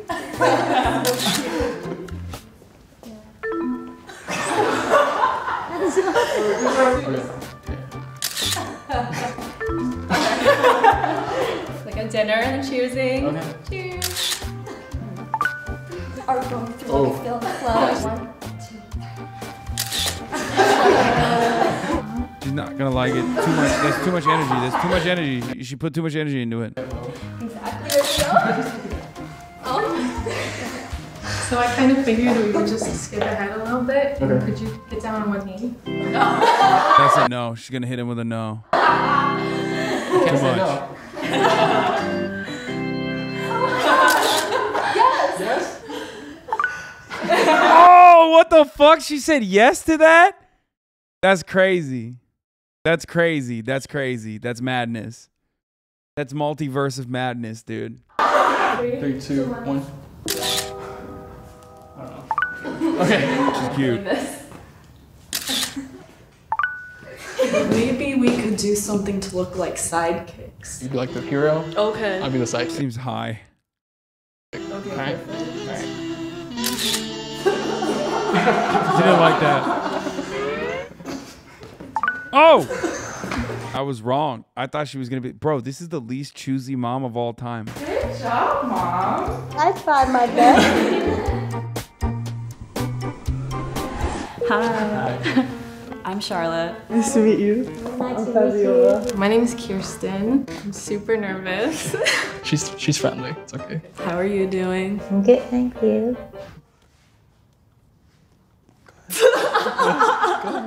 Tell me a little bit about. Dude, I don't know if this is. Fuck. Don't get mad at me, chat, but I feel like she strikes me as the type of mom who will definitely stress you on, you know, gaining 10 pounds. Am I crazy about this? Am I alone here? Like, she like literally will like pinch your fat type shit. She got the haircut for it. About you? So my name is Ksenia. I'm originally from Russia, but I moved to Austria, and now I'm here, so I've been moving a lot. I'm originally from Washington State, so I love the outdoors. I go to Cal State Fullerton. I'm studying mechanical engineering with an art minor. I made these shoes. These are custom shoes. Wow. It's like my frat because I'm in an engineering fraternity. Yeah. I am also the president of the fashion club at my school. Nerd. That's really cool. And then I'm very athletic and I like working out and like going on adventures. I can tell. Okay, dude, yeah, I'm telling you, bro. She's sizing him up, dude, like Christmas ham, okay? Like, I can tell you're athletic. I'm a creative person, so I love painting, I love art, drawing, playing guitar, and I love sports too. What kind of sport do you like? Basketball. Yes. Who's your team? Ooh, that's a tough one right now. There's only one right answer. Really? Yeah. I'm gonna say Warriors. Yeah. Okay. Where's your hometown? Oh, my hometown, San Jose. I don't know. Are you Vietnamese? Yeah. Yeah. There's a lot of Vietnamese people there. I have relatives live in San Jose. Oh yeah. It's really nice. It's similar to Phúc Lộc Thọ. Yeah. Oh, you're Vietnamese. Are you? Okay. Yeah. Oh, she I likes love that. music and music festivals and concerts. What was your last concert? I just went to Coachella actually. I was there too. Awesome. Weekend 1, weekend 2. Both. You went both weekends? I had to work there, so I was there. What's your plan for after you're done school and you're going to do the design? When I graduate, I plan on doing like engineering, like solar panels and stuff. After I get enough experience with that. I don't think she liked the Coachella thing. I feel like she's of the mindset. Asian moms and grandmas do not fuck around. They will crucify anyone you bring home for any innocuous thing. Start designing my own products, and then I'll have like a clothing line on the side too. So stuff like that. Yeah, a lot going on. Entrepreneur stuff. Yeah. Very good, business-minded. Any relationship you have before in the past? I've had 2 like serious relationships. One actually was with a woman. And I broke. Dude, they zoomed in on her face for that one, dude. That's fucked up. Come on, bro. You're gonna fucking have like a old Vietnamese lady in here, and then okay. Well, we'll see. We'll see what happens. Up with her a little while ago. We were just both not mentally stable to be taking care of each other in relationships. So we're both better now. Oh my God. Yeah. Oh, great. So we're both better now. She's like, she says she's not mentally stable and bisexual.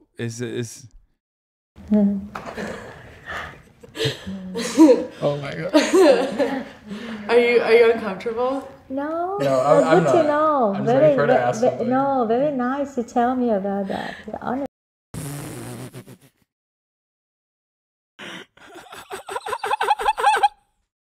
Bro, she picks her. That'd be funny. I hope she picks her. No, very nice. These are not deal breakers at all. Thank you for telling me. To tell you. Yeah, What's your class? Yeah, I like that. Thank you.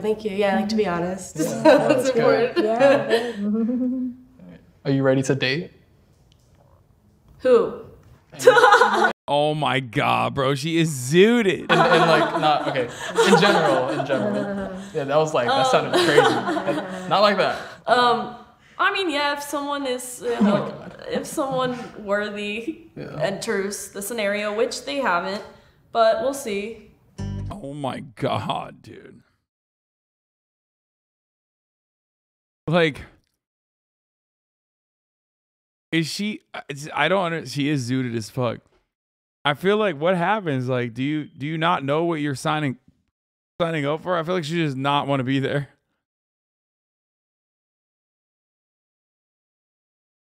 I can't see that. I can't see that working out. You know what I mean? Thank you. The picture. Oh, you liked her? Yeah. Well, keep this side. Yeah, keep us this way. Oh. Thank you. Thank you. It's nice to meet you. Yeah, very nice. Thank you. Okay. Thank you. Left or right? Well, I forgot again. I'm sorry. Oh my God. Wait, hold on. Thank you. It's nice to meet you. Yeah, very nice. Thank you. Okay.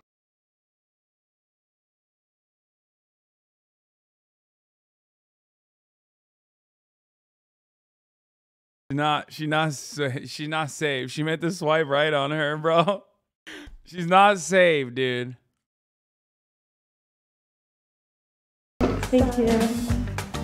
Left or right? Well, I forgot again. I'm sorry. Yeah. Right? Right. Oh, right. Okay. Yeah. It's her and the Vietnamese girl. It's her and the Vietnamese girl. It's the engineer and the Vietnamese girl. Those are the two top contenders, okay? I'm telling you right now. That's it. Very nice to meet you. Yeah. How's that? You okay? Yeah. Brian, are you okay? It was all right. So, Mom, is there any... Mom is Vietnamese. Also, I don't understand how the fuck a zooted girl still stayed. Anything you want to say to the girls before we pick? So you're all so beautiful, and if I don't choose other, that means I don't like you. I still like you a lot, but I cannot get. Oh, this time my heart is pounding. I'm still yeah. How was it? Good. I'm curious. I picked this one because he business-minded, you creating orders, Oh, it's the engineer girl. To me, what and then about fashion. Engineer girl. Engineer girl is literally overachieving. Okay, she's athletic. She got childbearing hips. Dude, no shot. It's a lock, yeah. Fashion, right? Yeah.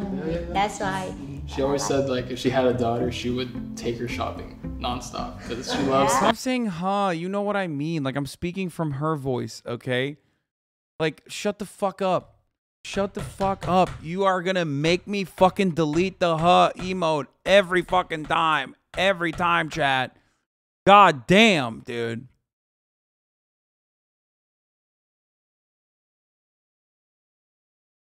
What the fuck?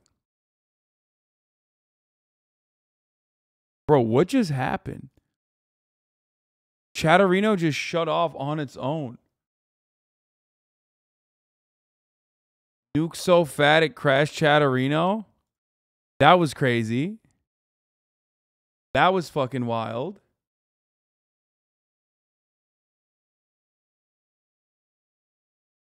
Yeah. Love it. Got it, yeah. You got it.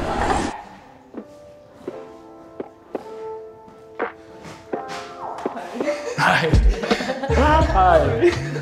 How are you? I'm good. How are What's you? your name again? Fabiola. Fabiola, okay. Were you surprised?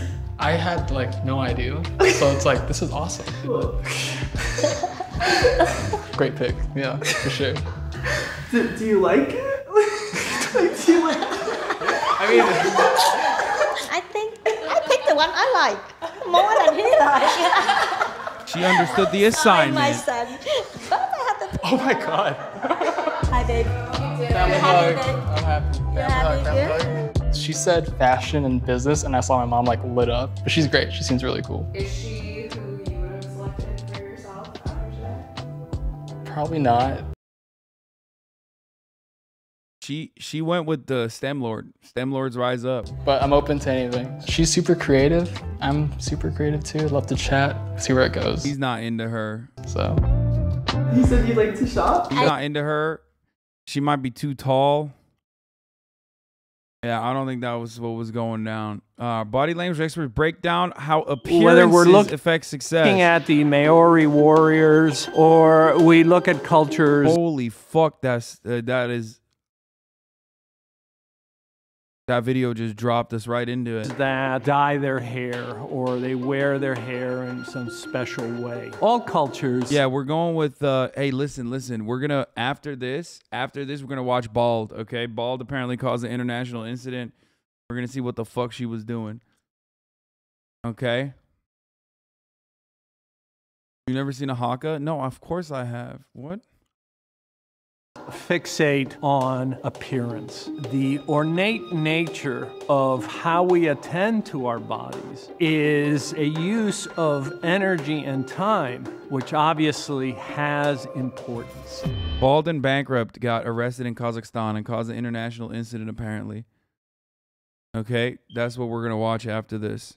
But a lot of you are just going to watch the ad break right now.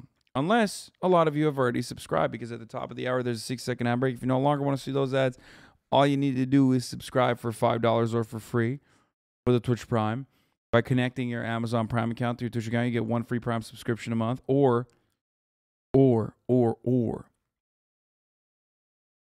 are you black?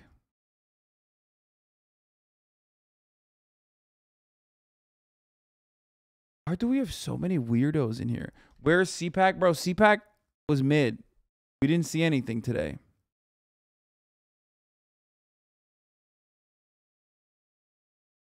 Why do we have so many fucking weirdos in the chat today, dude? Black Kakarot, thank you for allowing 5 people to no longer see the ads. That's another way you can avoid the ads if you get gifted a subscription. If you're lucky, here's the 1-minute ad break now. Battle Crab, thank you for the 5 gifted subs. Less Than Geo, thank you for the 10 gifted subs.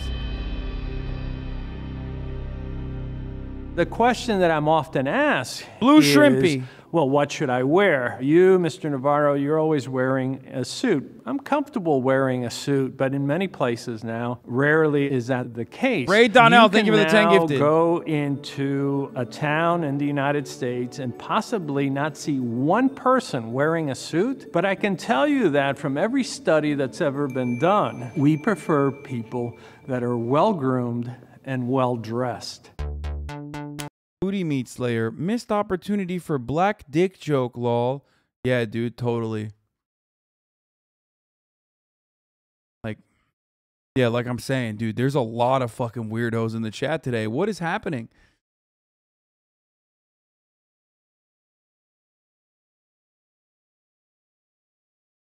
What's going on, dude? Like, obviously, let me say something, okay? Let me say something. This is a chat full of fucking weirdos, okay? This is Twitch chat. Of course there's going to be hella weirdos, right? But this is like additionally weird today. I don't know. The energy has been like kind of awful. How do you catch them on their first offensive sentence?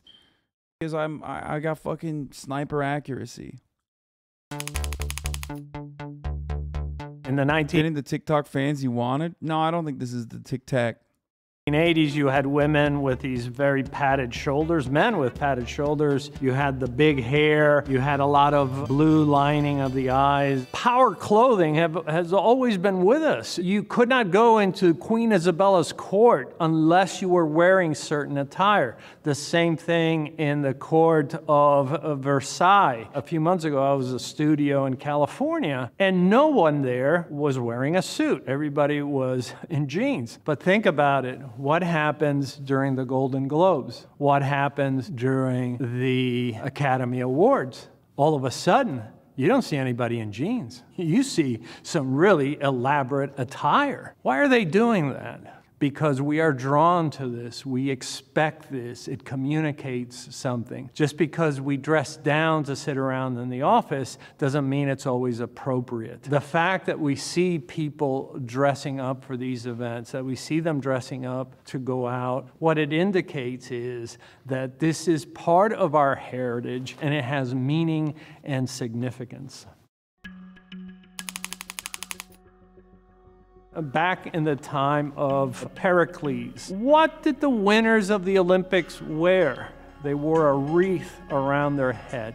All that sacrifice, all that running was merely to be crowned with a wreath. That nonverbal, that little piece of property that you got to walk around with spoke volumes. The Native Americans who would wear the feather headdress, the kings in Europe that literally wore crowns, places in the Pacific Islands where only royalty were allowed to wear special headdresses. When they were first contacted in the 1700s, the mariners from a mile out could tell who was the chief based on the attire and how they were groomed. No different than in the 1400s, the conquistadores had seen this in Mesoamerica. There was no question when Cortez and others landed as to who was in charge, who were the leaders, who were the followers. It was based on their body language, how they carried themselves, how they were groomed, the clothing they wore. In the time of Henry V. Guys, this guy's a body language expert. Of course, like, considering how much of that is pseudoscience, of course, his worldview as like a ex-body language expert, I think he worked with like law enforcement, right, is going to unironically revolve around being like, oh yeah, people, the way you dress for the job you want. That's just basically what this fucking video is, okay?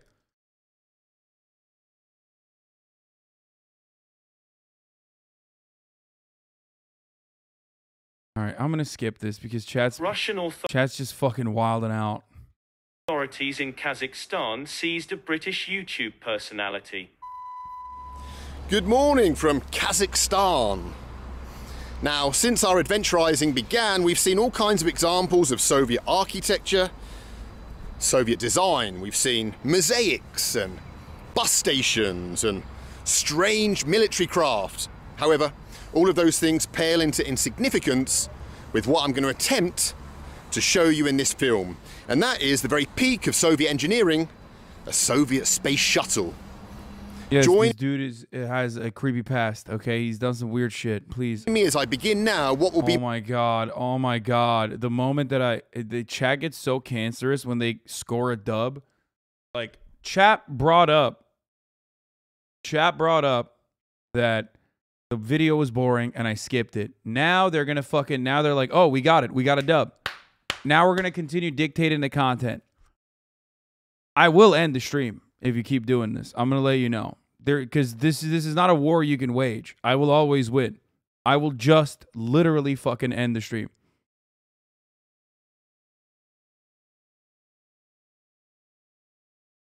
If you think you could take a fucking arm if I give you an inch, I will quite literally end the stream. You will my lose most it all. arduous journey, I believe, as we go in search of, together, the Buran. The Anarchitties are already bringing up the other thing on Twitter again. What are you saying? What?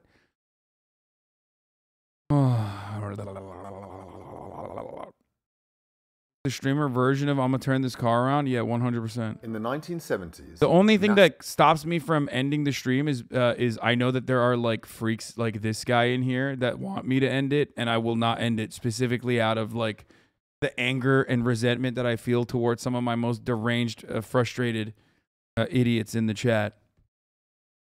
And I would much rather just like fucking ban them and move on. NASA began what it called the Space Shuttle Program, with the aim of creating a reusable spacecraft. Walnuts, thank you for the 10 gifted subs. Heavy payloads into the cosmos. In 1981, the first shuttle, called Columbia, launched.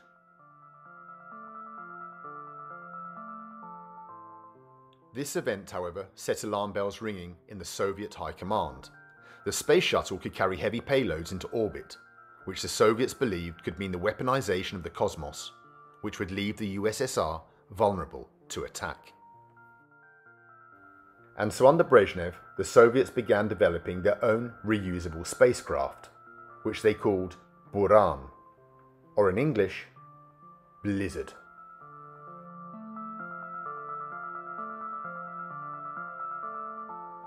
The Soviets based their design on the American shuttle, but with some major improvements. Buran could carry a heavier payload and was easier to service between flights, meaning more frequent trips than the space shuttle could make. It could also be launched unmanned. big advantages should the Americans instigate a space arms race. In 1988, under Soviet Premier Mikhail Gorbachev, Buran blasted into space strapped to the Energia rocket from Baikonur, the Soviet cosmodrome in the heart of the Kazakh desert. The future should have been bright for Buran, but then the Soviet Union was slowly dissolved and the program was abandoned, as were the spacecraft themselves. The majestic Buran was locked up in a hangar deep inside the Baikonur complex and forgotten about, guarded by the Russian military and miles of unforgiving desert. I remember watching Buran strapped to an Antonov on the TV as a child, and in part it sparked my fascination with the USSR. And so I decided that I would set off on my own mission to see it and pay homage to the pinnacle of Soviet engineering. Buran.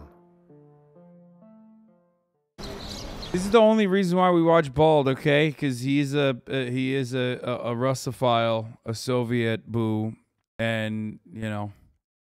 Right then, let's begin our journey. He does like insane shit, regardless of his background where or what he's done. every Soviet journey should begin, really, and that is a Soviet railway station. Check out this one in Almaty. What a beauty! Let's go inside, get a ticket. Well, up here we have the names of the towns we can travel to from Almaty. Look at them. Atirau, Petropavlovsk, Semi. Oh, there's a town called Semi. I like it. But we're going to a town, if we can get a ticket, called Kizil Orda, which is, wow, way up towards Lake... What's that lake called with no water in it? The Aral Sea, that's it. Let's see if we can buy a ticket.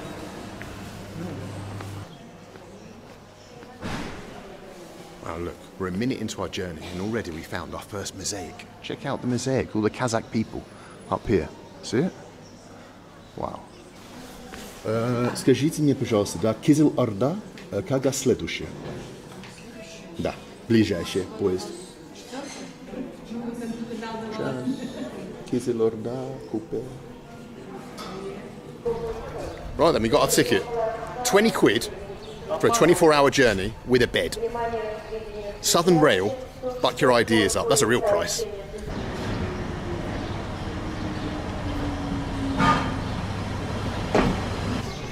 Our train is here. Look at that fucking train, jump dude. on it. Looks kind of Soviet-y. I like it. It's so sick. Is that even Soviet-y? I feel like this is Turkey. Turkey has trains like this too. Like I remember growing up with trains that look like this. Здравствуйте. 35 номер. 35. Вы Алматы, Кызылорда, да? Кызылорда, да. Спасибо. Ого, красивый поезд. Да, нормально? Хорошо.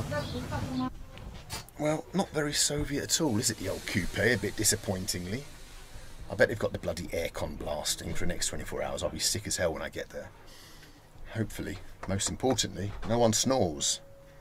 We shall see. Anyway, this is home for the next 24 hours. As we cross the deserts of Kazakhstan. How exciting. Bye-bye, Almaty. It was short, but sweet.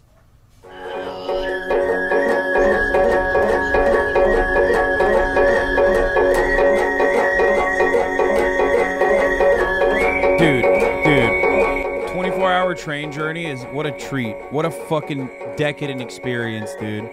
What a fucking journey, okay? Some of you will never experience overnight trains, and that is a sad, sad reality. I was very fortunate in my youth to be able to do that. Istanbul Ankara train.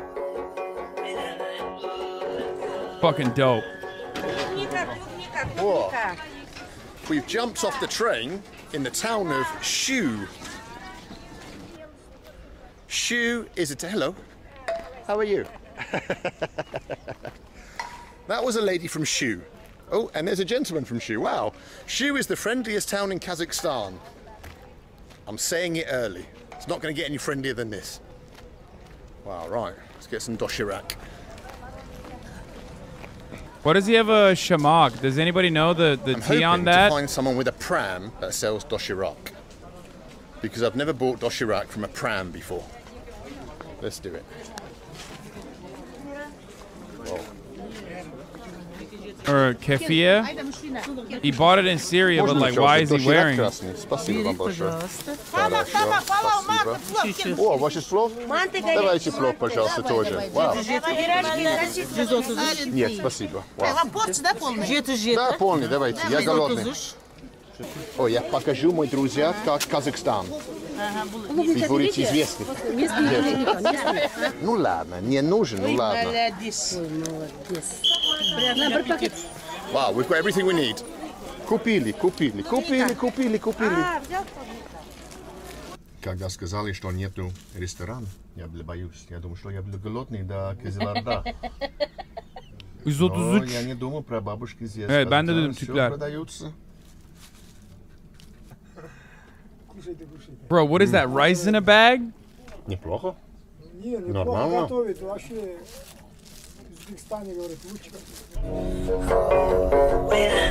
Bag rice.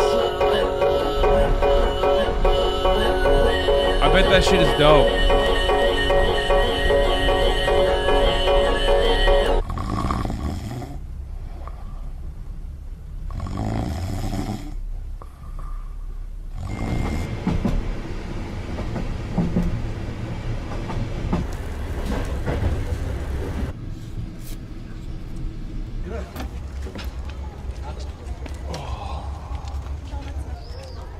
Good morning. On day 2 of our journey from the town of Pilav is their name for Pilav? Somewhere in Kazakhstan, about 3 hours from our destination of Kızılorda. There it is. If you want to know how to write Shieli, that's how you write it. Shieli railway station. Wow, what a night. The snoring was so bad in my coupe that the Provodnitsa took pity on me and said, do you want to sleep in my bed instead? And so I moved into her bed. She wasn't in the bed still, but I moved into her little coupe. Anyway, this is Shieli railway station. Check it out. Should we have a look inside? That's how you should start every day of adventurising. Exploring a Soviet railway station. Let's see what Shieli's railway station is like.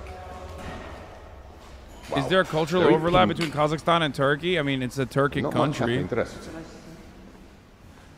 That was a Shielian. Let's have a look in the waiting room of Shieli railway station. See what it's like, old Shieli. Ooh.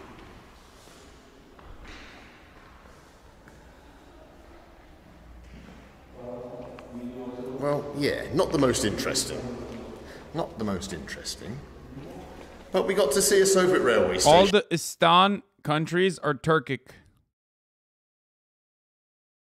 For those of you who don't know, Turkic as in like the larger umbrella of Turkic, like Turkish people. In the town of Shieli. Except for Pakistan. That's true. I didn't think about that. And Afghanistan as well. Okay, there's a bunch of Turkic. There's a bunch of Istan countries that are not Turkic. Fuck! God damn it. Tajikistan is also not Turkic. Fuck! Wait, is... Yeah. Not every day you can do that. All right. We're going to jump back on the train, I think, and continue our journey. Bro, no one says Hindustan. What the fuck? I mean, or people do, but Hindustan is how we say it in Turkish, but in English, I'm talking about in English. Okay. We also say Yunanistan. Istan just means, doesn't Istan just mean like where people are coming from? Like it means country, right? Like the land of. Pakistan, Kyrgyzstan, Tajikistan, Afghanistan, Türk değil. Well, then Azerbaijan is not a Istan country, but it's still Turkic. How about that? Whew. It's a long one.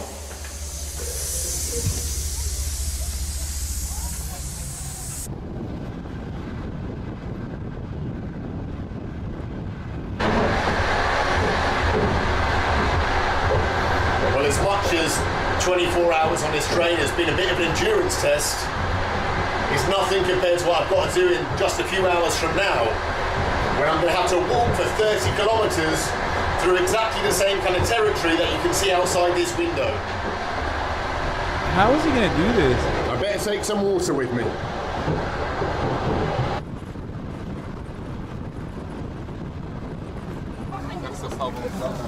Спасибо большое. До свидания. Спасибо.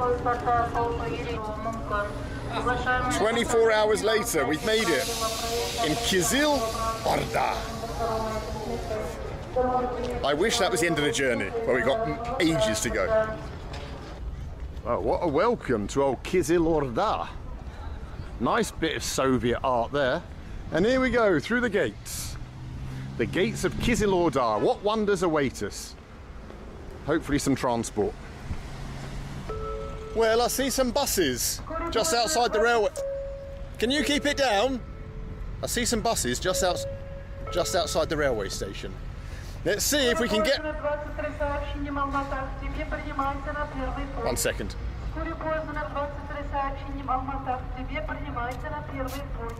Let's admire the lovely Soviet plant pot while this lady's going on with herself. Look at that old Sovietness. Still standing. Old right, she's finally shut up. Sovietness. There's a bus stop across here. There's a load of coaches, so hopefully we can get one to the... Bro, these motherfuckers have... I don't even know if that's Soviet or not, but these motherfuckers have, like, train stations built like chateaus in the middle of nowhere. And I mean literally, like, we're talking fucking, you know, miles and miles into the fucking desert and shit. Okay? Just remember that. Public transit, excellent. Americans look to that and go, why would you do that? That's a waste. Meh, that's a waste. No, dude, you got to connect people, okay? The town of Durmentube, which is a little halt in the middle of nowhere, just outside of the closed... Americans long ago substituted having robust public infrastructure for having the easily accessible burgle joint, okay?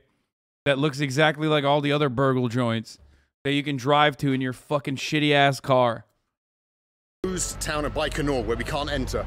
We're going to the Baikonur Cosmodrome. Let's see if they can sell us a ticket to Durmentube, and then we'll begin walking. Durmentube, anyone? I heard it's lovely at this time of year. Здравствуйте. Да, Durmentube. Следующее, это когда? Сейчас на 12, потом в час 10 здесь. Ого, кто богатый здесь? Well, I've just bought a ticket to Durmentube. 3 hours on a bus, she said. It cost me £2. Absolute bargain in this country. And look at our bus, what a lovely bus it is. Check out the plastic bit of guttering, which works at some kind of exhaust flume. Crikey, check it out.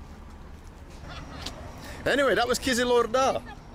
That was Kizil Orda. Look at it. Beautiful Kizil Orda. Kizil Orda. Красивый город. О, это кто это? Маленькая. Все украинцев, все беженцев принимаем. Хорошо. Много будет тогда? Много, потому что там страшно война. Да, конечно, страшно. Ужас. А здесь спокойно.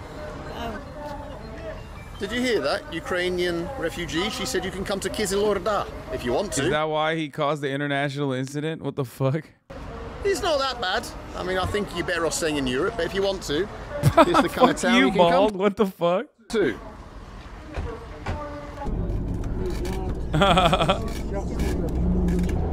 It's not that bad.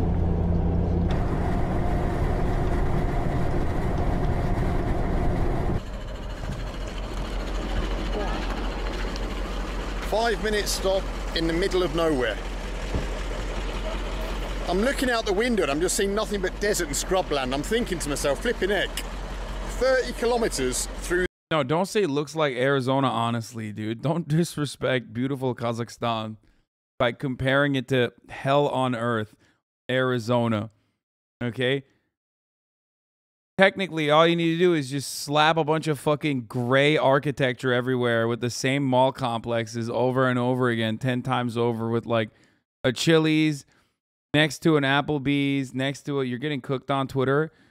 Dude, these have to be the same people, right? These are the same fucking people, right?